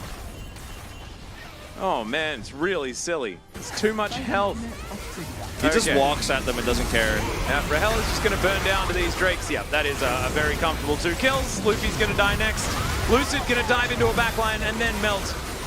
Pull Bay is, you know, he used to be able to get a couple of kills before he died. This time, he's just going to die. And bro, they're going to be able to get the upset win here against D+ Kia. Another bro upset game win here. Can they turn it into their second series of the season, Atlas? Yeah, can we see a few extra Giga Chads in the chat? Yeah, I think it's time for some bro levers to come out. Yeah. Man, I thought that this was going to be a 2-0 and done, but I now think that it's the reverse, sweep and done. How do you emotionally recover from that kind of bro domination? Who are you voting for in this one? Because it's a really tough one for me, I'm going to be honest. Frim. No. Frim? No. Zeri. No. Because like Zeri had some questionable moments. I think I'm going to vote for bot just because... Nah, give me a jungle. Okay. I want to vote for the tree. I think I the voted for bot was because, good. like, yeah, that one moment was actually really egregious on the first Elder fight, but, like, besides that, his positioning was pretty good, and the Zeri win condition was the only thing that was going to be how they carried this lead into the late game, and he played well enough. Yeah. I wouldn't say, like, it was an inspiring game of Zeri, but for me, I would say he was POG. Yeah, I think the Scion also had too much health this game to be actually counted as a champion. He's actually like a boss or a neutral objective in this game. Actually a 2-phase boss fight as well, because you fight him and then you fight like his berserk mode, which is pretty cool. Thankfully that one is just on a time limit, so you Imagine just have if to they survive. had a Renata too. Oh man, He was like able to get too much. four life bars. Mm-hmm. This game, overall for D+ was pretty uncharacteristically weak in the early game. I thought they played around objectives very poorly and were happy gaming a little bit. And then also, Loopy's Annie was just not it. Like, he was not hitting the stun targets. He wasn't flashing on anybody. He like was sadly stunning Sion with Qs, which again sometimes wasn't his fault, but other times his positioning could have been more aggressive, I thought. Yeah, I also thought that Rahel had a bit of a stinker. Pretty obvious with 8k damage done in a 36-minute game. Was always out of position. Didn't have boots, I think, for the last fight because he wanted 3 items. It was a very strange state of affairs. This game was mainly all about Pull Bay. And I felt like the mid-game there was that angle. And DK just kind of were a little bit, not good. They didn't win lane either on the bottom side. Like, they did kind of, but it wasn't amazing, as Enosh will pick this up. I want to say unsurprising, but, like... I mean, boom, boom. Boom, boom, right? But look his at early his KDA. gameplay was very good. Breon fans, bro levers, look at that KDA and make a wish, okay? Yeah. Do Maybe. you guys like palindromes? Yeah. Eh? Even the slashes between his kills, his deaths, and his assists. Yeah, right. Feel related. Palindromatic. Yeah. We needed to have a backslash in one of them and then a front slash in the other one so that it actually works as a palindrome. Sometimes you can't have everything that you want though, so it's fine. +1 isn't necessarily symmetrical. But I digress. It was a great performance from Enosh this game. I felt like the setup from the rest of his team was absolutely fantastic, though, and getting Azeri to a position where she can win a POG, I think, is a team effort. And I think so much of it came from the top side of the map in the jungle. It really was a great turnaround performance here from the two of them. Yeah, I feel like the advantages that were shut down, the advantages D+ tried to get, they shouldn't have played as aggressively, but how well Breon handled the pressure in this game was what I really championed more than anything else. Like, this is a team that often does break down and often does struggle through the mid game, and they knew exactly what to shut down and how not to lose. And yeah. I feel like they didn't lose harder than they won, if that makes sense. But like in this game, that's how you do it, you know? Yeah, they did very well. Nicodemus says Sion robbed like Shannon Knoll. Shannon Knoll was not robbed. Well, I mean, maybe at some point. Because he told us that he still has his car, his big black shiny car. And baby, tonight we can go for a ride. He told me that, so he wasn't robbed. He still has it. And he came second place because he didn't get as many votes as Guy Sebastian, the better singer. So, you know, that's just how it goes. Sorry, mate. But we are going to go to a short break. When we get back, game number 2.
Welcome back, everyone, to LCK Challenger 2023 Spring. I'm Atlas. I'm joined by Wolf as we bring you the final game of the evening.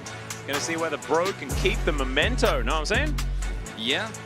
And it says our jungler Lucid is planning on carrying today, or is expected to carry today. And, that is true. He is expected to. He was expected to, but last game he tried. Sometimes your bottom lane is somewhat hefty, and it is difficult to have it on your back when you're just a little monkey, you know? Yeah, especially when you're, like, part of your monkey soul is, like, ripped away from you constantly. You know, you're not as sturdy. Yeah, sturdiness does leave when you lose your soul, I think. I think that's actually how it goes. I don't know where I'm going with this. Thanks for backing me up, Atlas. Yeah, no, I got you. I understand. Like, I get a bit flimsy when I'm soulless. And that, I don't know whether I have a soul. Has anyone scientifically proven souls exist? No. No. Did anyone scientifically prove Draven's existence in game 2? I do have at least 2 souls, though. Because I am wearing shoes. My shoes are a little bit squeaky today. They've been making like bit squeaky noises while we're going to draft and stuff. I think your soul really wants to shine through, and so they're just yelling at you or something like that. Kind of squeaky. I don't know what's going on down there. Soul means brain in Greek. Well, I definitely don't have a soul then. Got that one nailed. Got a Dark Soul. Do you have 3 Dark Souls? Because apparently there's, how many? 4? How many are there? How many Dark Souls are there? Is Elden Ring a Dark Soul game? Ooh, that's true. Is the Demon Souls a Dark Soul? Yeah. It's all from Software. I guess kind of is. So there's 3 plus 1 DLC. Okay, there we go. They picked blue side, Atlas. They did. And I don't like this. I would have liked them to keep the counter picks for the soul laners, because Frim and Ivory seem to be weak links for Brion, whereas D+ are trying to now draft around bottom side where they haven't looked as good. We'll see if they can make it happen. I'm not saying it's impossible. No. I'm just saying I don't think they're playing to their strengths here. Let's see what they get. Let's see what they get. They ban Annie again, which seemed to be a good idea based on the fact that they picked Annie in the last game and it didn't look super good. So now getting things back over to their side. Zeri actually going to be banned here. They don't want Enosh on that champion ever again. He's going to have to try something new as we hop into the Rift for this next game. Does mean that something's going to come through because the Ashe needs to be banned. And now, theoretically, Maokai, Varus, those sorts of things. I think Varus is probably going to get snapped up. It does make sense. Yep. Heimerdinger's banned. I think it's going to be the lethal tempo Varus on hit. Yep. And let's see what the answer is going to be here, because This could be a weird game with the Zeri ban where we see like Aphelios. Oh no, we'll just. Ooh. That's a choice that you can make. I was gonna say you could actually prioritize something more interesting here than like we could have an Aphelios game, but Lucid likes Wukong though, so he's going to go back to that one. There's the Lucian Nami to come through here. So Lucian Nami into Varus Nautilus. I kind of don't like this for DK that much. Yeah. Just because Nami's disengage is so good. it really is. And also like it's not going to be very easy to aggressively play Nautilus. You're just kind of opting into losing lane and hoping you're going to outscale later. And you might. Depends on how the rest of this draft goes, but it's really easy for Brion to limit your range, which we see this all the time with the Varus early picks here on blue side. The Jace ban comes through in second phase. Are they trying to bait the Gnar again to do the Camille topside play? I would not be surprised. A little bit tougher to pull off with Wukong. Yeah. Thanatos probably not keen to play the Renekton this time around either because he kind of looked a bit weird on it in their last game. I think Prim played a fantastic Scion. Yeah. But it was also Thanatos as well, not having the greatest of performances. Yeah, certainly not. Well, the Gnar is banned by Brion, so they're like, oh, maybe they're thinking about picking up the Gnar. It does suit D+'s comp better, the Sylas ban. Yep. And also wanting that R4 Renekton by the looks of things. Yeah, they could ban it here or ban the Azir, but they will ban the Taliyah. This is, again, like a champion pool thing for Ivory. He likes his Taliyah, he likes his Syndra. Yeah. There's that R4 Renekton that we were talking about. And so now, what does D+ Kia do? What are they bringing us in their solo lane positions, Wolf? I'd say there's a pretty good chance we see something a little bit off the rails here. I don't think we're going to see Camille. I was thinking, well, I'd love to see the Yorick, but I was thinking we'd see something like Jax maybe into this Renekton and try to play around that top side and say, I'm going to play this matchup out and just try to win it because I'm the better player. But instead, it's just going to be a scaling Ornn composition here. If you're going to play this way, why first pick the Varus, though? I mean, I'm not saying that Varus can't scale, but... Scale's better on hit. Oh, no doubt, you know. But they could have like drafted a Lee Sin earlier and then gone for like an Aphelios pick or something like that if this was going to be the end result. It feels like a very flex draft. Blind Lissandra. Well, does give them one hell of a team fight. Like, what there is, like, the bouncy castle is absolutely stupid with the fact that you now have people in frozen tombs. It's so difficult to kill Lissandra. Wow. I kind of love it. I actually think that, like, Lissandra's been creeping up recently. We saw it come through from Kwandong, I believe, last week. Bulldog playing it against Showmaker's Akali. Yeah. A little bit tougher to pull this one off blind, and maybe they didn't want the Akali to come through. They were worried about the Akali circumventing their front line and getting into the back line and threatening Rahel, but the Azir can be picked into this, and this matchup definitely can go both ways.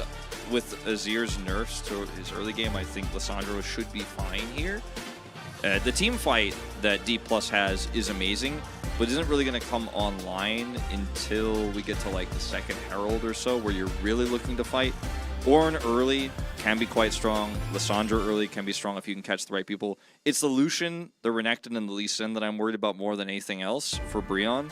So if the early lane goes well for Inish, and then he's able to go to these objectives and make an impact there, then D+'s comp needs to play way more passively than they did in Game 2, where they absolutely were not online, but they were fighting anyways. That's my worry. Yeah, I'm a bit worried about that as well. I think that now, like, Poolbay can play aggressively early. I think that, like, once he has ult, like, his ability to claw around and get these Ring of Frost down to set up for Lucid's engage and things like that, I think Rahel will have a lot of value in those moments also, if he can line up these chains of corruption.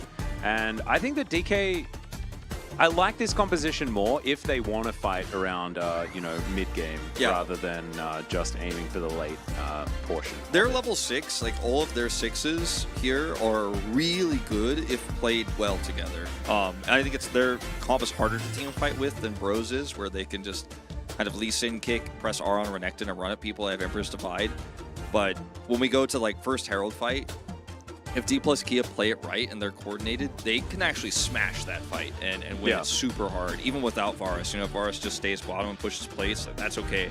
Even 4v5, I think that D plus can win that fight if they do it well. And execution has always been one of their greatest strengths, plus their macro, right? Their drafting, generally also amazing. In this game, I don't think it's bad per se, but it's definitely not the direction I would have gone.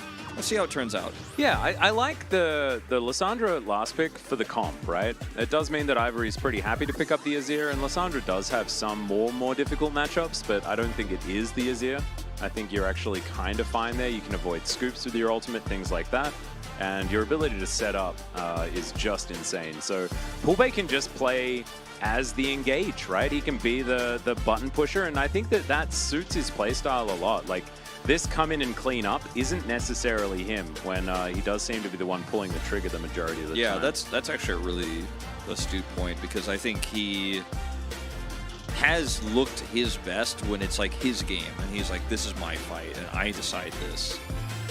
Not unlike Showmaker, I think, at certain points of his career, but I think Showmaker definitely much more versatile nowadays, as I hope we don't have a problem, but okay. All I had to do was hope. Yeah, and now we're going to do the dancing around music for a bit as we get into this one. Oh, now we've got the serious music, and soon we're going to break it down. And I didn't think we'd get another do-do-do opportunity. I didn't think so. But we are going to have one. Hopefully we get a sneaky original do at the beginning, like we were gifted with in our second game of the day. Did you notice that Chronicler and Chronicler Fanboy keep showing up at the same time? Coincidence? Ooh, I think not. Let's get onto the Rift.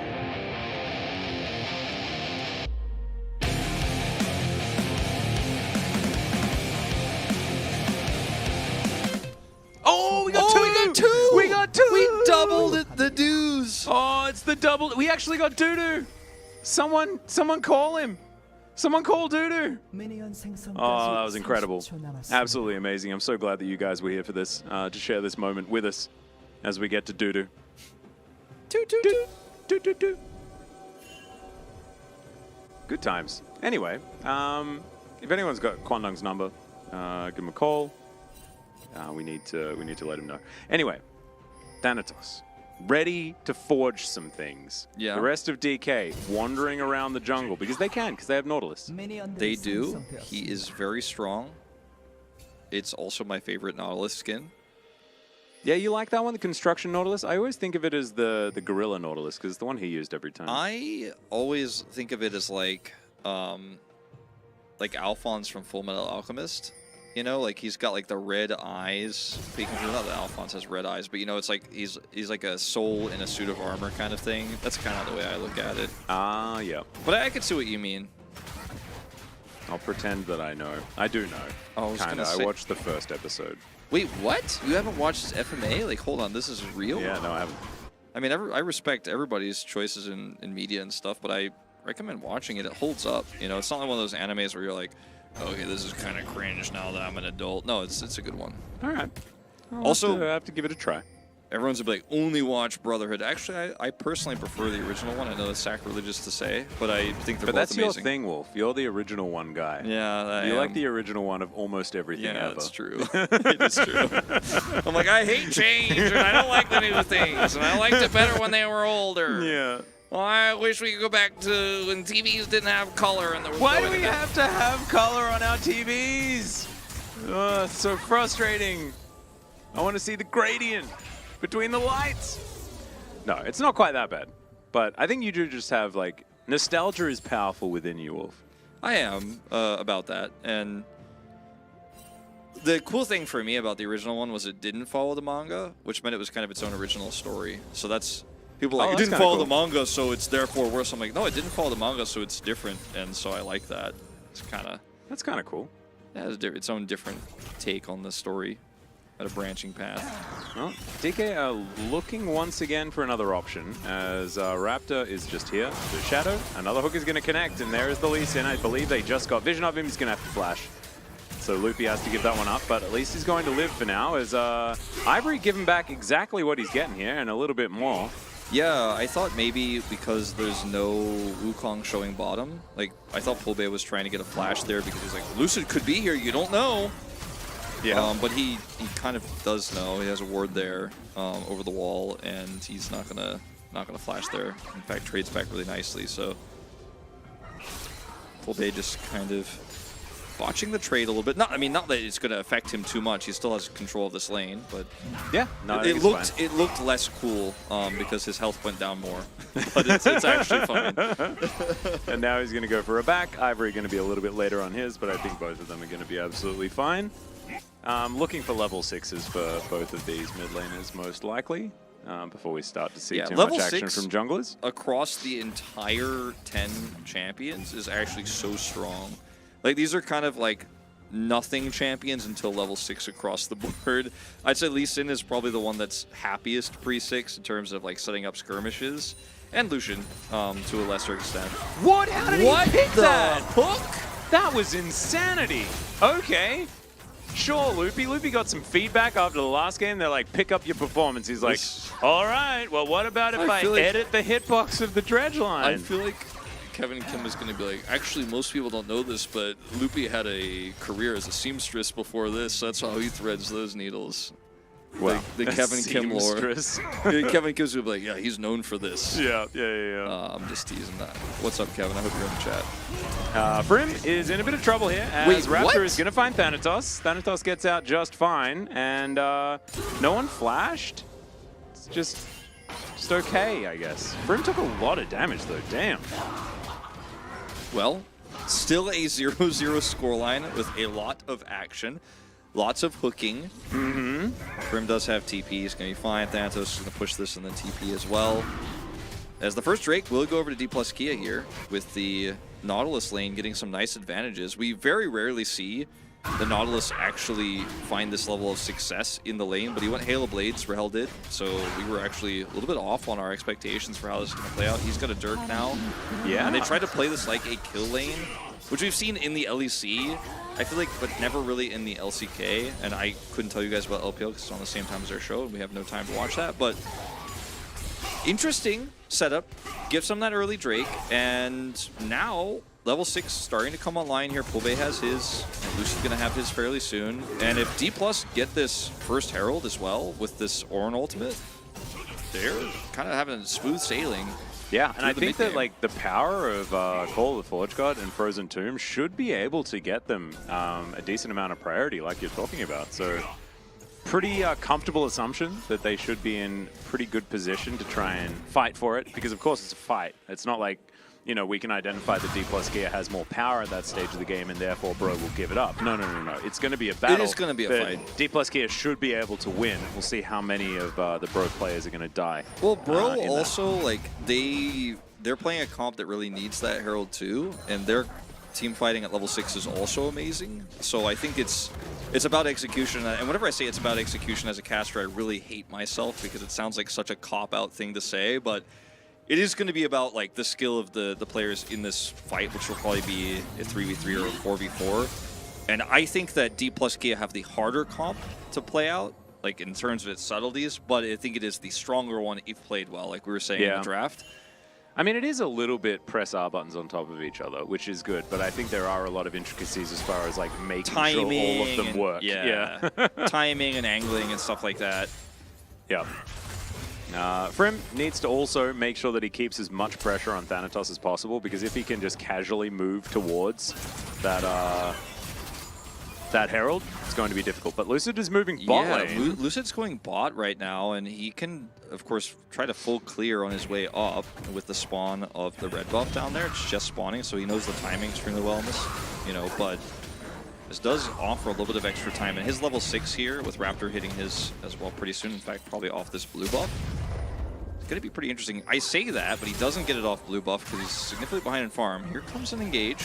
Well, there's the flash. They managed to just guarantee it. Bubble is going to be flashed as Polu going down extraordinarily low. There's the piercing arrow, and first blood goes to Rahel. Epoch going to flash the hail of arrows, but it doesn't matter. It's still a double kill. And who cares about the Herald if you just murder the bottom lane? Yeah, now this is a really awkward time here for Breon because they're going to have to catch this wave with Enosh, who has no summoners here, so he has to rush down bottom, and you should know, as D+, like, there's no way they can actually do this Herald, right?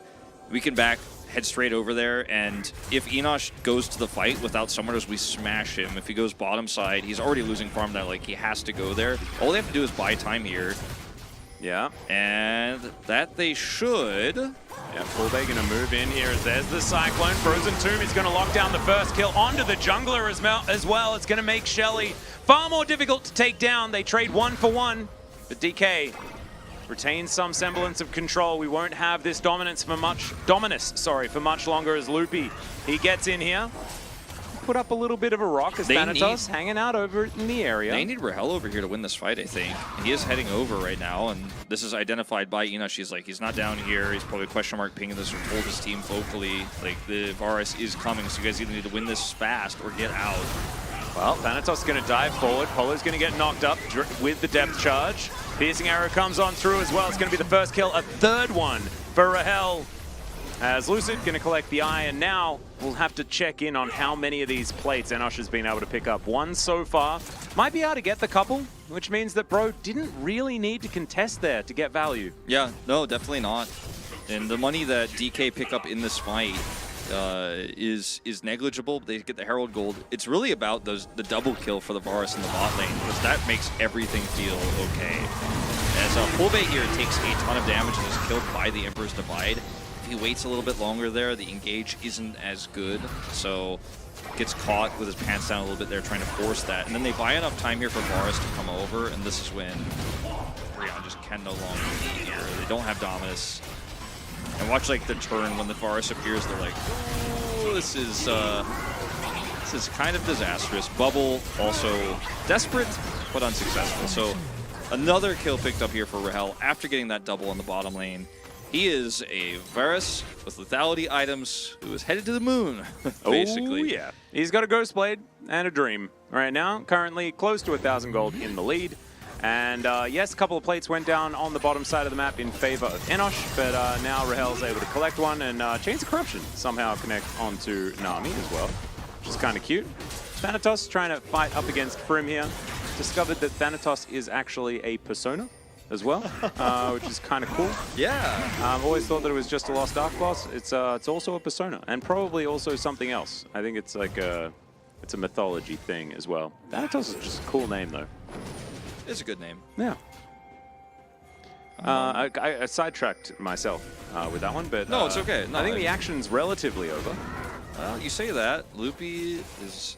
He was a dredge line away from saying otherwise. Indeed. And there was a dragon that was upset. Now he's going to go back to sleep. If they double stack dragons after all the advantages they picked up in this game already, this game is on its way to being quickly as one-sided as the first one.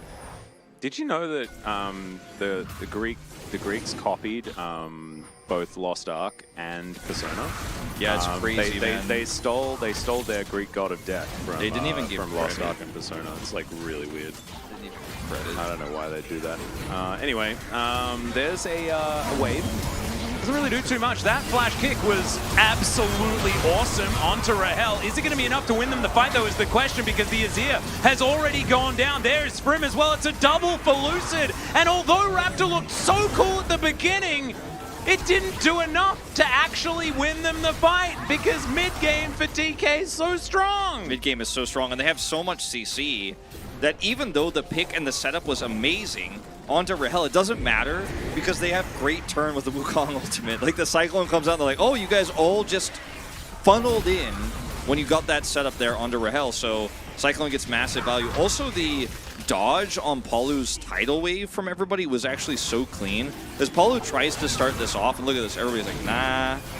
And the Raptor actually sees an angle here, taxis with Loopy to get on top of Rahel. The follow-up bubble is amazing.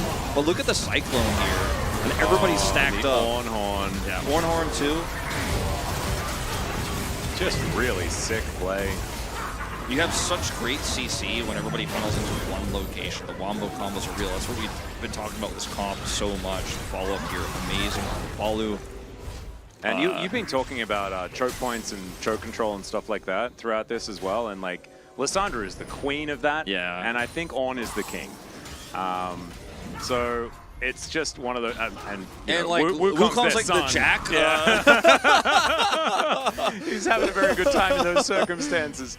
And Bro, while they can certainly fight if that happens, we've seen their composition over and over again, right? Maybe minus the Lee Sin recently in these styles of comps, but it's just so hard to fight DK, especially right now. Like, you get one item, and you're really sitting pretty for at least 10 to 15 is what it feels like to me. Yeah. It is the situation now for Brion where winning team fights is so hard as these further item comes through for the Varus in particular because his poke is so crazy good. And is he going to be okay is the question, guys, as that tidal wave doesn't do so much. And Circles! Cyclone, circle, arrow, and that's the end. Yeah, this game is over. Rahel is on 5 kills now after that double with 1 arrow. And this is what I'm talking about. The more the Varus gets ahead, the more follow-up you have for these engages, which is basically free. You can't miss arrows when everybody is in the bouncy castle. Yeah. And when you are setting up for those fights, where you're setting up for those engages, the Varus poke versus Lucian poke is not even a discussion. Like, you can't even have a conversation about which one is going to be more relevant, because it's always going to be Varus. So in the neutral, you have so much less time as Brion is. This is just a somewhat sad attempt to clear the wave here with the culling.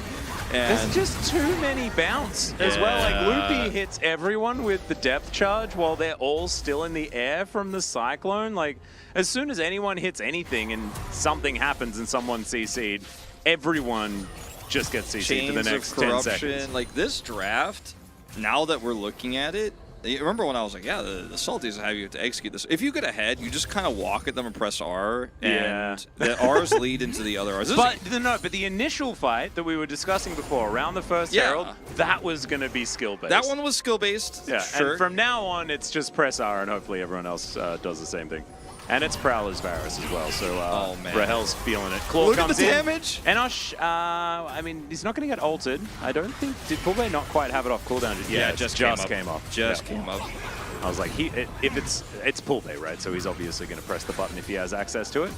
Enosh does have cleanse, but it's on cooldown for the next little while. Oh, that was close. Dreadline not going to quite connect. There's the kickback as he's straight into a bubble. So Perma CC, they do manage to take down the jungler though, and I think Lucid's actually the damage carry, guys. I think you're focusing on killing this Lissandra, but the Wukong just tears him to shreds. This draft feels like just a playground for D+, and obviously when you get the lead that they had with those 2 kills early for Rahel, which he did essentially all on his own. This was not a gank from Lucid, even though he was on the bottom side of the map. When you get those kills and you kind of give yourself this lead and then push it into all parts of the map, like he pushed up to that first Herald fight, was one turn it, he's doing insane amounts of damage in these exchanges. You feel pretty good about your performance in this game compared to the last, right, where he kind of did nothing on the Draven. This is a great redemption game, this is a quadruple knockoff plus Loopy's ultimate plus Wukong. Like, this is just a game where you just don't get to do anything. If you're Brion? Yeah. And Rahel did a lot of damage in that fight. You didn't really get to see it all that much. She prowled on someone at the beginning, though, because that's definitely what you really want to do. That indicates that you're in a great position if you actually get to use the active of your Prowler's Claw without dying in a team fight. He absolutely did manage to pass that step. Loopy's not also just pretty sick. I mean, it's easy to play at this stage, but I thought the way that he played the laning phase was really They cool. double killed them. After being a liability in the second game, I'm right there with you, man. I think that he's been fantastic. It's a redemption game, you know, you really... Loop-dention? Yeah! Yeah. You walk out of this game off of the stage, the coach comes to talk to you afterwards about game 2, you're like, but what about game 3, coach? I mean, come on. Come on, you know? And the coach has to be like, we will talk about game 2 later, but let's go get dinner first. You know? Yeah. Uh-oh, okay, Ivory is possibly going to die. Ring of Frost comes in. He goes golden. Does he have the Q back? Oh, the flash is going to be there. And that means that Ivory's going to die. That was pretty sick. That was sick. Pulbe, I think, Ivory knew that he had the flash, right? Yeah, well, also he could have self-ulted. He decided not to. Here we go. Yeah, Lucid No gonna turret. get pushed into 2, and there is the triple cyclone. He's doing this basically by himself right now as the Horn comes down. He's basically unneeded. Lucid gives him the thumbs up as he just gets a couple of triumph procs and he'll be K. Disgusting. This They're going is to end with Herald. ridiculous. They're going Yeah. to end with Herald. Dancing Herald? Dancing Herald. It is Dancing happening. Herald? It is happening, Atlas. It is Oh gonna my happen. god, it better. Finish it, finish it. Yes, Oh, good, yes. good, good. Keeps the health bar, keeps the health bar. Okay, All right, okay. keep those minions kill alive. Ivory, kill Ivory. You have to kill them all as they spawn, Keep her alive. Shirley will Stop survive. Brim! No! Brim, how dare you? You had one way of allowing this ending to be Series positive. is ruined. It Series is just is so ruined. sad. As Rahel, he's able to keep himself out of position here. And that's a very dead Renekton. My God, they are so fed. They What are an so anticlimactic fed. end to this game with no Dancing Herald. Yeah, where's Shirley, man? What a Where's buzzkill for Shirley? him, seriously. Yeah. Well, there's a Frozen Tomb. It's a really deadly Sin. Enosh is also dead as well. It's the most damage I've seen a Ring of Frost do as they take down the Nexus. And D plus Kia, they will win this series. And it looked like they were a bit upset about how game number 2 went. It's like 1905, the timer when the Nexus cracks there. That was a... I think that was the shortest game of the season, right? This is the shortest game I've cast, that's for sure. Yeah. I don't know if we have a stat for that on these papers. We probably do. We have a lot of stats today, so I'd have to like flip through. Do you know but what's crazy? D We'll get plus the Kia's update. games on average go for longer than Breon games. Yeah. It's like a 32 or something like that. Yeah, average. it's like 33 compared to 31. It's actually a decent, like, for an average, right, after this many games, that's actually kind of a big deal. But I think that might have been I the asked for shortest game. confirmation, so we'll see.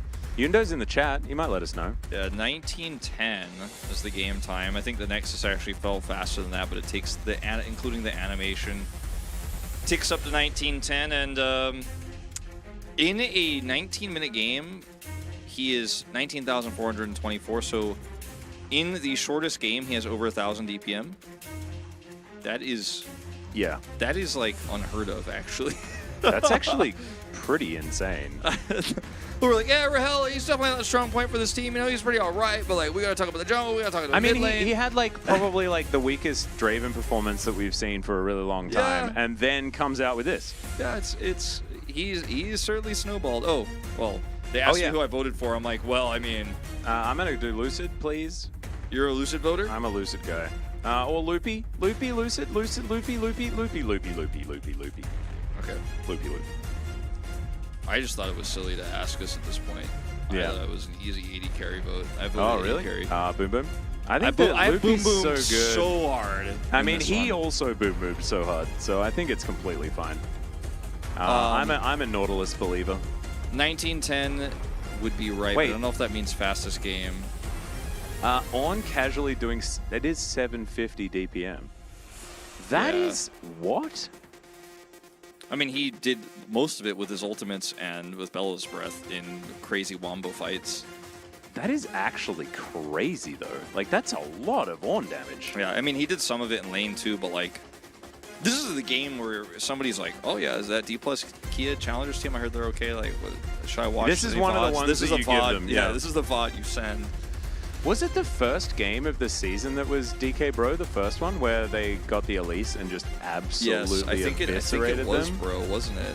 I think this might be the rematch after that series where, well, now Bro have actually improved a bit, right? As Rahel is going to collect it.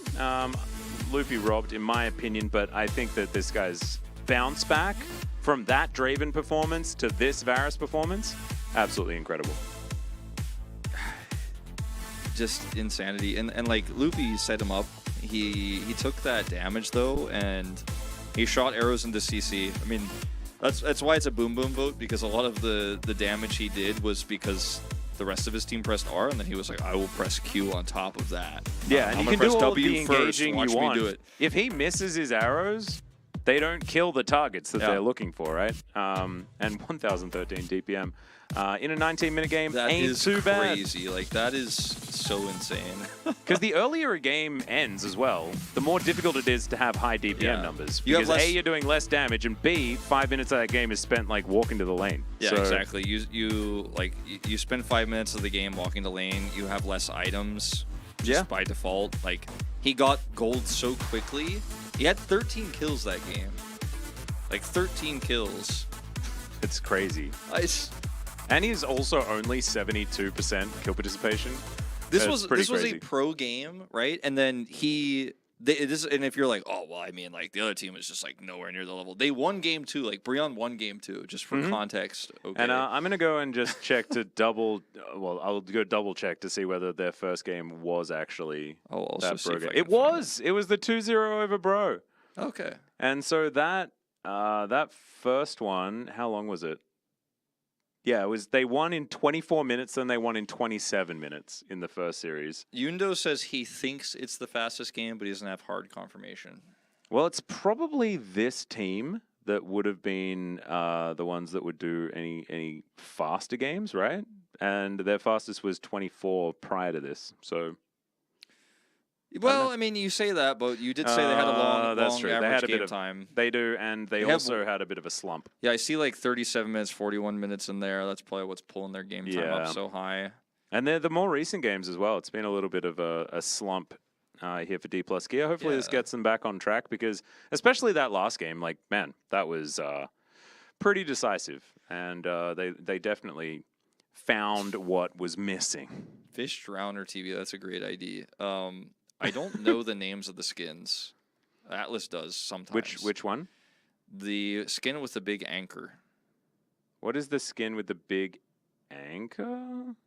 I mean, it's Nautilus, so it's his Yeah, but I base think skin. They all one- have big But anchors. I think one of them looks like really like a cartoonishly large like anchor like a ship would have. Oh, is that one of the new ones? Because I'm not as good at the new ones. Astronaut has a big one, but I don't. Oh, is it if it's the Abyssal one, then that's just like the tentacles one, the one that's like sort of base. But I don't think it has that big of an anchor. I think there's a new one that has like a huge anchor. I only played the one that they played, that Loopy played in that game, so I don't know what the other ones look like anymore. I just only play that one. That's all I do. There's one that looks like looks a little bit more like the Big Daddy. That one's kind of cool. The like more brown, darker one. Yeah.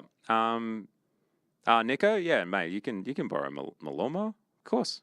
Yeah, just pop down. Just make sure you have it back by the time I get home, and you're good. All right. It's a pretty late time to be doing the mowing. Mowing the lawn? Yeah, I know. But look, man's got to do it. If he's got big spotlights outside, as long as he's The doing it missus safely. could have been working late, and he promised at like midday, and like he's like, oh crap, got him. Yeah, see, Sick ass, you're a legend. yeah, no worries, mate. No worries, mate. Got to help out another man in need. I played the first BioShock, and I've- at the time, it like blew my mind. God, that game was so good. I was like, when I saw the trailer for it, and I was like, oh, this trailer is so sick. And then I played it, and I was like, it is as good as the trailer said it was gonna be. Yeah. And like the amount of immersion in that game as well, because we both of us actually, we came from like Metroid Prime and first person like exploration type games. And I think BioShock took that and ran with it in like a different genre in like the most beautiful way. Like similar sort of storytelling, sort of let you do your own thing whilst also slightly pushing you in a direction as well. I think it was really cool. That was the first PC. Like when I played BioShock, that was the first PC I had that had a graphics card and not just like onboard Me graphics. too, dude. Yeah, yeah. So it was like the first time where like my eyes were open to all of the video games that exist. And then BioShock was on sale for like $20 or something, and everyone was like, "You have to buy this game." And I was like, "All right, I'll buy it instantly." I was poor; I had like no money, but I was like, I mean, everyone says it's good. I remember looking up the trailer, being like, "Let's see," and the trailer looked really cool. Jump into the game, like when you're in the water at the beginning. Yeah, I'm like, the swim bit. Whoa! Like this. I like- BioShock is sick. I- I kind of want to go back and play it now. Yeah, I was hooked when you're like on the elevator down to Rapture or whatever, Oh, and the God, yeah. and the whale swims past. I'm like, Oh, this got a whale. yeah. I was so excited. And then you can see the whale when you go through some of the tunnels as well. Oh man, love that whale. Just like the aesthetic of the game inside as well, the kind of like old timey, I don't know what to call it's the almost feels aesthetic, like yeah, the 50s aesthetic. 40s 50s like Yeah. aesthetic there, like late 40s early 50s kind of vibe is like really well done. 20s. Is Yeah, it 20s? yeah, that I makes guess sense. so. I I felt like 40s 50s to me, but I was too young to appreciate anything, I guess. or is it 50s or 20s? Yeah, I think it is 40s, like I late always 40s have to- 50s. I have to go back to that movie, Midnight in Paris, to work out the aesthetics of each era because he keeps going further and further back in time, and I think like 50s made the most sense to me 'cause it's a little bit more like I don't there's know. actual like. I'm feeling 50s. Somebody could probably Google. I feel like if I pull my phone up and Google, it'll take too long and I'll look really unprofessional. So I'm not gonna do it. 50-ish. 50s. Nice. Yeah, they keep mentioning capitalism and stuff. That would make sense. Yeah, it's a steampunk vibe. Jefferson in the YouTube chat says, yeah, but Yeah, like yeah. it's also kind of like 50s post World War II. Yeah. But very, very cool game. If you're thinking about dredging up some old stuff. Is it remastered now? Yeah. I guess it probably is, right? Yeah, and it's kind of cool because there's. Go buy it when I get home. I mean, I've got it on Steam, and I'm pretty sure you can just like fire it up, and if you've got a new computer recently, it'll just run that much better. And you can also like so many of these old games now, you just activate shaders, and it just works better. Yeah, that's true. That is true. Because I still haven't played Witcher 3 yet. I haven't either. This is And- actually a gamer confession. I haven't played it yet. Yeah, so you and I both haven't played it yet, but we also both bought new PCs recently. And so now we can get the experience true. without the slowdown. We don't have to play it on Switch, which like can't play it at all, basically. And it we get looks to like see the pretty colors and stuff. The graphics for it on the Switch look kind of cute. I almost bought it on Switch because I like the graphics just were so impressive how they made that game run on Switch. And I was like, Yeah. I just want to play it because it runs well, apparently. It just doesn't look great. But I might get it on PS5 now. Ah, okay. I mean, it's like a PS4 version, I guess. I don't know for sure. But I'm going to play that game when I get through with all the other backlog of games I need to play, like a Dragon Ishin that just came to my house yesterday. And I still need to finish Fire Emblem Engage. I got 2 chapters left. I'm playing on hard mode, so like, forgive me for taking forever, guys, to beat this game. But Yeah. 2 chapters left. 25 is ridiculously hard. Then I got to play Final Fantasy 12, which I'm really looking forward to. And then there's like a million other games. Oh, wait, you get to play Zodiac Age next? Yeah, I think I'm playing Zodiac Age after maybe I play Ishin. through it again just because I loved that game. I'm really God, that looking game was forward so to it. good. It looks sick. Because I like games where you can like automate them and like it's all about the setup and stuff like that. Like the whole Gambit system from Final Fantasy 12 was just awesome. As soon as I heard about it and read about it, I was like, oh, Atlas will like this game. And then you were like, no, I played it. It was the greatest game ever. I'm like, I knew it. Yeah.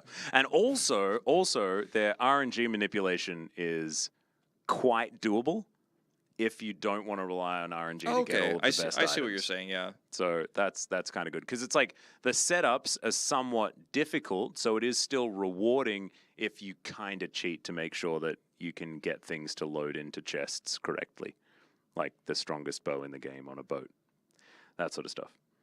Final Fantasy 12 or 7 remastered. I haven't played 7 remastered. I wasn't like I played 7 Remastered's demo when I was living in LA. That was when it came out, and I really enjoyed the demo. But I hadn't played Final Fantasy 7 all the way through at that point. I'd only played it for like 2 hours, and then I lost my save file. I know I've told the story a million times, but anyway, I have now beaten 7. And after playing Chrono Cross and 7, I decided I wanted to play all the 3D Final Fantasies in order.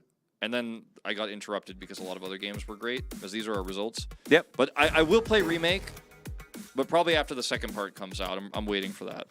Yeah, I need to play through Final Fantasy 7. Yeah, you haven't even played I 7 just yet. haven't 7 played it. is really good. It's a really good game. Yeah, I have it, so I'm capable of doing so. But now I just feel like I've missed the boat so hard that I just can't do it, which makes me a bad person, to be perfectly honest. It's not a hard game. It's not a game like where you're playing it and you're like, oh god, I just want to get through this. It's pretty straightforward. It's not that long too, like 40 hours. Yeah. Anyway, these are the standings. D plus Gear still remain on top. Bro still remain on the bottom. Unfortunately, not too much has changed. Although Bro got close, man. They got close. They did, and next week, KT has much more of a chance of actually eclipsing, as we see that they are matched up against one another. So game score, very, very important. It's and if match DK 69. it is match. It's a nice match. Yeah. On Tuesday. Man, honestly, like, yeah.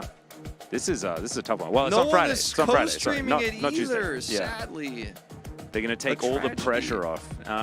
We'll need the VODs. Maybe we could just cast them before the first series on Monday. Someone get me the replay. Wow. Get me the replay.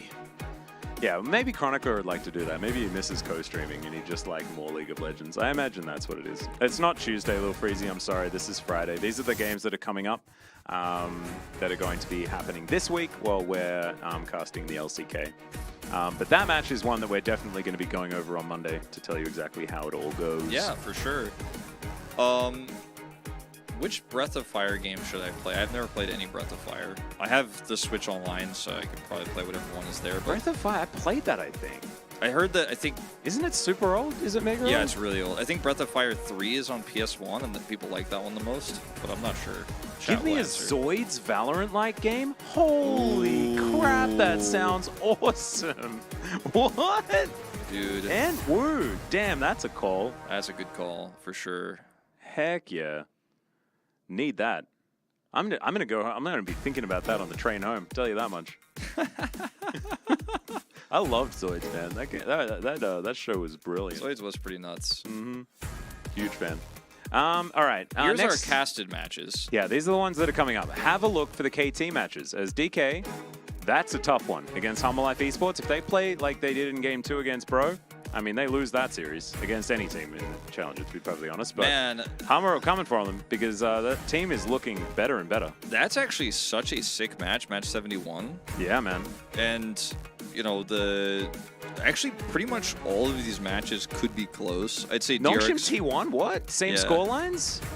DRX versus Bro, I think, based on what we saw from Bro today, could be close. And then Gen.G versus KT, I'm not expecting that one to be close. But the other three, going to be pretty stacked, honestly. Live Sandbox Kwandong is definitely must-wins for these guys. Although 9 losses is kind of danger zone.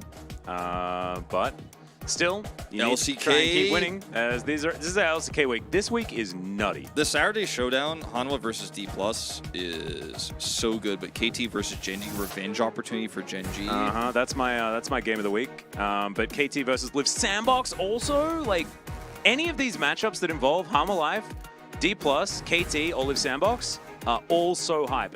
And even, you know, you can sprinkle some Gen.G and T1 in there as well, just because they are so close. Tomorrow, DRX versus DK could quietly be pretty interesting too, with, you know, DRX having a bit of a resurgence. I'm not going to say it's going to be close, but I think that one definitely is interesting. Of course, Barrel against his old team. Yep, Dom as well against his old team. Yeah. They're sort of reunited in revenge. It's kind of interesting. But the thing that I find really interesting about that game is the fact that we get to check in on D+ and whether or not they've kept their mental together. Because even if they win, it's how they win that's going to tell us the most. So even tomorrow's game's going to be super hype as well. And Kwandong, can they be good enough to take down Live Sandbox later in the week is what we need to check in on as well. I mean, And T1, also, what's their read on 13.4 against Kwangdong? That's a happy game series potentially where we see like Aurelion Sol. Like, does Faker think Aurelion Sol is good? Is Carrier back on Nautilus? What's going on? You know, that's a good meta read, like a temperature gauge for the rest of the week. It's just good to be a League of Legends fan right now. I think it is. I got something in my eye. Wow. Well, maybe that means that we need to stop comment if I get something in my eye. No. It's apparently not how that one goes. We do have, you know, the possibility of Aurelion Sol in the LCK as well. Just quick spoiler, don't think we're going to see it. I don't think so. Just no one seems to care. I heard people are scrimming it, but no one's playing it in Challengers. And if any region or if any of the 2 leagues is going to play it, it's going to be Challengers, right? Nobody played it the last 2 days. We had a lot of games. I don't know. Makes me a bit sad. I think it's pretty strong. Maybe Faker plays it tomorrow. You know, maybe he's just like, I'm going to play it. Or maybe like Bulldog or Faker. I'm like, T1, they're the advantage team. Going to play it. Bulldog, solo queue, Monster. Maybe he's seen something everyone else hasn't seen. It's like a very highly solo queuable champion, you know, the Aurelion Sol. Maybe he plays it. Maybe that series is like the best chance we're going to get, really, thinking about it, Kwangdong versus T1. Yeah, maybe. Or like, I'm thinking maybe it's like a Nongshim option. Maybe it's like Nongshim are the team that could be could pull it out. Just like, or whoever's facing Nongshim, because Fiesta has not been very good, and so maybe you could experiment with some different things in that sort of matchup. But I'm not entirely sure. I just want to see ASOL because I think that the champion's strong. I think it's just going to be really fun to cast. Because even though he's not quite as different from every other champion as he used to be, like before, we're like, yeah, he's really different from every other champion. Now he's like okay, he's pretty different from every other champion, but the way his kit works and how he can chase people down, his ultimate has like really cool engage opportunities with other combos. Like The seems scaling's fun. also like a really interesting factor as well. Like getting so many stacks. Like when is he going to be strong? How big is many? that ult? Yeah, how many stacks are you supposed to have? Like he's actually a ticking time bomb. Like eventually, he just blows up the entirety of the rift. Yeah, like I've played with him and against him on like some 50-minute solo queue games. You guys know the solo queue game that goes like 50 minutes. We're like, oh, I just actually am ready to move on with my life. I don't care if I win or I lose. Or his ult is just so huge and he's doing insane amounts of damage and execute. Where you're like, what? Yeah.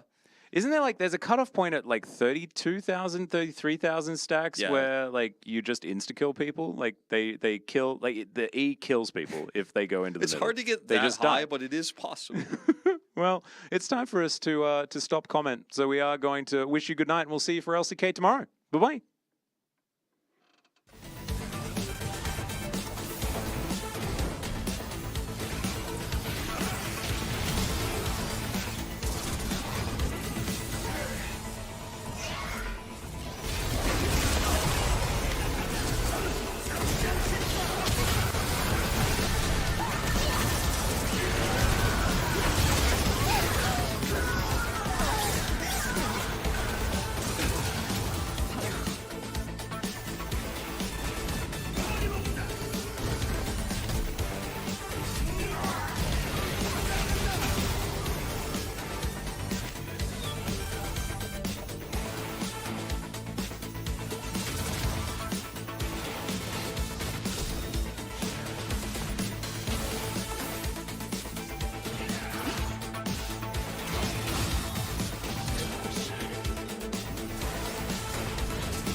Thank